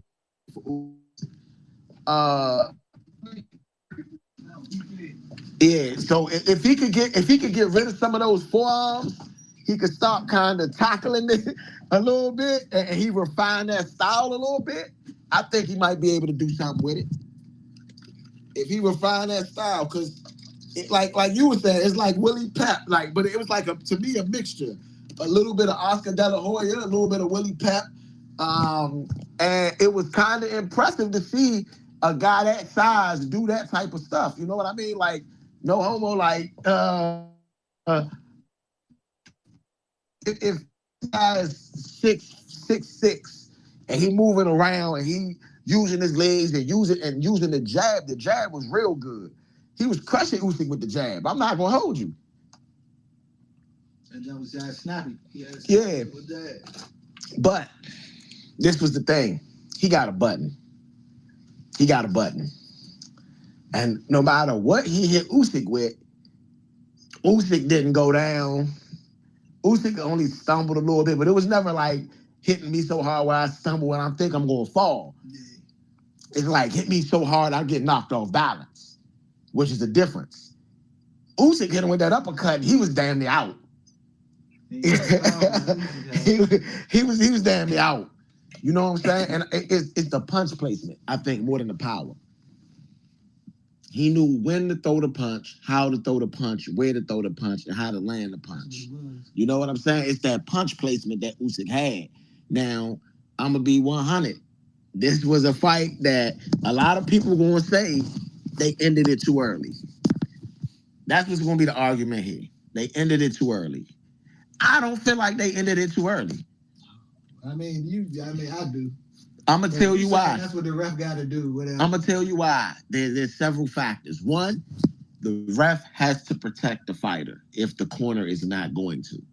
Okay? It's the first. It's the first. No, listen, hold up. It's the first case of it. So now he's saying the corner don't know what they're doing. They would have threw the towel and for all that. We didn't say stop the fight. But that's why the ref stops the fight if it gets to the point where it's too bad. Bro, it's now, 5 seconds left, bro. It's not. How much more worse could it be in 5 seconds? Listen, hear me out. People have died in the ring. So, hear me out. Now, I personally feel like he was. So I'm gonna say that. Me, I probably wouldn't have stopped the fight right there. I'd at least gave it a few more punches. If he threw nothing up or tried to do, he was like still trying to get away from this shit. He had took 3 straight punches though. And this is where the factor comes in at of being a ref. After a knockdown, a fighter takes 3 straight punches, that's usually a stoppage. He didn't throw no punch after that until that third punch was landed. So as a ref, he kind of not wrong. You know, once you see after a knockdown, this guy is woozy, and you know this guy is woozy when he get up on his feet. Regardless if he's good enough to sustain, still fight, he woozy, we know he woozy. He take that first shot, boom. Then that second shot, boom. Then that third shot, boom. And now the ref, he not seeing him throw that punch. He's already jumping in to stop the fight. You follow what I'm saying? So the 5 seconds, how much seconds, all that don't even matter in the ref's case, because his job now is to protect the fighter. Would I have stopped it in that spot? No, I didn't feel like those 3 punches had hurt him that bad after the knockdown to where I feel like I would have.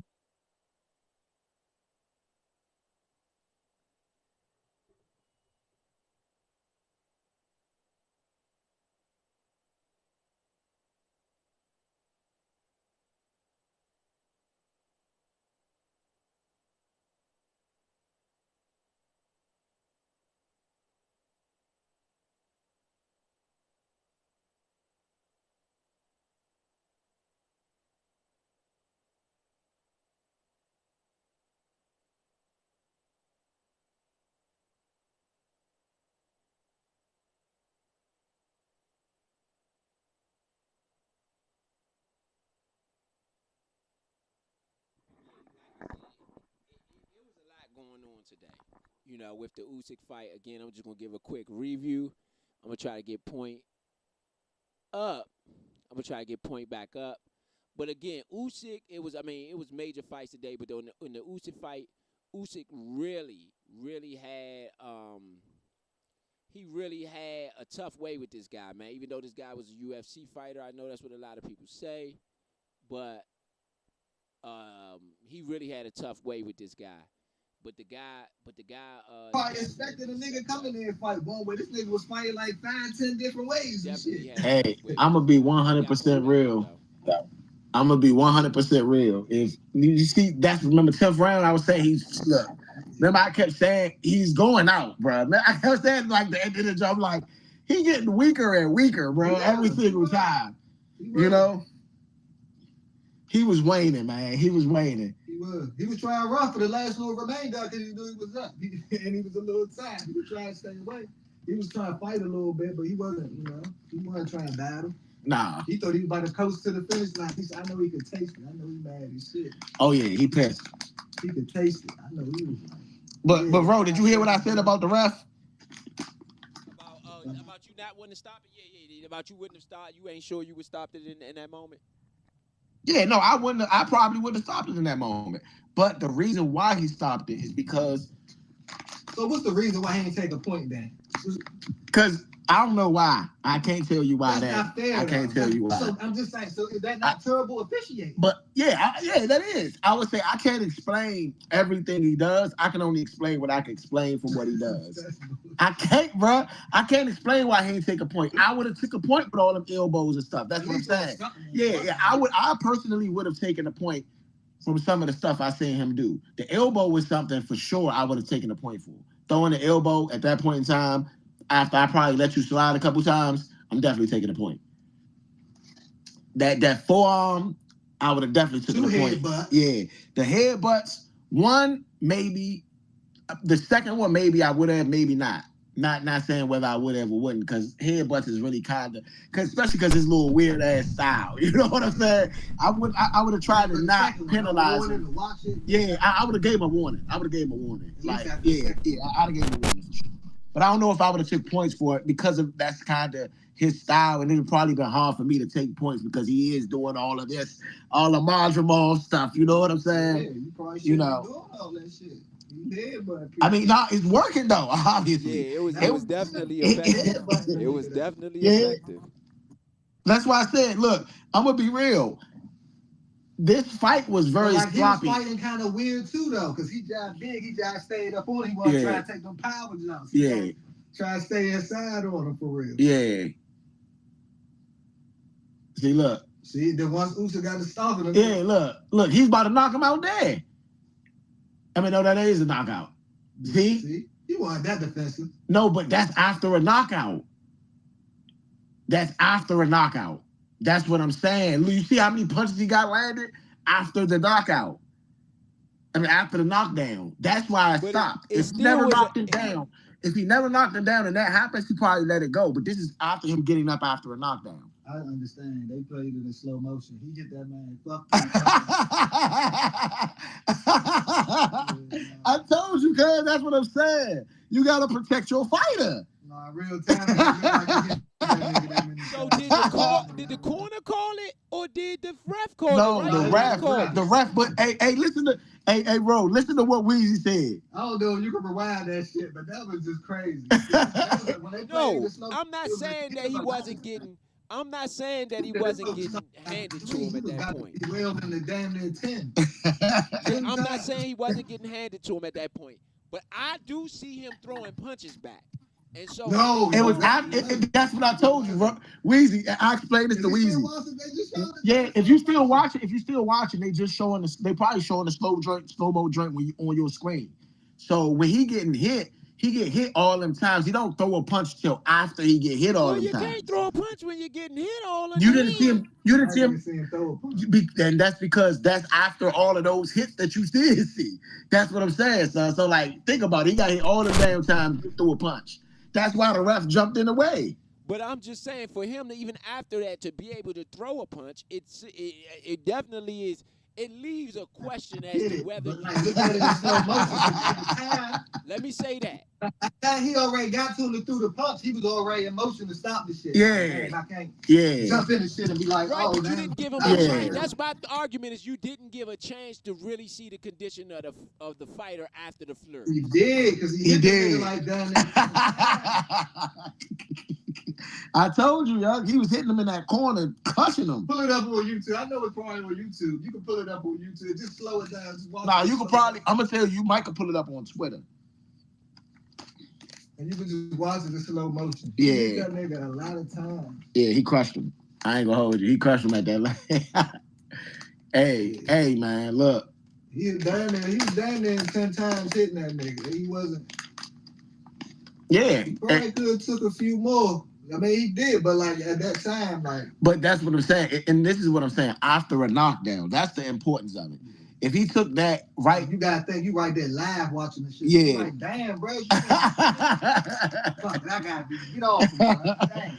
Basically, and that's why I said I wasn't gonna break it up. I know how people feel. People feel that way because they feel like Usyk was losing the fight.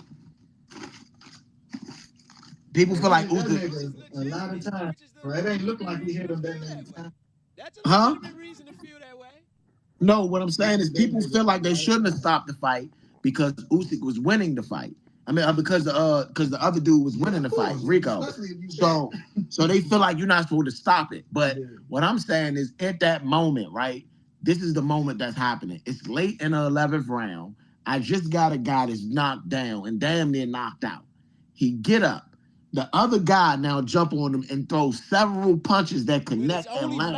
And he don't throw. And I don't care about the 5 seconds. Did you see the slow motion? You see him like 3 seconds. He hit him like 5 more seconds. He'd have probably hit that nigga probably like 20 more times, bro. Hey, I'm trying to tell you. Well, maybe I'm trying to 2 more seconds. Eventually, it was gonna have to get stopped before that 5 seconds. I don't think he'd have made it through that 5 seconds even without getting knocked down again. That's true. That's what I'm saying. He wouldn't have made it through that 5 seconds without getting knocked down again. And if that was the case, then maybe you should have stopped it because that knockdown could have been deadly. No bullshit. And that's what I'm looking at. I'm not looking at the fact that how much time was left on the clock. I'm pretty sure the ref. A professional fighter can punch you in your face quite a few times in 5 seconds, bro. That's very true too. Especially with no hands up. That's very true too. Wrestlers not throwing up and back. That's very true too. If you were defensive, I gotta go back and see the timestamp on that because he hit that nigga a lot of times in that little bit. Look, they showed it again. He hit that nigga a lot of times in that little bit of seconds, bro. I mean, they showing how well Rico did. Well, I mean, he did really well. You know what I mean? Just to be 100. Hey, they showing highlights now, bro. So go back and look. See that those type of things was good. Look, he looked at the ref. He tried to say something to the ref because them elbows, them shoulders, them forearms, those punches. Yeah, but that's what I'm saying. Those punches ain't really landing.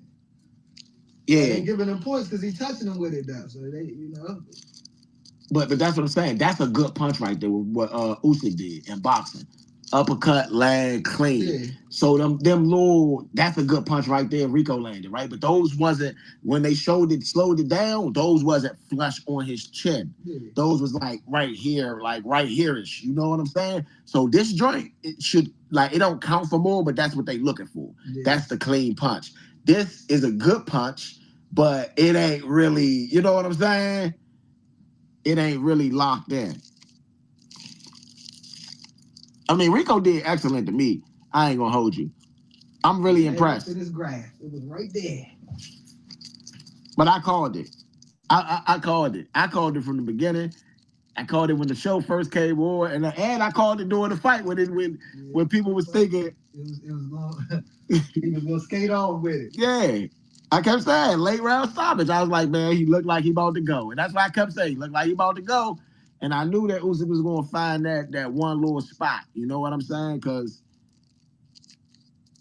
Rico, don't get me wrong, UFC fighters, MMA fighters, kickboxers, they're supreme athletes. And honestly, they can take a punch. But everybody don't got punch placement like boxers. Boxer's punch placement is different. Yeah. You know what I'm saying? And a boxer not only get punch placement and they get leverage on you. Yeah, he was assing them up all night. He was just trying to land that jump. He just did it at the right time. Yep. He landed it several times. It's just that one time that he really needed it. That's when it was that right jump. It was that right jump. Shit, he wanted to just you, Jason. You know what I'm saying? What don't matter. Yeah, man. So real shit. Excuse my language, you know. But I'm telling y'all, man, it is you got papers. Yeah. So I'm telling y'all, man, this has been an exciting day in sport fight, man. Great exciting day. We got a lot coming to y'all, man. And this week in combat sports, we'll be back. Okay, so bro, while you here, I'm gonna get off some of them. I got a couple questions to ask you. You know what I'm saying? If you got a couple more minutes. All right. So let's talk about UFC at the White House. At the White House. Yes, sir. UFC at the White House, real quick. What you think about UFC at the White House, bro? Being a Washington D.C. native, being that still living in the area. Okay, so I think it's going to be. I think it's one of the most incredible events in D.C. history. The White House isn't often used for social things. Right, the White House, even though it is the people's house, yes, we do have the inauguration, which is a political. Don't get it twisted. I know y'all think the inauguration, no, that's political. The same thing with the 4th of July celebration. That's also political. This is not political. This is strictly entertainment, combat sports entertainment, and I like it. I like it for the city. I want Washingtonians. This is a message to Washingtonians.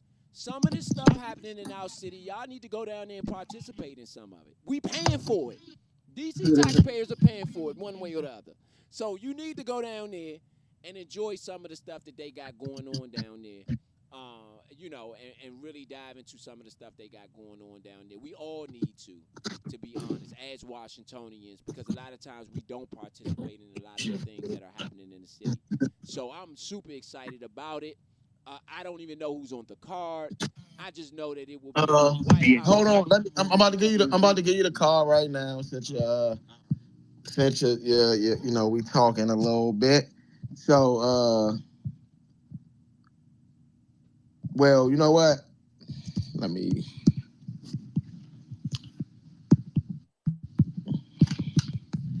Now I would say, do you before I give you the whole card, right? So, question.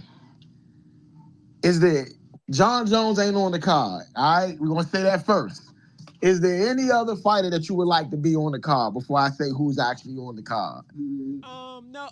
To be honest, I don't have nothing, no particular fighter that I would want or wouldn't want. I want Dana White to be there, which I know he will, because Trump will be there. So All right. I just want to see the UFC in its full capacity. For someone like me who's never been to a UFC event, who's never seen a UFC, I'm definitely gonna try to get tickets if I can. I know now if it's on the White House, it's free because the White House events be free. So I know if it's Hey, some sort of lottery or something, that's normally not free. to cut you off. Hold on. Let me say something. Rico in the fan zone won fighter of the night with 91% of the vote. Wow. He won fighter of the night. Knockout of the night was Sanchez. That's what I But said. The that's Sanchez joint. yeah. This job must have been big. Yeah, Sanchez job was pretty decent. Yeah, that was the second Yeah. round. Yeah, that was what I said. Yeah. Yeah, but Boom, go boom. ahead now. I just wanted to say that and let people Oh, know. okay, yeah. So I think that I've never, for someone who has never been to a UFC event, show my city, show out for my city, pull out the stops, the fireworks, the pyros, pull it all out. We want to see all of it in its entirety. We want to see the best show UFC got. Okay. So with that being said, I'm gonna let people know a little bit about who's gonna be on the ticket. Okay, we got headlining. It's gonna be Topuria versus Justin Gaethje. That's a good little rivalry in the UFC. So I'm okay with that. We're gonna have Alex Pereira versus CeeLo Gani. Okay, Alex Pereira, another big name. Then we got Sean O'Malley against Zabihi. Zabi. I keep messing up his name, man. You know what I'm saying? Yeah. Then you got Josh Hookett versus Derek Lewis. Derek Lewis, longtime UFC vet. Then we got Mauricio Rufio versus Michael Chandler. Okay. Then we got Bo Nickel versus Kyle Damascus, and then the first one is Diego Lopez and Steve Garcia. Like I said, Topuria and Gaethje will be headlining. Okay, I think Pereira should be headlining. My personal opinion. If you ain't got John Jones, all right. That's my personal opinion, but that's who am I? I think Pereira is the biggest name in UFC outside of John Jones, maybe right now. And then you got Sugar Sean O'Malley, who's pretty big name too. So, gotta say something about this. Got a question, right? So, David Benavidez destroyed Zerto Ramirez last week with elbow gate. You know what I mean? 2 weeks ago, elbow gate, right? Bro, we was doing the jump, the elbow landed. Do you think elbow gate is a thing? No, nah, nah. I do think it was a little extra, but that's part of the game. You gonna get that here and there. So I don't think it was nothing that don't happen as part of the sport. I got a question. So do you think that you stopped him? Do you think that Benavidez stopped Zerto in that moment without the elbow? Probably not. However, Oh, probably not. However, you don't know. You don't know. So I'm saying it's on the fence, but you got to go with what actually happened. okay. Keyshawn Davis. That's your man, Keyshawn. After his win against Albright last week, said he really can't make 140 anymore. He's at 147. Who would you like to see Keyshawn fight at 147? We went over a couple of the Haney, 147 Haney, guys. Haney. Yeah, the Debo Keyshawn been going on a whole lot. You know what I'm saying? Yeah. All right. You know what I'm saying? So Daniel Dubois had a convincing return. Do you think Daniel Dubois need to be thrown in the mix of one of these guys that Usyk's about to fight? I You do. think Rico? You think Rico will be a good fight for Dubois? That'll be a good fight. I think Dubois knock him out though. To be honest, if I had Okay, to bet, I think Dubois knock him out. okay. Now, quick back to UFC a little bit, right? Ngannou last week wins convincingly. First round knockout, 20 seconds left in the round. Kind of late round stoppage, just like this late round stoppage. And Ngannou and John Jones have been talking about fighting, right? So, question. Do you think, one, who do you think wins that between John Jones and Francis Ngannou? And then two, you said Jones? Yeah. All right. So now two is the second question. John Jones says he got to get out of his UFC contract to make this fight happen. And he's trying to get it done on MVP on Jake Paul's publication, right? Do you think that's going to happen? No. You know? No. I think John Jones will have to fight a fighter that's not in the UFC in order to make that happen. Who's not contracted with the UFC. That's the only No, that no, that's what I'm saying. No, Ngannou is not contracted with the Oh, he's UFC. not yet? Oh, okay, yeah. Well, it's gonna happen. It's gonna happen then. Dana White has no say in that. That happens without Dana White in the mix. If Dana White's in the mix, it doesn't happen. But But I'm saying, do you think that John Jones will get out his contract to make it happen? Dana White not letting him out his contract to make it happen. Okay, so you feel like John Jones is going to be stuck, If and then Dana White is in the Ngannou. mix, it doesn't happen. So, nah, he's not gonna let him out. That's the reason he's not gonna let him out because he knows that eventually those fighters go and make their own fights. They have names. They don't need you anymore for real. For real, they got names and money. They don't need you. They go make their own fights and promote themselves, similar to how Floyd Mayweather did it eventually. And he knows Okay, that's on the brink. He know that's about to okay, yeah, that's just a couple little questions we had. You know what I'm saying?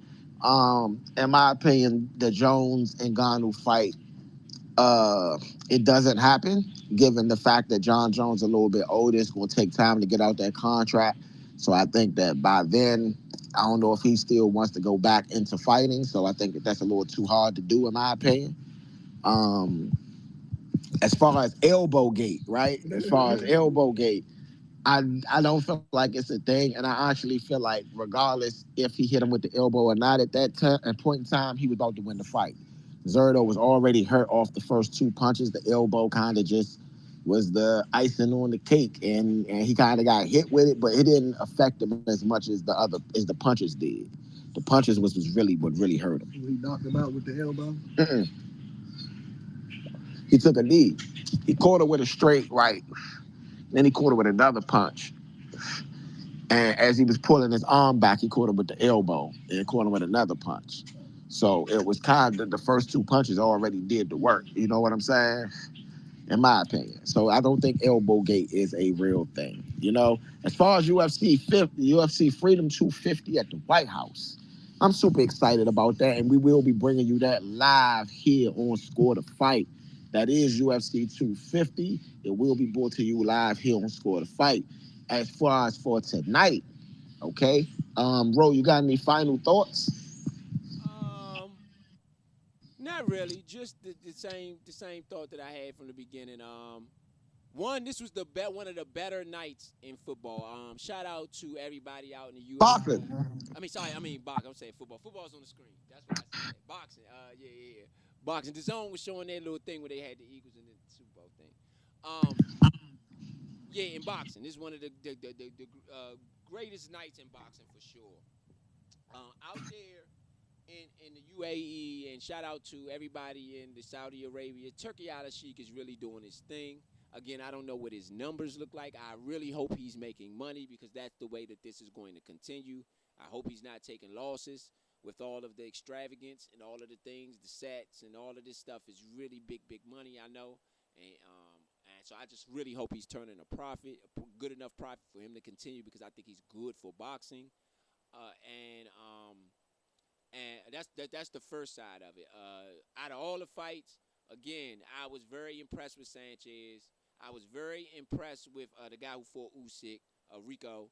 And so, I just think that it was a really good night in boxing and a really good night in sports altogether. Make sure that you guys go and hit that subscribe button on this channel at the Nature DC and forward slash youtube.com forward slash score the fight. Make sure y'all hit that subscribe button for us, for sure, if you're rocking with us. And that's my final thought. My final thought. Hey, so my final thought, man. Guess what? In this event space of boxing versus boxing, kickboxing, boxing versus every other martial art and sport, right? Boxing has given you the biggest spectacles and cross sport things, Like Clarissa Shields went over to the UFC type of style, MMA fighting. She did well, okay? She didn't dominate, no. But when you come over to boxing, boxing has dominated these things, these cross things. I called it late round stoppage early, and that's what it was, a late round stoppage, okay? Late round, all right? From a mile away. Now, the reason why I say that is because it's a different sport. When you get in those late rounds, in the gold rounds like we got, there was a gold round right there. In the gold rounds, it's different. Are you a 12-round fighter? And that's a difference in that sport than any other sport. It used to be 15 rounds. Are you a 15-round fighter? You know what I mean? And it's a difference, okay? So shout out to Oleksandr Usyk and shout out to Rico, who, man, I was super impressed with. Although I did see flaws in certain things that I didn't like, I will say that I was super, super duper impressed with Rico. Okay? Shout out to every other fighter that fought. This was the glory in Giza. And I mean, this was a spectacle. They had everything, lights and fireworks and music and the production value of it was top level. Shout out to the Zone, shout out to Eddie Hearn, shout out to Matchroom, shout out to Turkey Island Sheik, shout out to all of those people that put in that work to make sure that this was one of the best spectacles that we could have possibly had, right? Shout out to all of those people. We are live here on Score the Fight, and I want you guys to go to the Twitter right now, Score the Fight NN, and go hit follow. I want you to follow us on Twitter. I want you to go to the YouTube, go to Score the Fight, all one word. I want you to go subscribe. Then I want you to go right now. I want you to go to Studio Runners, at Studio Runners. I want you to go subscribe to that too.